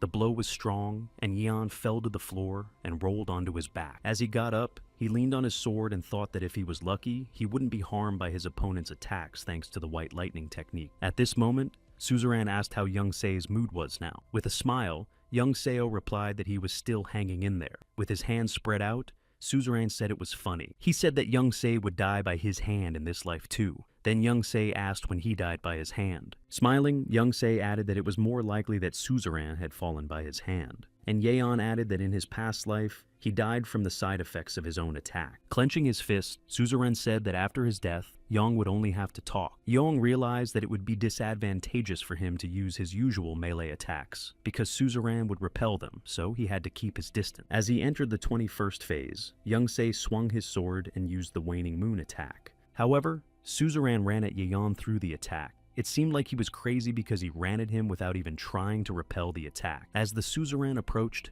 Yeon-seo knew that he liked to corner his opponent and enjoyed every moment of bullying him. And such a man is coming at Young-se with his whole body right now. But why is the Suzerain trying so hard to destroy Yeon-seo with a surprise attack? By flying upwards, Young-se thus avoided being hit, and Suzerain hit the ground. Watching Suzerain's face, Yeon thought why he was so persistent. A thought came into Young-se's mind that he didn't understand something. The way Suzerain is trying to threaten him. Grabbing Yeon's face, Suzerain said he understood. Throwing Yeon to the ground, the Suzerain began to beat him. Suddenly, Dam Woon intervened. Turning to Yeon, Un called out to him. However, his father said behind his back that it was over and Un should surrender. The father said he didn't want to take his son's life. Un asked how much longer he would be acting like a caring father. Un turned to his father and said that he would not change anything by killing him here, and so he would take his father's life. Suddenly, Suzerain yelled out what Un was doing. Un turned around and saw a steel sword in Yong's hands, and Yong told his opponent that now he understood why the Suzerain wanted to end the battle so quickly. The Suzerain shouted that Yeon was a crazy bastard and asked if he wanted to use that attack again.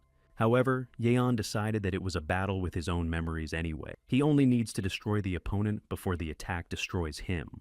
Smiling, Yong used a burst magic attack and said that he would now take Suzerain's life again. Who would have thought that Young-se would use that cursed attack again? Explosive magic attack is one of the 6 skillful attacks of the demon sect. This very attack destroyed the demon Suzerain, and then himself in his past life. And Yeon asked, the suzerain decided to attack him suddenly because he was afraid that Yeon would use it. Right now, Yeon is only fighting him inside his mind. Yeon said that apparently suzerain realized that his body wouldn't be harmed if he used this attack. In response, suzerain shouted that Yeon couldn't destroy him just by using one of his skill attacks, because he wasn't as strong as he was in his previous life. The suzerain was right, since the power of this attack is directly related to the strength of the attacker. The attack won't be as strong as in his previous life. But Young told the suzerain that judging from his chatter, he was still nervous. Standing up, Young thought that there wasn't much time left before the side effects of the attack started to affect. Therefore, Young must concentrate all his strength. As he accelerated, he lunged at his opponent.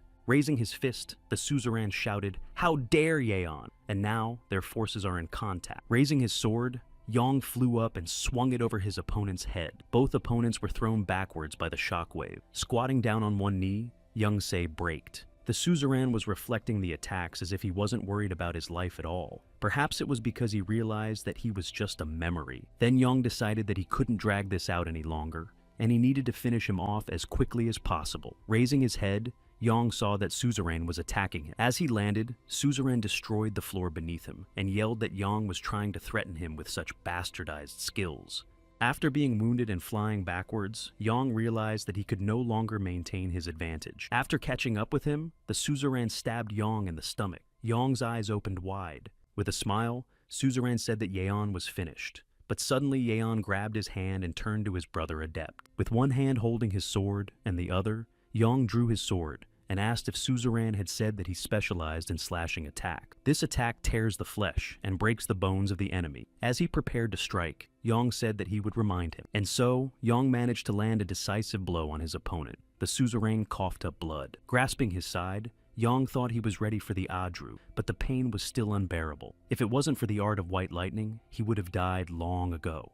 Yong knew that if the battle had been real, he would have died in this life as well. He needed to return to his previous level as soon as possible. Looking around, Yeon saw that Dam Woon was barely getting by. Yeon decided that he needed to deal with the leader of the Sama clan and destroy the Magic Seal Center. Suddenly, Yeon clenched his teeth because a cough of blood was coming out of his chest. These were the side effects from this attack. Falling to his knees, Yong cried out in pain. Meanwhile, in the cave, Jongga turned to Tang So and asked why they still hadn't come out. At that moment, there was a rustling sound behind her, and she turned around to see Yeon Seo holding Dam Woon. Tung Seo approached them and gave Eun's hand to her, and Jongga asked what was going on inside. Yeon replied that they would tell everything after they rested. Collapsing on the ground, Yeon thought that he really almost died there. If the creator of the cave was planning a trap that directly affected a person's mind, then the level of the warrior was completely irrelevant. Looking at Dam Won, Yong wondered how to explain it to him. Dam Won sat silently by his side. Once inside the treasure cave,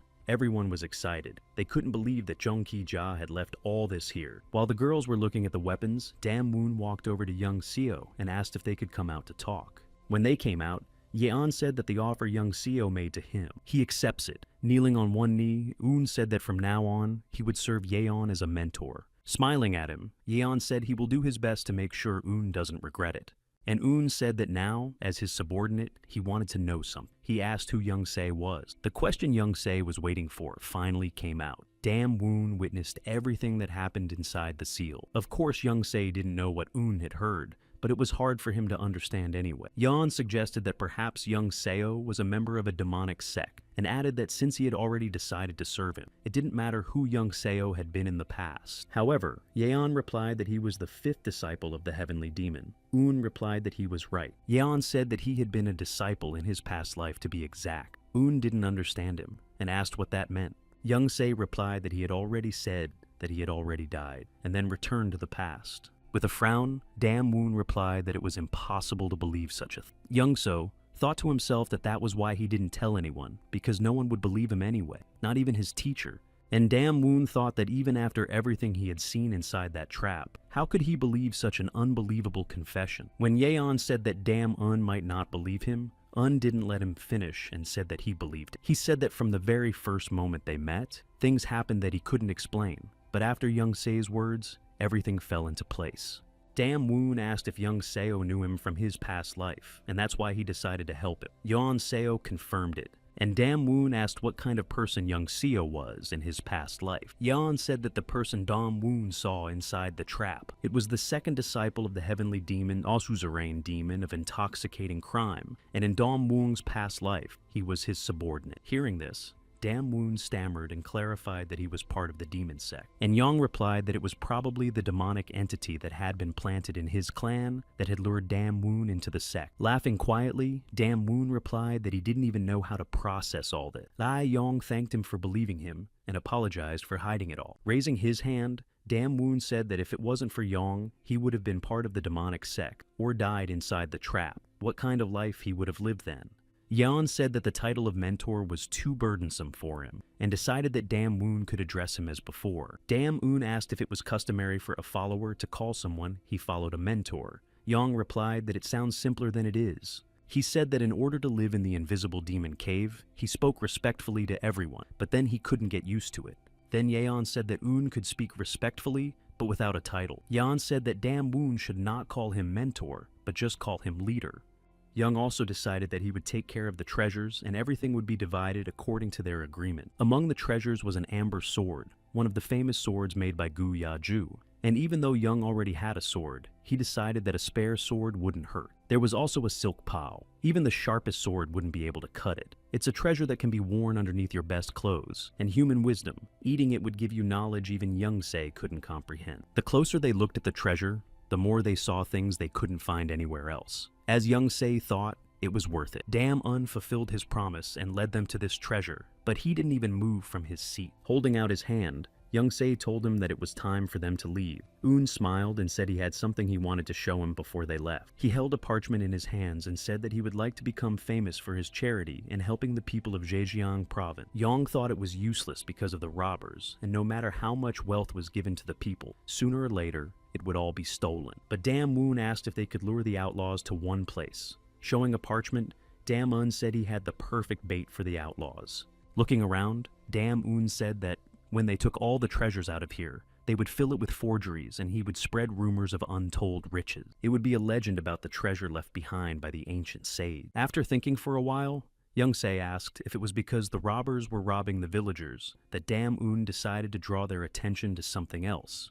Un replied that while they were fighting the pirates, they would lure the thieves and robbers here. However, Yeon asked what Dam Un was going to do with them afterward and picked up the map. Leaning over to Yong, Dam Un raised a finger and exclaimed that this was his plan. He said that Yeon Seo would subdue as many brigands as possible who lived by the Chol River, and at the same time distribute wealth to the civilians. Frowning, young Seo asked Dam Un if he wanted him to pretend to be a bandit. And Un asked, didn't Yeon say he wanted to glorify his name by his own merits? Indeed, it's easier to win people's favor by deeds than by simply handing out money, by attacking the robbers and taking their profits. Young Se will earn more respect from the people than just doing charity work. He can be the one who defeated the mysterious outlaw of Zhejiang province and the one who rid the land of robbers. It would be the same person.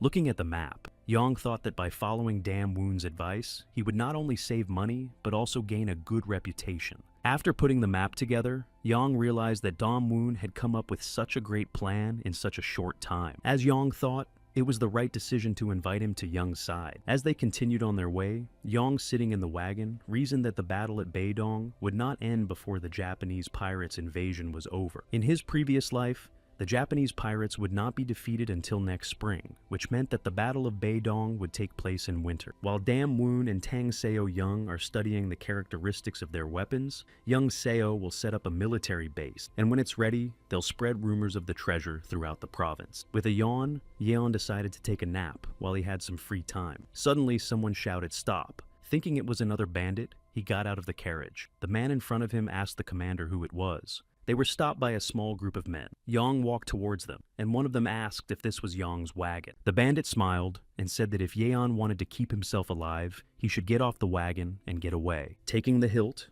Yang thought that this time The bandits had gotten straight to the point. Among the bandits, Yang spotted one he knew and asked if he had decided to rob people now. When he didn't get an answer from Jung-woo, Yang asked if he was bored with the life of a sect leader. Jung-woo replied that it was just the circumstances. And Yeon said that he felt as if Jung-woo had decided to live freely as an outlaw. Jung asked if he didn't say that was not the case. The gang leader intervened again and reminded him that he had asked if the wagon belonged to Young-se. Then Yeon thought he'd discuss it with Jung-woo when he was done with the bandits. The leader shouted why Young-se had naked his sword. With his sword held out in front of him, Young thought he didn't know what Jung-woo was expecting, but he couldn't afford to suffer at their hands. The bandits shouted that Young had had enough of living, and the leader ordered everyone to draw their sword. Looking at the leader, Young-se thought he could handle this gang. Just at that moment, he lunged at Yeon Seo and shouted that he was a fool and would now test his sword. However, Yeon clenched his fist and struck his opponent in the jaw. The blow was so strong that the leader was thrown back into the crowd of brigands. The spot on the man's face where Young Se had struck the blow turned blue, and the bandits whispered that Young Se had killed the leader with a single blow. Turning around, the bandits shouted to retreat and ran in different directions. Looking at them, Jong-yu thanked Young Seo for honoring his request. Young Sai asked him how he would explain it all to him. Tossing his hat on the ground, Jong-woo said he was pretending to be a bandit to find out something. Young asked if that was really the case, then why couldn't he just finish them all off? Young-woo shouted that just because Yeon is a villain doesn't mean he can take everyone's life. In response, Yeon said that Young-woo could tell that, because he lost his last dime and his family members because of them. Before Young-woo could reply, Young Seo turned around and waved his hand, saying he didn't want to argue with a traitor. Holding out his hand, Young-woo asked for help. Putting his hand in his pocket, Young-woo said that he had actually received an assignment from a kid who was looking for his sister not too long ago. Holding out his palm, Young-woo said that he still remembered the boy crying bitterly as he held out 2 silver coins. Clenching his fist, Young-woo told Yeon that with his help, he would save that kidnapped girl. For someone who looks down on others for being an adept, Young-woo reacts very emotionally to the child's request, according to Yeon.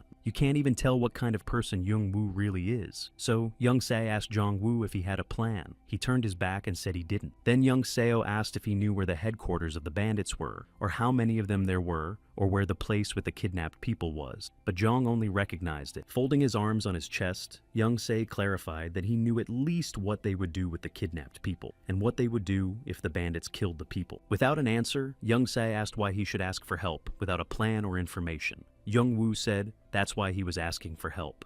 With a wave of his hand, Young-se replied that he didn't know and would only agree if Young-woo gave him his reward badge. Young-woo said that if Young-seo needed it, he would give it to him and swore on his life. With one eye open, Young-se thought that they would still face each other if they continued to be enemies, and this way he could get it for helping him. So, Young-sai said that if it came to fighting evil and helping the injured, he would help Jong. He folded his hands and thanked him happily. Smiling, Young thought that he would have to fight the bandits and demonic sect adherents alone, and that he would gain experience, which was good enough. In the bandit village that night, there was a commotion because they were attacked from the eastern gate. Young-woo, who was watching on the roof, knew that while the bandits were distracted, he needed to free the people quickly. The guards guarding the house were also worried. One asked the other what the attackers would do to them. Another asked what 5 men would do against 100. He added cheerfully that they were still eating free bread, and at that moment, Young-woo landed between them.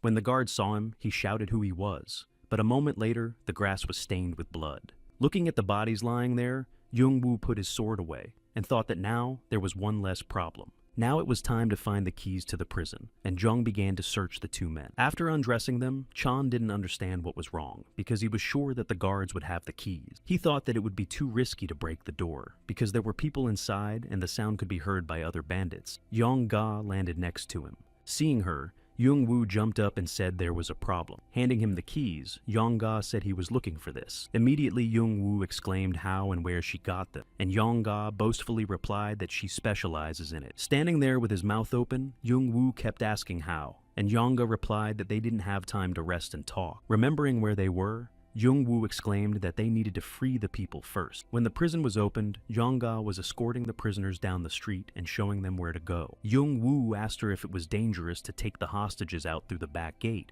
because there was a chance that the bandits would try to stop, but Yong-ga replied that there was no need to worry about that. Young-woo asked why. Yong-ga looked away and said that he would understand when he saw it.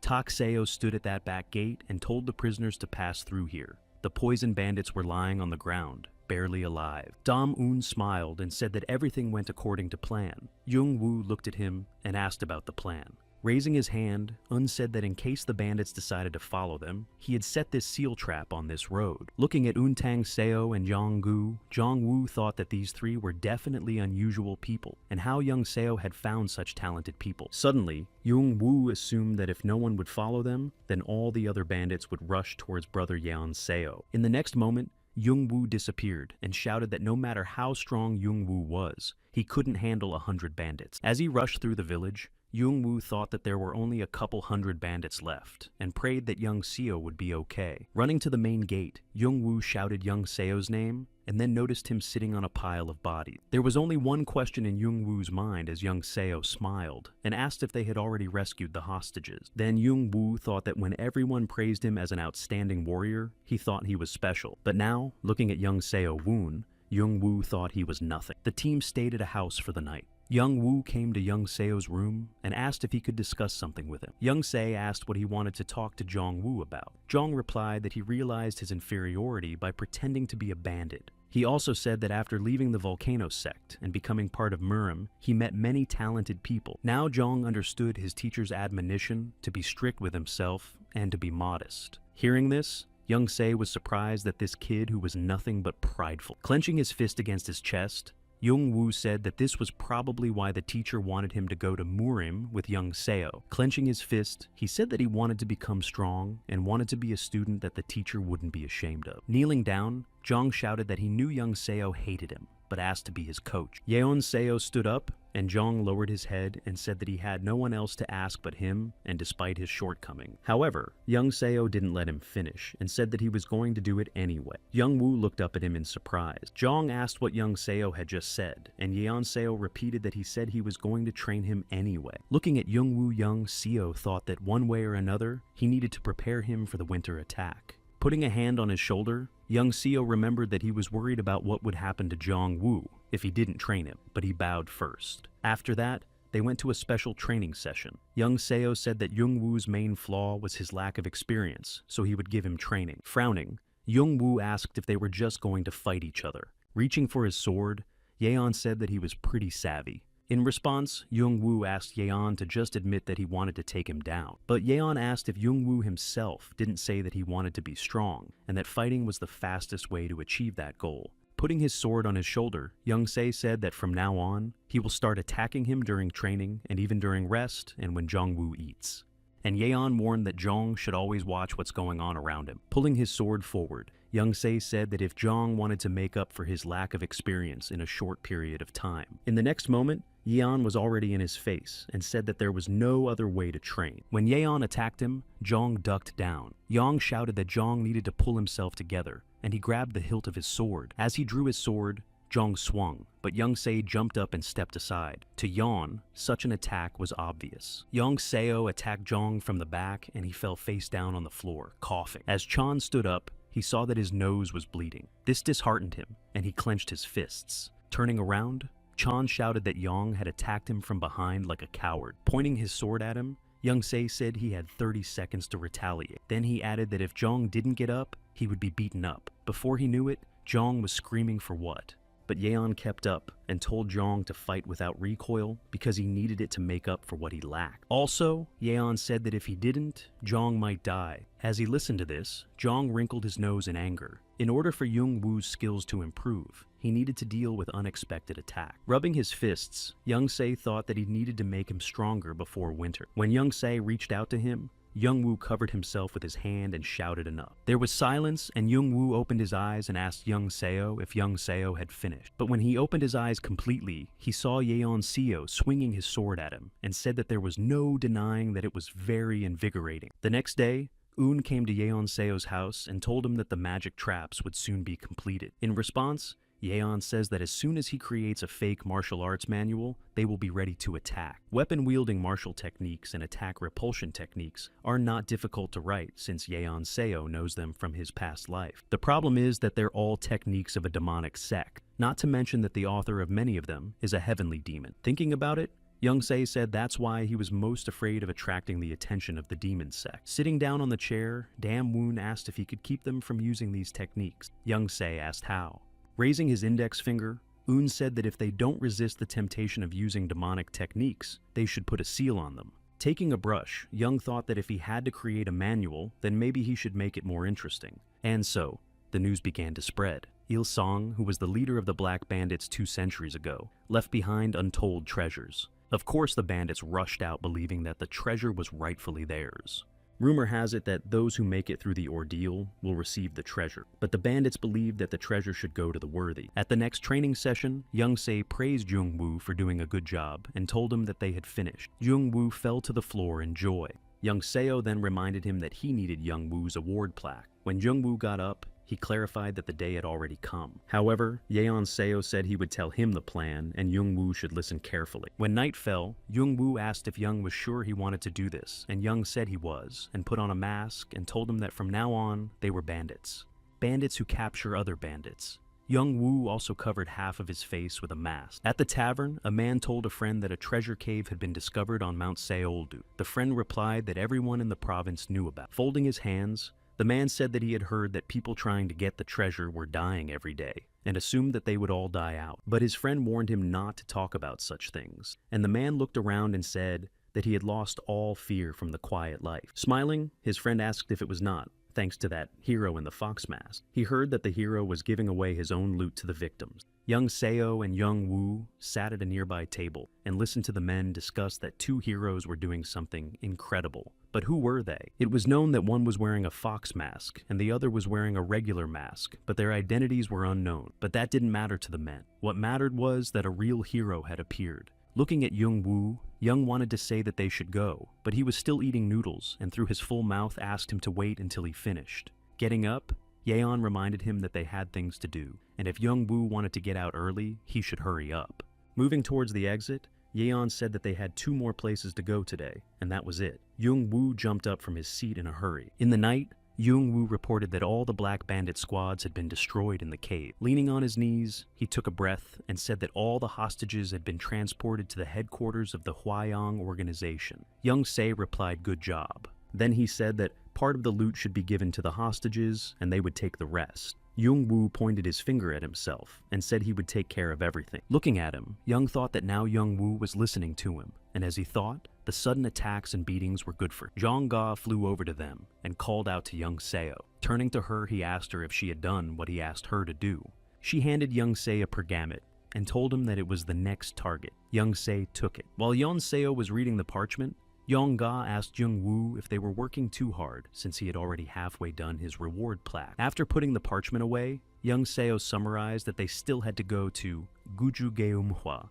Ryosu Onju, and Daiju. Hearing this, Jung Woo bowed and walked forward. After thinking about it, Young Seo realized that they had already shed their heroes, but they need to capture all the loot of the bandits and take as much as they can. In order to become the head of Mirim, it wasn't enough to have excellent fighting skills alone, and to have wealth at the level of Mirim's main organization. Turning to Yeon Seo, Jonga talked about Chegal Hai. She said that Chegal Hai was trying her best to hide her existence, so Yonga was unable to get any useful information. But if the HAE community couldn't get information, then Youngse couldn't do it. With a hand on Youngse's shoulder, Jonga asked him if he wanted to know something interesting. Jonga said that not long ago, someone from the Chegal clan made a great contribution to the fight against pirates. Showing 2 fingers, Jonga said that she thought it was Chegal Hisei, and that the clansmen called him the Earth Dragon. Usually when it comes to a woman, they call her a phoenix. Youngse realized that Galhai got the nickname Earth Dragon, so she's fighting pretending to be a man.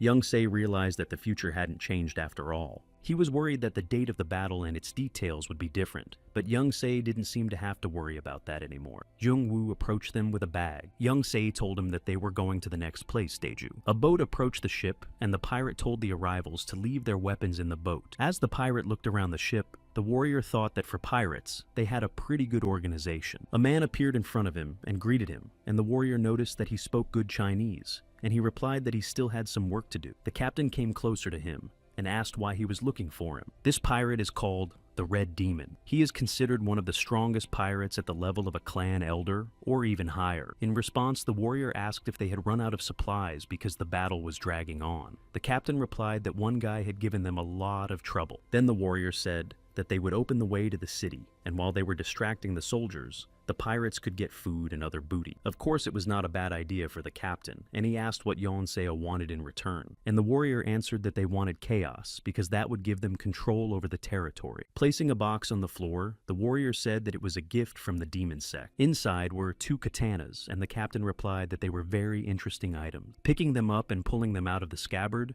Red Demon asked to tell the leader that he would pay for what he received. Back on shore, the warrior thought that if the red pirates started to act, the Earth Dragon would have no choice but to answer them. Rubbing his hands together, the fisherman said that since they had acted against the law, he would have to pay more. Silently, the warrior drew his sword and stripped the fisherman of his head. He kept thinking that as soon as he arrived here, they would capture him and send him to the demon sect. The fisherman fell into the water, and the warrior thought that the Cheagle clan would think that he had been kidnapped or killed by Japanese pirates. The sect would get him instead of Damun, who had magic, and their lord would probably be happy about it. He walked along the shore from the bushes and was joined by the rest of the group. The warrior said they would follow the Japanese to Daiju. On the Korabola, Gal Hai asked the aide if that was all, and the aide said yes. Reading the parchment, she couldn't believe that the heiress of the Tak clan and the apprentice of a blade master would follow such a person. This is quite unusual. Gal Hai kept wondering who young Seo Woon was. A subordinate ran up to them and told them that they were in trouble. Gal Hai turned around and asked what was wrong, and he told her that there were a large number of pirates in Daiju waters. In response, Gal Hai exclaimed that they were now in a position to move out. She thought that they had already taken control of the territorial waters and the battle was over. Clenching the hilt of her sword, she thought that now the pirates were coming at them again, and that was not in her plan. Then she asked if the warriors had notified the authorities. Lowering his head, the Solit replied that they had, but it would take time for the Imperial troops to arrive. Gal Hai began to wonder if the pirates had decided to attack Daiju when there were no Imperial troops in the area, and when they had already relaxed their surveillance. It was clear that someone had helped the pirates. Turning away, Gal Hai ordered Warrior Ha to inform the soldiers. He clarified she wanted to order an attack. She replied that with their numbers, they would not be able to resist the pirates and should wait for the Imperial troops. But if they were too late, the villagers would suffer. In Daiju, walking down the street, Young Se said that the attack was easier than he expected, and that the loot was good too. Young Woo whined that he was tired and needed a day off. He added that Yeon promised him, and Yeon clarified that if he cheated him. Young Woo replied that he'd hurry up and run to the guest house before Yeon changed his mind. Suddenly, there was panic on the street that Japanese pirates had arrived. People were running and shouting that they had to evacuate. Young Woo and Young Seo jumped on the roof to scout the situation. Looking at the ships, Yeon Seo remembered that the army had recently defeated them, and the pirates were retreating, and perhaps it was time for the finale. Turning to Yeon, Seo Jung asked what they should do. Yeon replied that they would do what they had to do, and the pirates would be taken care of by the Imperial troops. But Young Woo asked if the civilians were in danger. Yeon replied that it seemed like the pirates were just intimidating them, but not hurting them. It was clear that the pirates just wanted to collect as much profit as possible and escape before the soldiers arrived. Suddenly, Young realized that if they had come to rob people, he abruptly turned around and looked towards the forest. Immediately, Young decided he'd better go and check it out for himself. In the same instant, he rushed in that direction that Chong only had time to open his mouth, jumping out of the forest and into the pirates' camp. Young Se stepped in front of them. Turning to him, the pirate asked who else he was. Young Se thought back to Shaoxing Jaxing, Australia, and now Daiju. All the money he had saved up with great labor. Burnt scraps were flying in the air. Raising his sword, the pirate shouted that the enemy should be taken dead. But after saying that, lightning flashed around Yeon.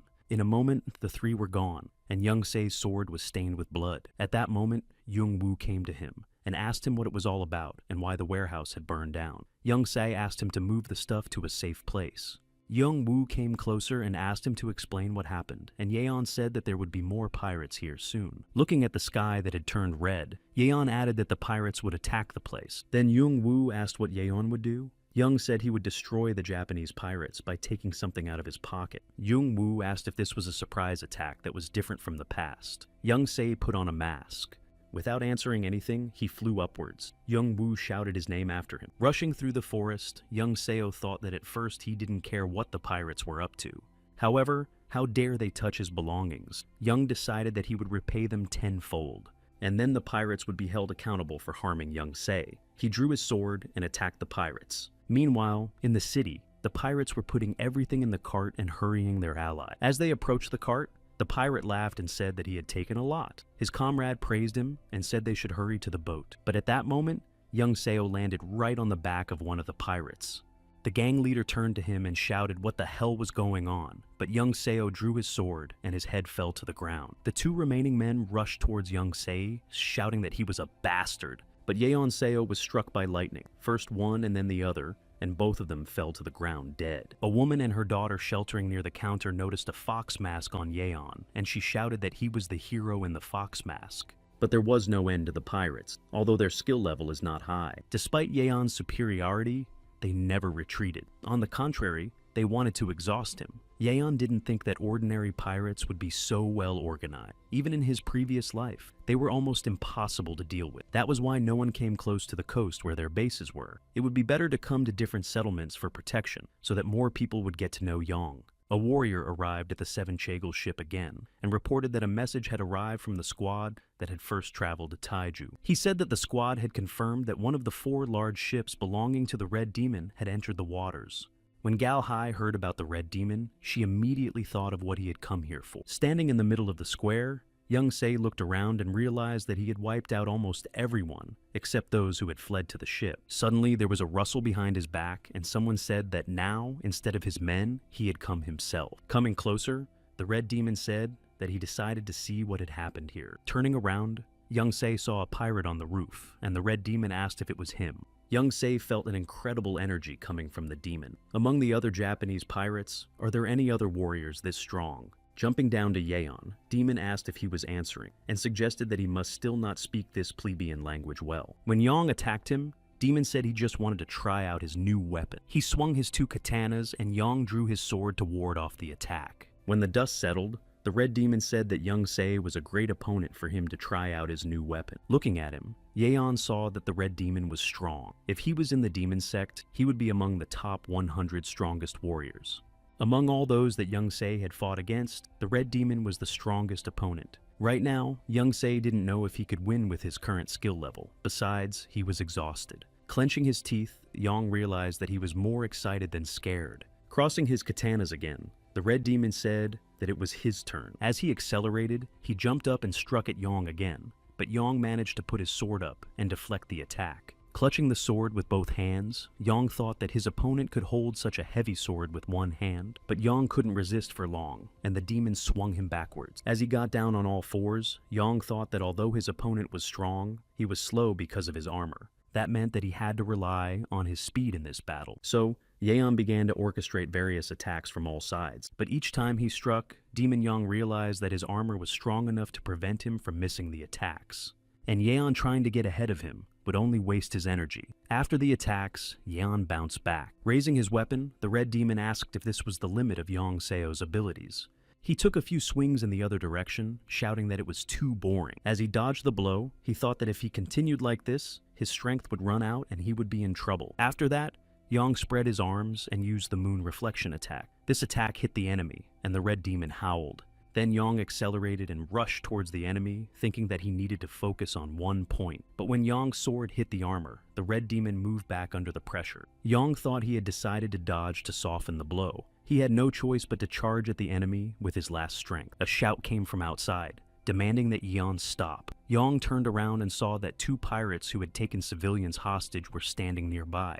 Holding the pirate's hand to get enough air, the man asked the fox hero to save him. However, Young didn't care whether the hostages died or not. The problem is that Yeon is wearing a fox mask. If he lets the hostages die, his reputation will suffer. While exploring the shore, Gal Hai asked Ha where the Red Demon troops were. Hei replied that it was impossible to say with certainty. Another warrior said that there were fewer pirates than expected, because they had left to plunder villages and had not yet returned. He said that they would check on them. At that moment, a warband was watching them. The leader gave the order that they were starting. In the square, the Red Demon Rising shouted that the pirates were idiots. He ordered the hostages to be released immediately. Looking at the captain, the pirates clenched their teeth. Approaching Yong, Red Demon apologized for the rudeness of his soldiers. Yong clarified why he was saying this, and Red Demon replied that he didn't want the battle to be interrupted. Looking at him, Yeon thought that the goals of those who decide to plunder a foreign country are the same as the other sects. Pulling out his sword again, Demon said that it had been a long time already. Raising his katana, he said that that was why he would do anything to end this fight. He then swung and attacked Yang. In response, Yeon also raised his sword and deflected the blow, but suddenly the opponent was already close by, swinging his sword over Yeon's head. At the last moment, Yang raised his sword to deflect the blow. The ground beneath Yong's feet began to crack under the demon's pressure. The enemy was incredibly strong. When Yeon was able to push him back, the demon jumped aside. Yang thought to avoid his attacks and find weaknesses. Again, he raised his katanas, but Yeon grouped himself and didn't hit his enemy's weapon. The demon did not hesitate and changed the path of the strike, and Yeon had to duck and bounce. The red demon's movements became even faster. Now Yeon is trying to conserve his energy, but he wouldn't be able to break through its armor without a strong attack. Looking closely, Yang thought that it might work. Raising his sword, Yeon used the moon reflection attack. The red demon didn't even move and said it was the same attack. Raising his head, he shouted, "Did Yang really think it would work?" At this moment, Yang approached the enemy and pointed his sword at the armor. However, the demon made a U-turn and the sword flew into the wall of the building without hitting it. Turning to Yeon, Demon said that it was a good attempt, but he knew that Yeon would hit him right here. While he was talking, Yang approached him again with a fist that fired lightning bolts. The red demon thought that Yongseo was attacking the crack in the armor, but Yongseo's aim was different. This attack would penetrate even armor. It causes internal damage instead of external damage. The seventh wave of the Fist of Power. The punch was called Organ Ripping. When Yeon struck, sparks flew from the enemy's eyes. When it was over, the red demon was on his knees, saying that it was his fault and he should be executed for it. Looking at the enemy's weapons, Yang concluded that the armor and katanas were very unusual. Suddenly, Yang noticed two red characters on the blade of the katana. He recognized them and wondered where he got the sword made by the demonic sect. After picking it up, Yongsei asked the demon from whom he had gotten the katana, and the demon replied that a man had come to him and given him the sword. When Yongsei asked who it was, Demon wanted to answer, but at the same moment, an arrow pierced his chest. When he looked up, he saw an archer on the roof. He wondered why, but the archer disappeared after a few seconds. In the mountains, Gal Hai had already been surrounded by that time. The military officer told the Earth Dragon that he would not take his life, but he needed to follow it. Frowning all, he reasoned that the sudden return of the Japanese pirates and the demon ship. It seemed that they originally wanted to capture him. The warrior in front of him said he could see the dragon trying hard to understand everything, and added that if he went with them, they would tell him everything themselves. There was a rustle behind them, and the warriors looked around. They told the leader that the fourth had returned to them. The leader also turned around and said that the fourth had to follow the red demon, and asked why he was here. Suddenly, all the warriors fell from the arrows that hit their chests. The leader managed to intercept the arrow. Clutching it in his hand, he realized that it was not the fourth. But then, who is it? When the gunman who had taken the demon's life was rushing through the forest, Yongsei caught up with him and grabbed his head, asking him where he was in such a hurry. After that, Yongso stuck his opponent face down in the ground. Young said that he had pressed the acupuncture points so that now the opponent would not be able to move a finger, let alone kill himself. Judging from the demonic energy emanating from the opponent, he was from a demonic sect. Yang thought that if that was the case, he might have a golden soul seal on him. A soul seal hypnotizes the person it rests on. If he decided to reveal the secret, he would kill himself. After turning his opponent around, Yeon thought that there was no way to break the seal. Using magic, Yang decided that if the enemy didn't have the ability, he wouldn't be able to remove himself. So, Yang asked the warrior who they were and why they came here. Taking up the mask, Yang asked why he took the red demon's life. He added that if the enemy told him everything, he would die without even feeling pain. When the opponent told him everything, Yang ended the conversation with an attack. Then he put on his opponent's cloak and mask, thinking that he never imagined that they would use Japanese pirates to kidnap the dragon. He thought that they probably wanted to avert suspicion when they started looking for the kidnappers. Smiling, Yeon decided that they would not be able to do that, unfortunately. When Yang added Dam Woon to his squad, events began to unfold differently from his previous life. If the Earth Dragon fails, Young Se doesn't care, but if the fight against the pirates goes the other way around, in that case, Young Se will have to save Jagal Hai, and then her family will be in his debt. As soon as Yeon took off his hood, Gal Hai recognized the hero in the fox mask. The leader of the opponents had also heard about the hero. Clutching his sword, the leader said that Yeon could have saved his life if he had just passed by. Swinging, the leader shouted that they were now forced to destroy him. But Yang also drew his sword and repelled the enemy's attack. he realized that the leader's skills were on the verge of reaching the zenith level. The leader flew upwards, deciding to attack in this way, and Yang had already put his sword in front of him to defend himself. Although it wasn't the strongest opponent Young Se had ever fought, he wasn't an ordinary warrior. Reflecting the blow again, Young Se thought that he should avoid direct confrontations until he knew the weaknesses of the leader.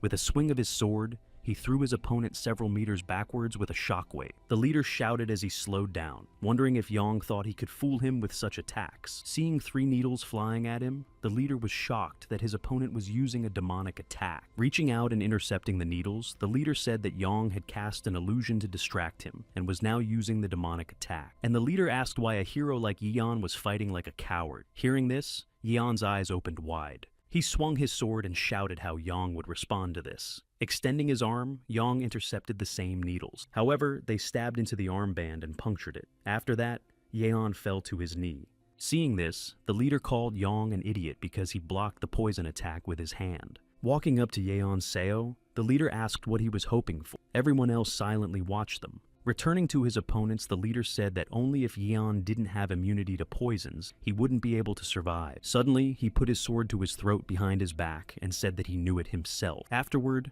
Yang whispered to the leader that he was immune to poison. When the last enemy had fallen, Yang turned around and started to walk away. Gal Hai folded her arms and bowed her head to thank him for saving her life. When he didn't get a response, she asked him to wait and said that she wouldn't try to get a response.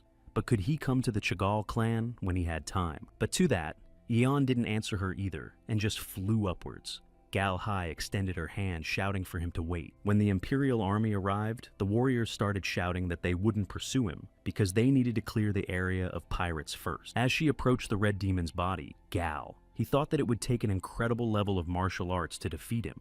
Looking away, she pondered over who he was. At that moment, a Ha warrior approached her. He reported that there were wounded bodies of pirates with sword wounds. Gal Hai turned to him and asked if they recognized the sword marks.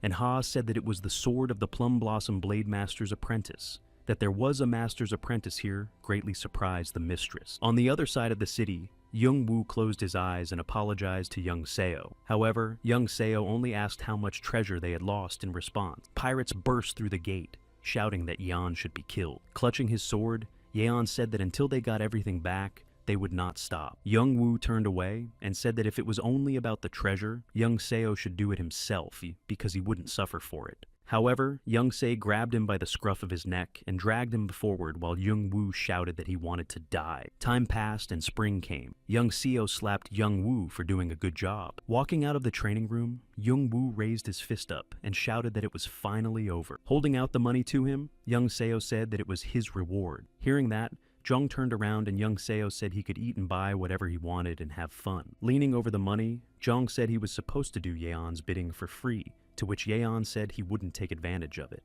Stashing the money in his pocket, Yeon pretended to say that if he didn't need it. Young Woo stretched out his palm and exclaimed that he didn't mean it. Holding out the money, Young thought that whip training wasn't the only way to teach. After all, sometimes gingerbread could be useful too. In Yeon's opinion, Young Woo deserved this reward because he followed all the instructions with precision. After Jung Woo pocketed the money, Jung Ga came over and called out to Yeon. Putting the parchment in Young's hand, Jung Ga told him that Brother Dam had sent this message through the Cow Society. Taking the parchment, Young Se thought that Dam Un should be in the vicinity of Baedong right now. Yeon Seo's eyes opened wide at what he saw and said that they should go there immediately. Jongga followed Yeon on the street, holding up her hat and saying that it was so big, she asked if she had to wear it. Turning away, Yeon said he didn't want to start this pointless conversation. Jongga came closer and asked if he thought she wouldn't understand. She walked forward and said that he didn't want to talk about it because he would have to say that she was beautiful. However, Yeon had already turned down an alley. After catching up with him,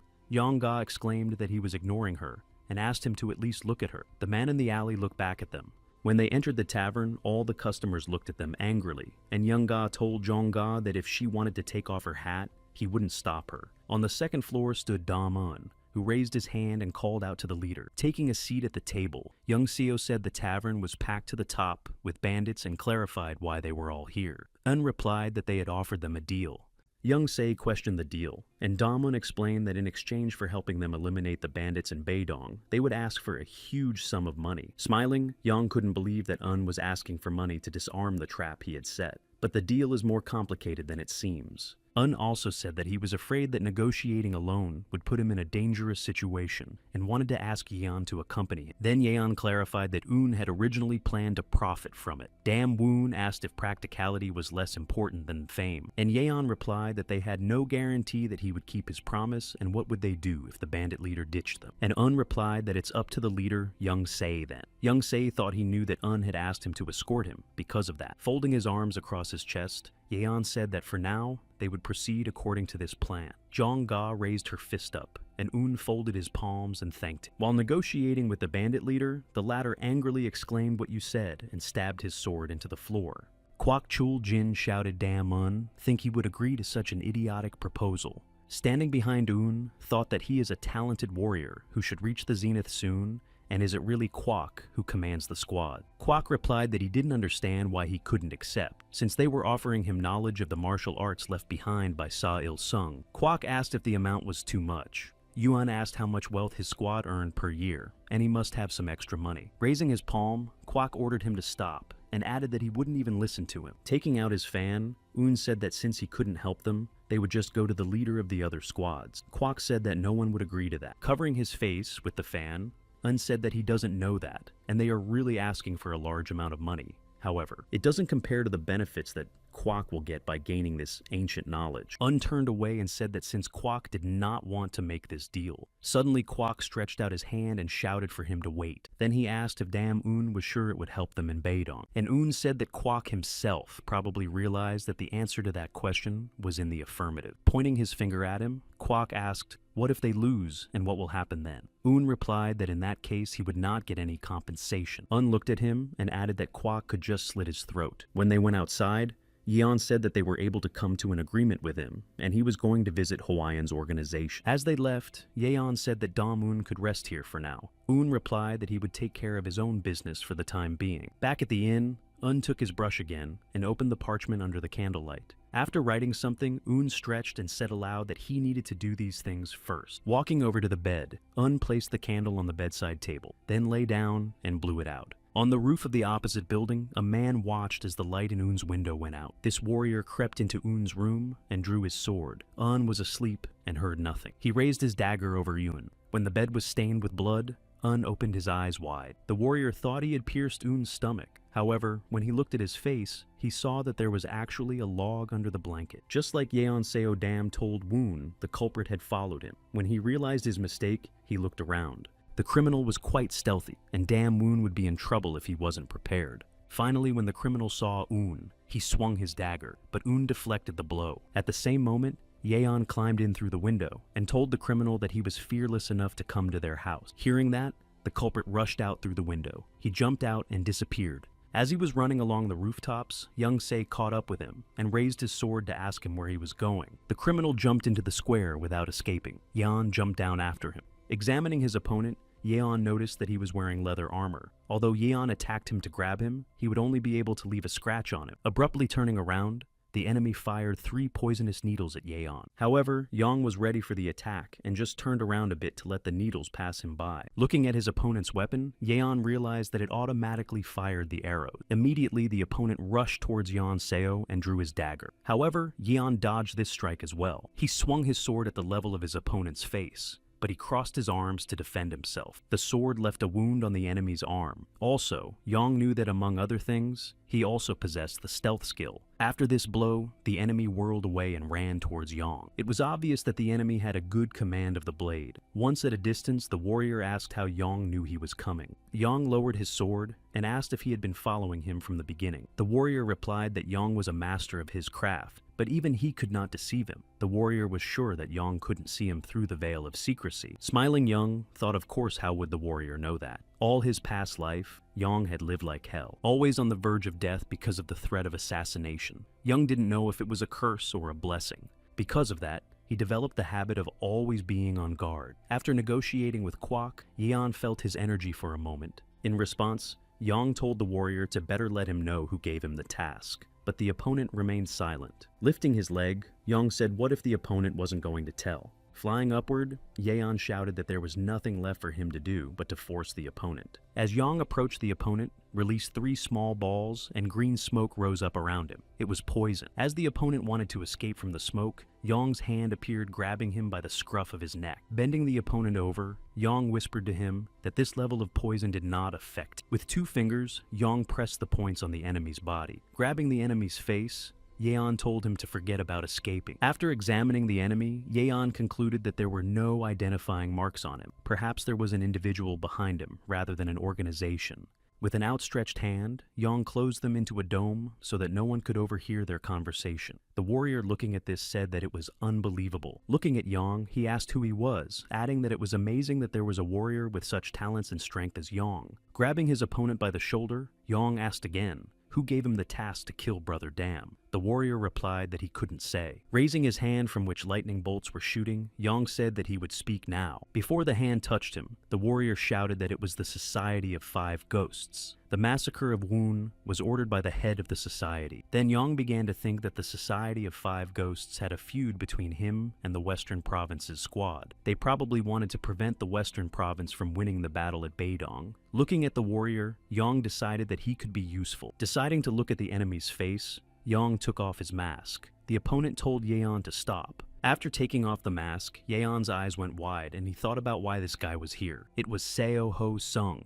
After defeating Salma's squad single-handedly, Ho Sung visited his own parents and, hiding his identity, asked for the name of the child he was looking for. That's how he found out that the child's name was So Ho Sung. Ho Sung blinked and asked how Yeon knew. But how could Yeon know? Young had heard it directly from him. Heaven's Edge criminal Seo Ho Sung, a skilled criminal who killed the master of King Du, who occupied the throne of the 10 heavenly emperors. He is one of the henchmen of the demon of exciting crime. He is suzerain's shadow, doing his bidding. Right now, he should be part of the demon sect. However, why is Ho Seong a lone mercenary? Young Se thought it was his brother's omission. Smiling broadly, Young Seo decided that now, the criminal of the edge of heaven would be his shadow in this life. Salma Squad. In this squad, kidnapped children are raised under harsh conditions. During training, their main goal is to take down students like them. Ho Cho has been storing up his anger and sharpening his blade in preparation for revenge.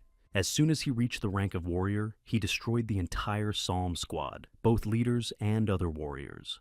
After that, he became a wandering warrior. During his wanderings, he ended up in a demonic sect. There he was noticed by the suzerain and became his apprentice and learned martial arts from him. He defeated King Do's master. But Ho Sung lost his life during an unsuccessful attempt to crime the master of the Plum Blossom Blade. Falling to his knees, Ho Sung asked Yang what he would do to him now. If in this life, Yang would allow Ho Seon to take the demonic path, Yang So would give the weapon to the suzerain himself. Yang couldn't let that happen, so he told the suzerain that he would spare him, but in return, he would have to join Yang's squad. Standing outside the cave, Kwok shouted that it was the same Baden. Damoon replied that it was. He said he would go through first to disarm the magic traps, and Kwok and his squad should follow in his footsteps. Turning to Ho Sung, Yang said that he could decide whether to follow or not, but even if he didn't, Yang wouldn't take his life. Yang thought that if he forced Ho Sung's loyalty, it might lead to bad results. So, Yeon decided that he should gain Ho Sung's trust, since Yeon planned to give him a very important assignment later. When they entered the cave, Young Se told Damon that he thought they were not moving very fast. In response, Dam Woon said he would try to make it take 3 days. Young clarified if there was a good reason for that. Kwok glumly followed behind them. Young speculated that the Western Province squad leader might have a change of plans. If it took too long, other units would follow them if they sensed that something strange was going on. So, they'd better take their time. When all the traps were disarmed and the squad reached the treasure room, they were shocked by the amount of gold. Taking the parchment, Kwok saw that it said the same thing as the message. Picking it up, Kwok shouted that it was undoubtedly So Il Sung's martial arts. However, all it said was magic. Kwok got angry and threw the pergament and ran to Un, shouting if he knew that all these arts were magic. Un asked how he could know, and added that they had brought him to Baden as agreed. However, Kwok shouted that they had to renegotiate their agreement, and that these martial arts that Dam Un had promised him were magic, and Kwok had no use for them. Dam Un frowned and said that there was no point in discussing it, and he couldn't rewrite the treaty just because of Kwok's request. Then Kwok said that even if Un didn't want to change the treaty, he would have to do it. Raising his hand, he added that this was unless Un wanted to die right here. Sighing, Un said that it would be easier to negotiate with the bandits. After saying that, Kwok swung his sword, shouting how dare Un say that, but suddenly a bolt of lightning flew at Kwok, and he had to dodge it. A wall formed between them, and Kwok shouted, "What the hell was that?" Yang drew his sword and said that anyone who crossed that line would be killed by his sword. Un lowered Yang's sword and said that now was not the time to do this, for the bandits should be on their way, and they could lose all their riches. Turning to Kwok, he asked if he didn't want the bandits to get all that gold in Seo Il-sung's martial arts. Un took out his fan and said that the only one who knows how to get out of here alive is him. Therefore, Kwok must choose. Waving the fan in front of his face, Un smiled and added that they would all survive together, or die. In a tree watching the cave, two bandits were discussing that two organizations that hated each other had decided to unite. The other bandits in the rocks were talking about how they couldn't let the Western Provinces unit get their hands on Seo Il-sung's martial arts. The bandits near the cave were discussing that if the Western Province squad was destroyed in the morning, they would be replaced by the secret society of the Five Ghosts. With a grimace, the bandit mocked the Five Ghost Society. "You are so cool." Suddenly, a voice behind them said that the joke was apparently funny and asked if they would tell it to everyone. The bandits turned around and saw Quack. After they were done with them, Quack told his men that the bastards of the community wouldn't get away with it. Yan suggested they think about revenge when they got out of the ambush. On the other side, a new group of Western provinces ran out at them. Yoon looked back and said that they would cover them, so Quack should run fast. As they all ran away, Quack said that there were too many enemies and they should take another road. However, Young clutched his sword and told Quack not to worry and just keep running. Right as they ran, Yi-Yan swung his sword and destroyed everyone who got in their way. Watching this, Quack thought about what would happen to him if he didn't agree to the treaty, and what would happen if Quack crossed that line. Seo Hong, who had been silently following Yeon, watched the situation carefully. After making sure that Young Sai was distracted, Seo Hong grabbed the hilt of his sword. The blood spurted as Ho Sung slashed the throat of one of the bandits who had caught up with them. When Young Sai looked back, Ho Sung thought that Young Se trusted the mercenary who had come to kill him to watch his back. When they met the bandit group, a fierce fight broke out between Quack's squad and them. When it was over, Quack apologized to Yeon for their actions in the cave. Yeon replied that it was okay, and they should keep their end of the bargain. Punching himself in the chest, Quack said that he swore on his name as the leader of the Sword of Wisdom sect, Quack Cheol Jin, that he would keep his promise. He also suggested that they come over for a drink sometime, to which Yeon and Un just smiled. They went their separate ways, and Un asked the leader if they should go too. Un raised his finger and said that they seemed to have something to talk about in private. Young Se and Ho Sung tensed up. Turning around, he winked and said that they happened to have a bottle of liquor in their carriage, and he would bring it for them. As they walked along, Yong thought that Ho Sung was the one who would have to do a lot of things for him secretly, so that Yong could become an elder of the Alliance. Crime and espionage are a given for such secret missions, and there's no one better than Ho Sung. The problem is that Ho Sung was able to get the title of Heaven's Masked Criminal because of the Secret Valley techniques given to him by his second apprentice. Ho Sung can't get them unless he infiltrates the demon sect. However, that doesn't mean there's no way to get them. The legendary thief, who is said to have stolen all the treasures of the Central Plain, their problem may be solved if they retrieve them from the tomb, since they can find secret techniques that could replace those in the Valley of Ghosts in his past. Yeon is not sure if the raid was successful since he died before it happened, but he does know the location and how to get there. Handing the bottle to Ho Sung, Yeon figured he couldn't get his hands on the treasure map or the sacred artifacts needed to open the tomb. So, winning Ho Sung's loyalty must be the first priority. Suddenly, Yeon asked this because of Ho Sung's parents. Hearing this, Ho Sung frowned and looked at Yeon. And Yeon said that he knows that he anonymously sends the money he earned from his wanderer job to his parents. When Ho Sung reached for his blade, Yeon said he didn't need to be so wary because he wasn't trying to threaten. With no time to rest, he couldn't go near his parents because he was afraid, so he took care of them in his own way. A brother student won Ho Sung's loyalty by taking his parents hostage, but Yeon decided he wouldn't be like. Yeon said he would make sure to pay Ho Soon well and guard his parents well. Turning around, Yeon added that if he didn't keep his promise, Ho Sung might take his head off. In the city, people were discussing that the Earth Dragon who had contributed a lot to pacify the pirates was the best, and it was obvious. In the tavern, people were arguing that the drunken Cloud Dragon who quickly completed the raid on Seo Il-seong's cave was the best. With a wave of his hand, the man said that Earth Dragon was merely performing a task assigned by his clan, and Cloud Dragon had personally benefited from the raid. He said that they were nothing compared to the fox-masked hero who did such heroic deeds just to protect the citizen. In his opinion, the hero even defeated one of the 3 great pirate generals, a chained ogre with a double blade. Listening to this, Yang said that the streets were filled with talk of the Earth Dragon, the drunken Cloud Dragon, and the fox-masked hero. Wiping his mouth with a napkin, Un asked why he was called Drunken Cloud Dragon in this life too.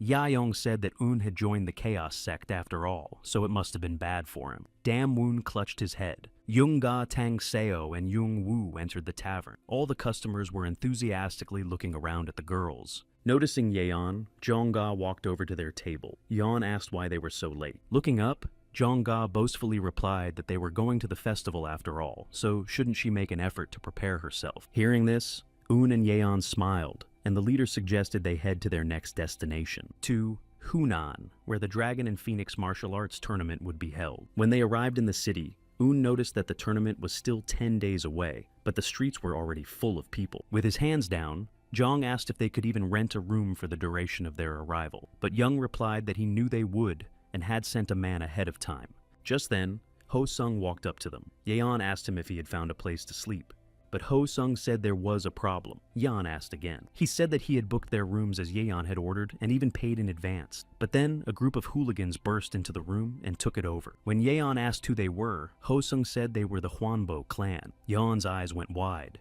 This is the great Marima clan, one of the 5 great clans. The current fist god who will pass the title to the master in the future is the former head of the clan. They saw such a beautiful side of the Murima order section representatives as soon as they came here. This is why people need strength. After passing by, Yeon ordered Ho Sung to show the way. However, the clan was ambitious to take away what belongs to Young Se. They entered the guest house, and Yeon asked Ho Sung to show them where the rooms were. To be on the safe side, Ho Seon asked if Yeon Seo was sure if they would have trouble with the Murima alliance, but Yeon told him to keep it in mind for the future. He said that he hates to have what belongs to him taken away from him. After that, Ho Sung leads Young So to the rooms. Yeon turned to those inside. A voice came from behind the door asking who's there, and Yeon replied that he's the one who rented the room. The person inside replied that he was busy. Just when Yeon thought he was being cheeky, a man came out of the other room and said that they had rented the room earlier. He introduced himself as Yu Gong Hun, the head of the Hwangjiang squad of the Hwangbo clan. He said that the gentleman was in a bad mood and they could talk to him. In response, Yong said that they would have to release those commonates because they had been taken by them. Gan replied that this was impossible and they could return the money. Young then asked why he should give up his room. Gang asked if Young thought it was fair to send someone to take his place when people were flocking from all over the world. Young clenched his teeth and thought what the hell he was talking about. And since Gan has no excuses, he just decided to talk nonsense. And Yeon asked if they decided to take over their teams just for such a stupid reason. Turning away, Gan said that the room was given to them, according to all the rules. He said that the owner had also agreed. Young thought that the owner probably had no choice but to agree with the warriors.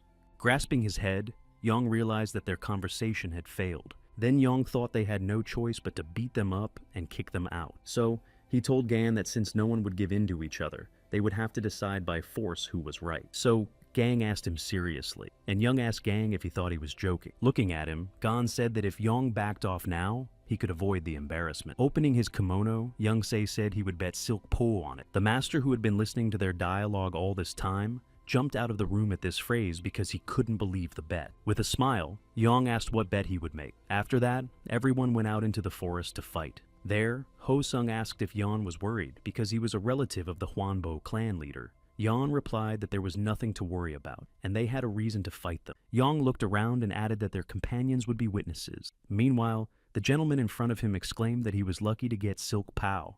Looking at him, Young thought that no one probably knew that he was the future Fist King, Hwangbo Jin. He had gotten famous by performing well in the competition of the best Murim warriors and then proving himself in the battle between the sects.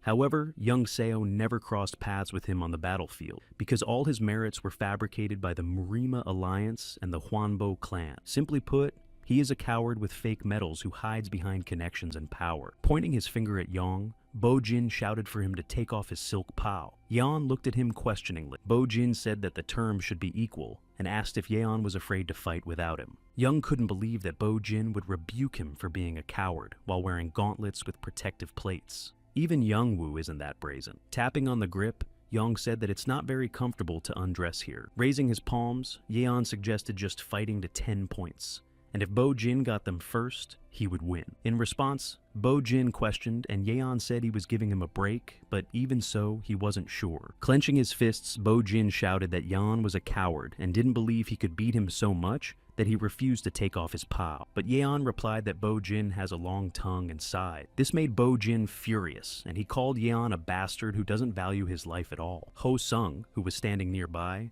thought that Bo-jin was really the descendant of the clan leader because he had the same energy. Taking his hat, Ho-sung thought that even though he knew that brother Yeon was strong, they couldn't even take on such an opponent together. Looking at Yeon, Ho-sung didn't understand why he had offered such a high bid. Bo-jin swung his fist and shouted that if Yeon didn't want to die in pieces, he should get out of the way. Yeon replied that he was bored. The ground under Bo-jin's feet began to crack, and he shouted that Yeon had decided to dig his own grave. Running at him, he yelled for Yeon to not even think he could survive. No sooner had he added that he would start with Yeon's face than he drew his sword and just swung it at his opponent, knocking him aside. Ho-sung clearly didn't expect this, and his eyes opened wide as his opponent fell. Getting up, Bo-jin asked how it happened. Yeon said 9 more.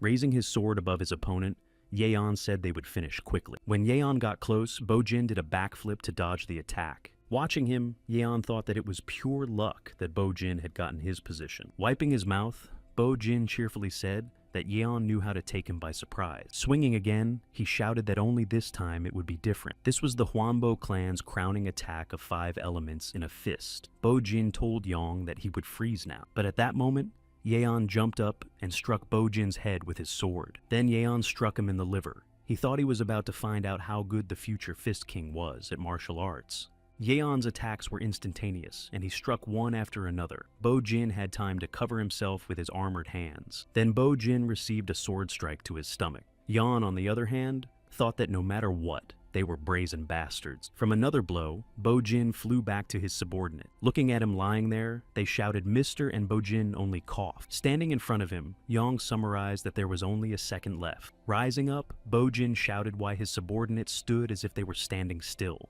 Pointing his finger at Yeon, he shouted that the bastard must have used some kind of foul trick. He ordered to capture Yeon to find out who he was. The warriors rushed to carry out the Lord's order and surrounded Young-se. That's what Young-se thought. It's always like that. Bo-jin is one of those who can't accept defeat and starts pulling stunts like this.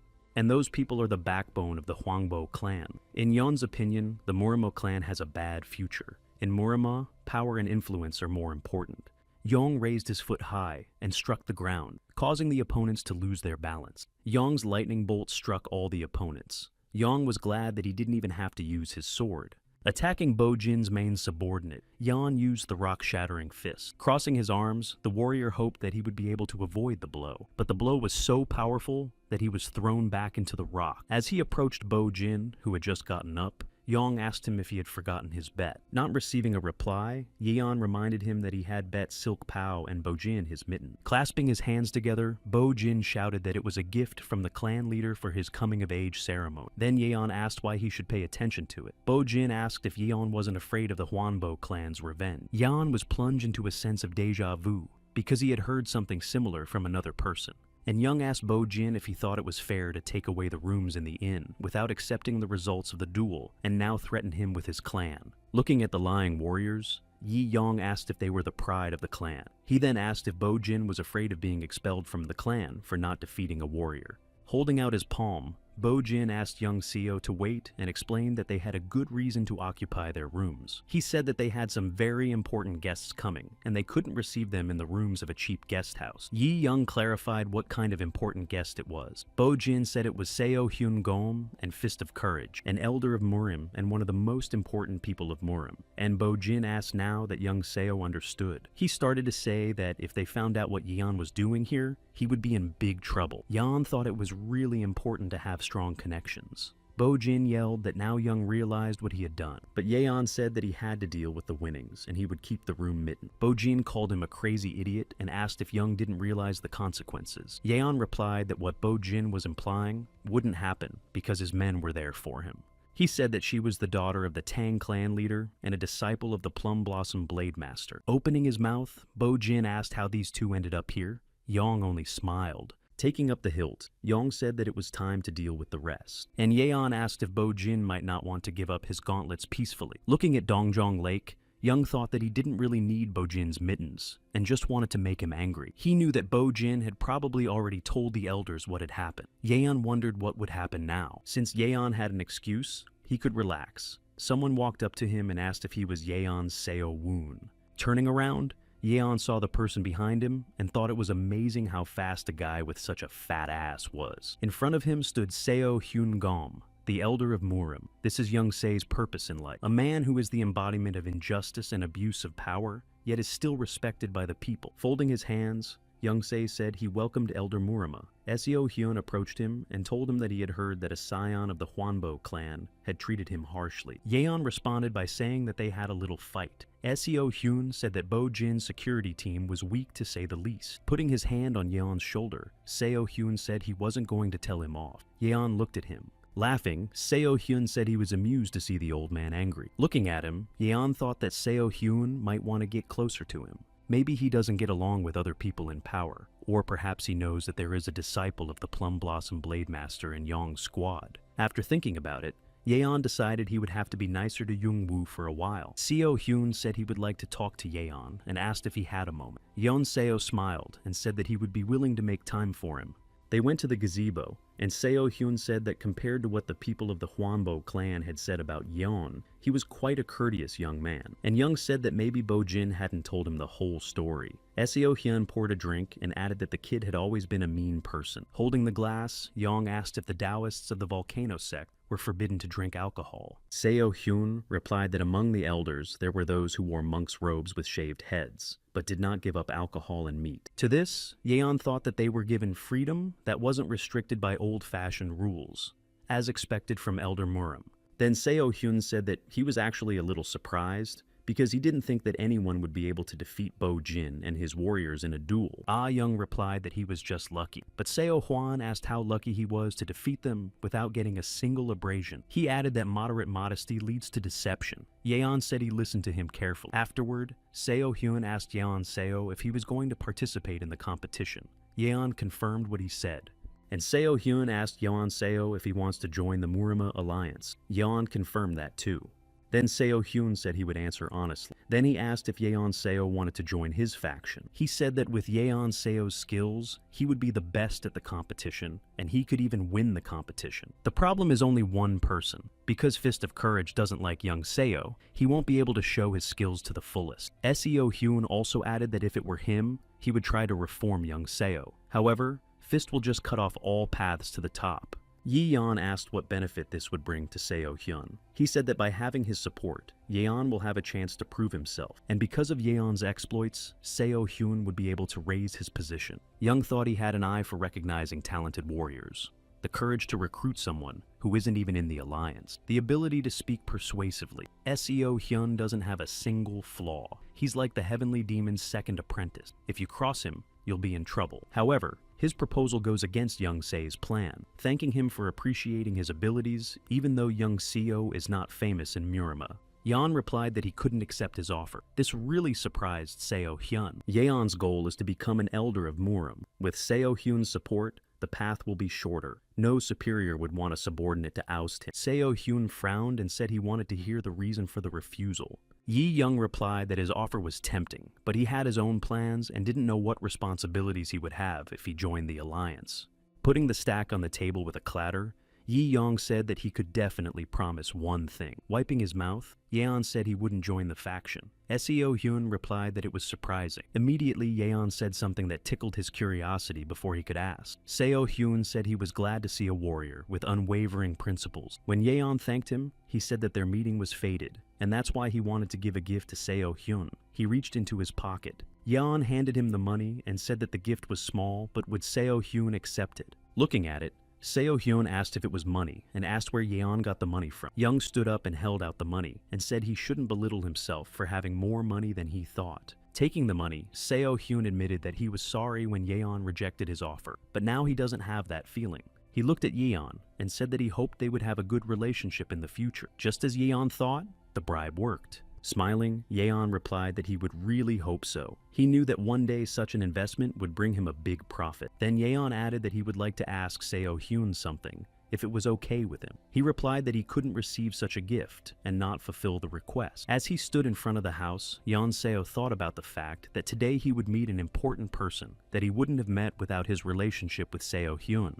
Thanks to him, Young Se was now on short notice with almost everyone. He was waiting for the former Blue Dragon commander, Lee Gang-hak. He is the one who will help Yeon Seo achieve the power he seeks in Morima. Walking up to the man who was sweeping the floors, Yeon greeted the martial artist. Turning around, Lee Gang asked if he knew how to help his granddaughter recover from the mysterious disease. Bowing his head, Yeon replied that he did. By curing Lee Gang's granddaughter, Yeon wants to gain his favor. But Lee Gang suddenly said he only agreed to meet with him because of that bastard Seo Hyun's request. Young didn't expect such a response. Breaking the broomstick, Lee Gang asked how many people like him had already come to see him. Lee Gang-hak's Demon's Smashing Blade, one of the 100 greatest experts who had reached the convergence stage. The heavenly demon caused Lee Gang-hak's granddaughter to become possessed by a soul, and tried to get his hands on the secrets of the Alliance through him. However, Lee Gang, who was a member of the Order sect to the last, declared his involvement with the demon sect and ended his life. He did it when his granddaughter recovered, and so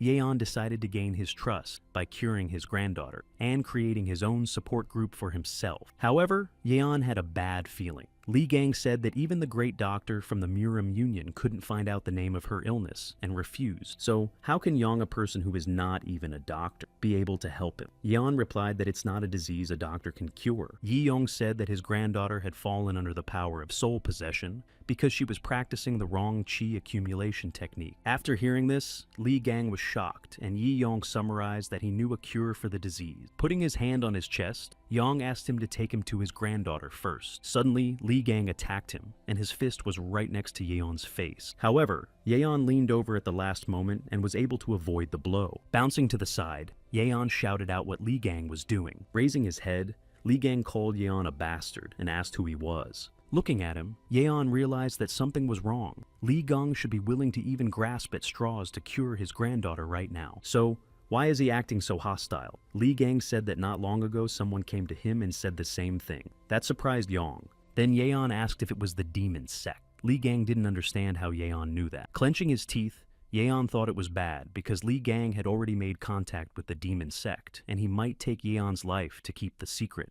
Afterward, Yeon replied that it's not too late, and Lee Gang can cut ties with the sect and he will take care of the treatment. But Lee Gang asked how he can trust him when he just met him for the first time today. Young asked if he trusted the sect more than him. He argued that Seo Hyun introduced them, but Lee Gang called him an old raccoon who uses the treatment to bait him and catch the sect. Yi Young replied that he swears there's nothing like that here. Lee Gang asked if Yeon could prove it, and Yeon said he could prove it by curing his granddaughter, but Lee Gang said he couldn't do that because he could take her hostage. While listening to this, Yeon thought that the only thing that matters to Lee Gang now is to save his granddaughter's life. Therefore, he must surely choose the safest way. There is no other way but to defeat by force and show him that she is curable like Yeon did back then with the HAO Society. However, there is no master with Yeon now. He thought he didn't stand a chance against Lee Gang, who had reached the convergence stage. But Lee Gang doesn't have his special Dadao weapon with him. In that case, Yeon grabbed the hilt. After attacking him, Yeon thought he might have a chance. Lee Gang prepared his fist. He swung, but Yeon went the other way, and Lee Gang missed. Afterward,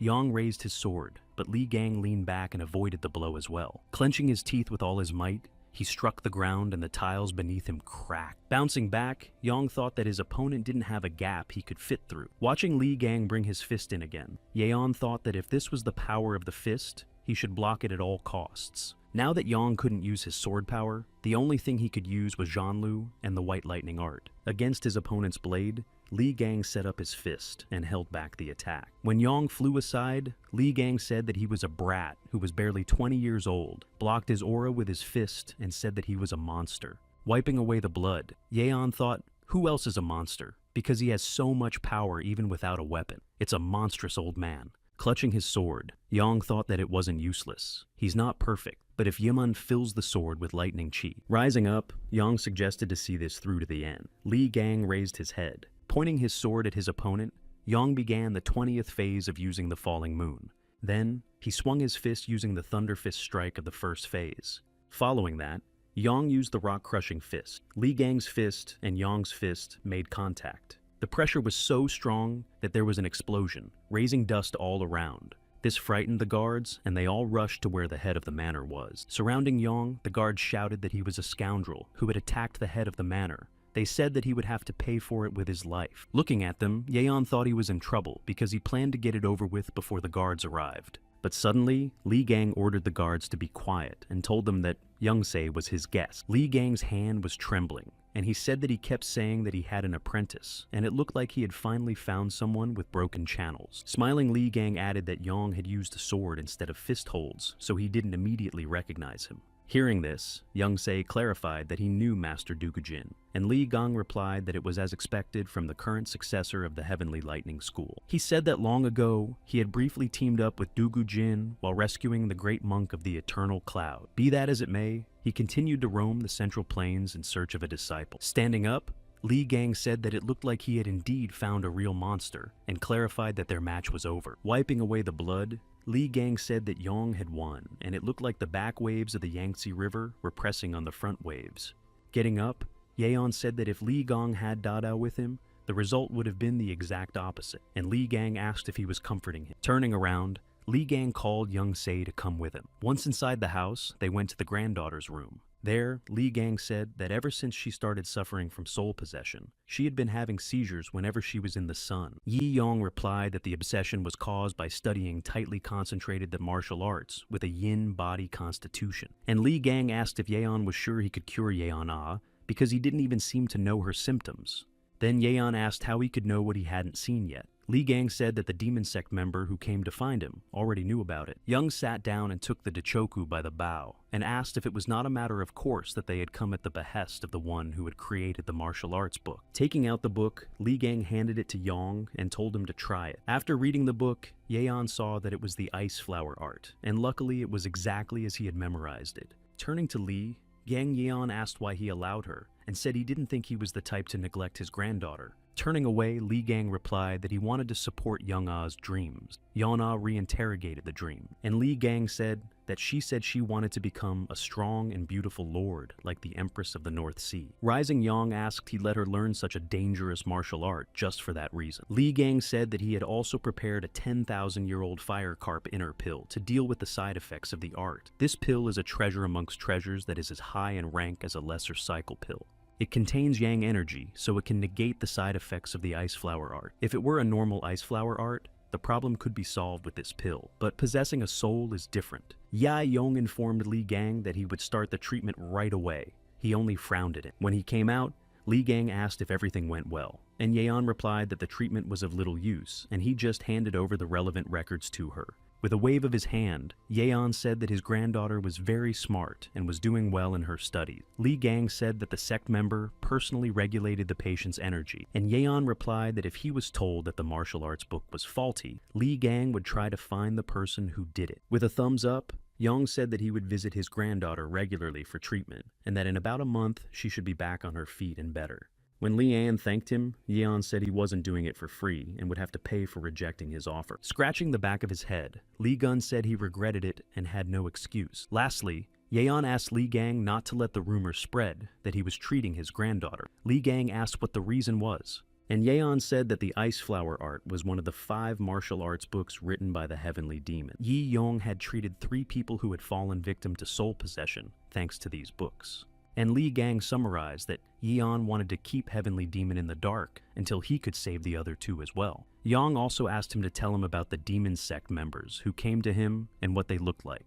Li Gang asked why he was asking that, and Yeon replied that the only ones who could cure a soul from being possessed by books were the Heavenly Demon and the 4 disciples. Frowning, Li Gang asked, what about Youngsei himself? With a wave of his hand, Yeon replied that he was an exception. After thinking for a moment, Li Gang said that that person had no special characteristic to speak of. He said that they were wearing gray cloaks and white masks covering their faces. Upon thinking about it, Yang realized that they were carefully hiding. Li Gang added that on second thought. He said that the man took off his glove when he treated Young-ah and had a tattoo of a snake on the back of his hand. He added that he wasn't quite sure because he saw it in passing, but Young-ah smiled and said that was enough. When Yang returned to the room and told him everything, Damwon asked him if he meant that the heavenly demon's disciple was here somewhere, and Yeon replied that it was true, and he planned to catch the guy after he found out his whereabouts. Damwon sighed in response. Putting his hand on Woon's shoulder, Yeon informed that he's a convergent scene master, and he can't do it alone. Yong added that he needed the help of the genius of Darkened Jade Cloud's formation technique. Smiling, Damwon said that he couldn't refuse when Yeon's Seo says that. He then asked if Damwon could draw him a portrait first. Yoon replied that, of course, and just needs to be told exactly how to do it. Then Yeon explained that the face should be angular with slanted eyes, big ears, and a scorpion tattoo on the back of his head. After showing him what he had done, Damwon asked if it was okay, and Yeon said it was perfect and punched him in the shoulder. Taking the portrait, Yeon said that this is the third disciple of heavenly demons who is said to defy death. Now that they were done with the portrait, Yong suggested they go and hunt a big tiger. Standing in the alley, Jaeyoung-ga said that the sovereign's unruly criminal was somewhere around here, and she thought he would hide in a secluded place, but he was a donkey. Ah Young replied that he is here because he has the greatest survival ability among the demon sect, the disobedient sovereign's disobedient guardian. Just by looking at him, you can tell that he's an old warrior who's been to many battlefields, but he did not go into the thick of it, but rather fought in safer areas and tried his best to survive and avoid all attempts to massacre him. The third heavenly demon disciple had incredibly keen senses and caution, so even the slightest mistake would disturb him. Thinking that if they were careless, he would escape even more, Yong decided that he must catch him by all means. When Jong-ga asked how long it would take for them to act, Yeon said that they would quickly capture him in half a month. Half a month later, standing on the rooftop, Yeon said that the one they were going to capture was a fire lord and a masterful escapist, and now he's hiding among the locals. Therefore, it's necessary to move the battle away from the residences to avoid innocent victims. Looking into the crowd, Yong thought that since he could sense his energy best, he should pick up the trail, but suddenly a man in the crowd looked back and looked directly at Young-soy. Raising his mask, Young-so ordered them to rush after. Everyone rushed after the group from the sect. When they started to catch up, 3 of them stopped to hold them, and 2 of them ran away. Yong wondered if he was really among those 2. Turning around, Yeon shouted that he trusted those 3, and they were very experienced warriors, so the squad should be careful. As the boys started to fight the opponents, Yeon jumped over them and rushed after them. Taking out his blade, Yong started the 20th phase of the moon. Swinging his blade, he used the waning moon technique. One of the fugitives fell to the ground from the impact. The other one drew his weapon and prepared to fight. Looking at him, Yong thought that he might be the rebellious criminal of the sovereign, but the unruly criminal is a master of escape technique. Frowning, Yong thought that he had chased 2 of them, but if he was the one he was looking for among the other 3.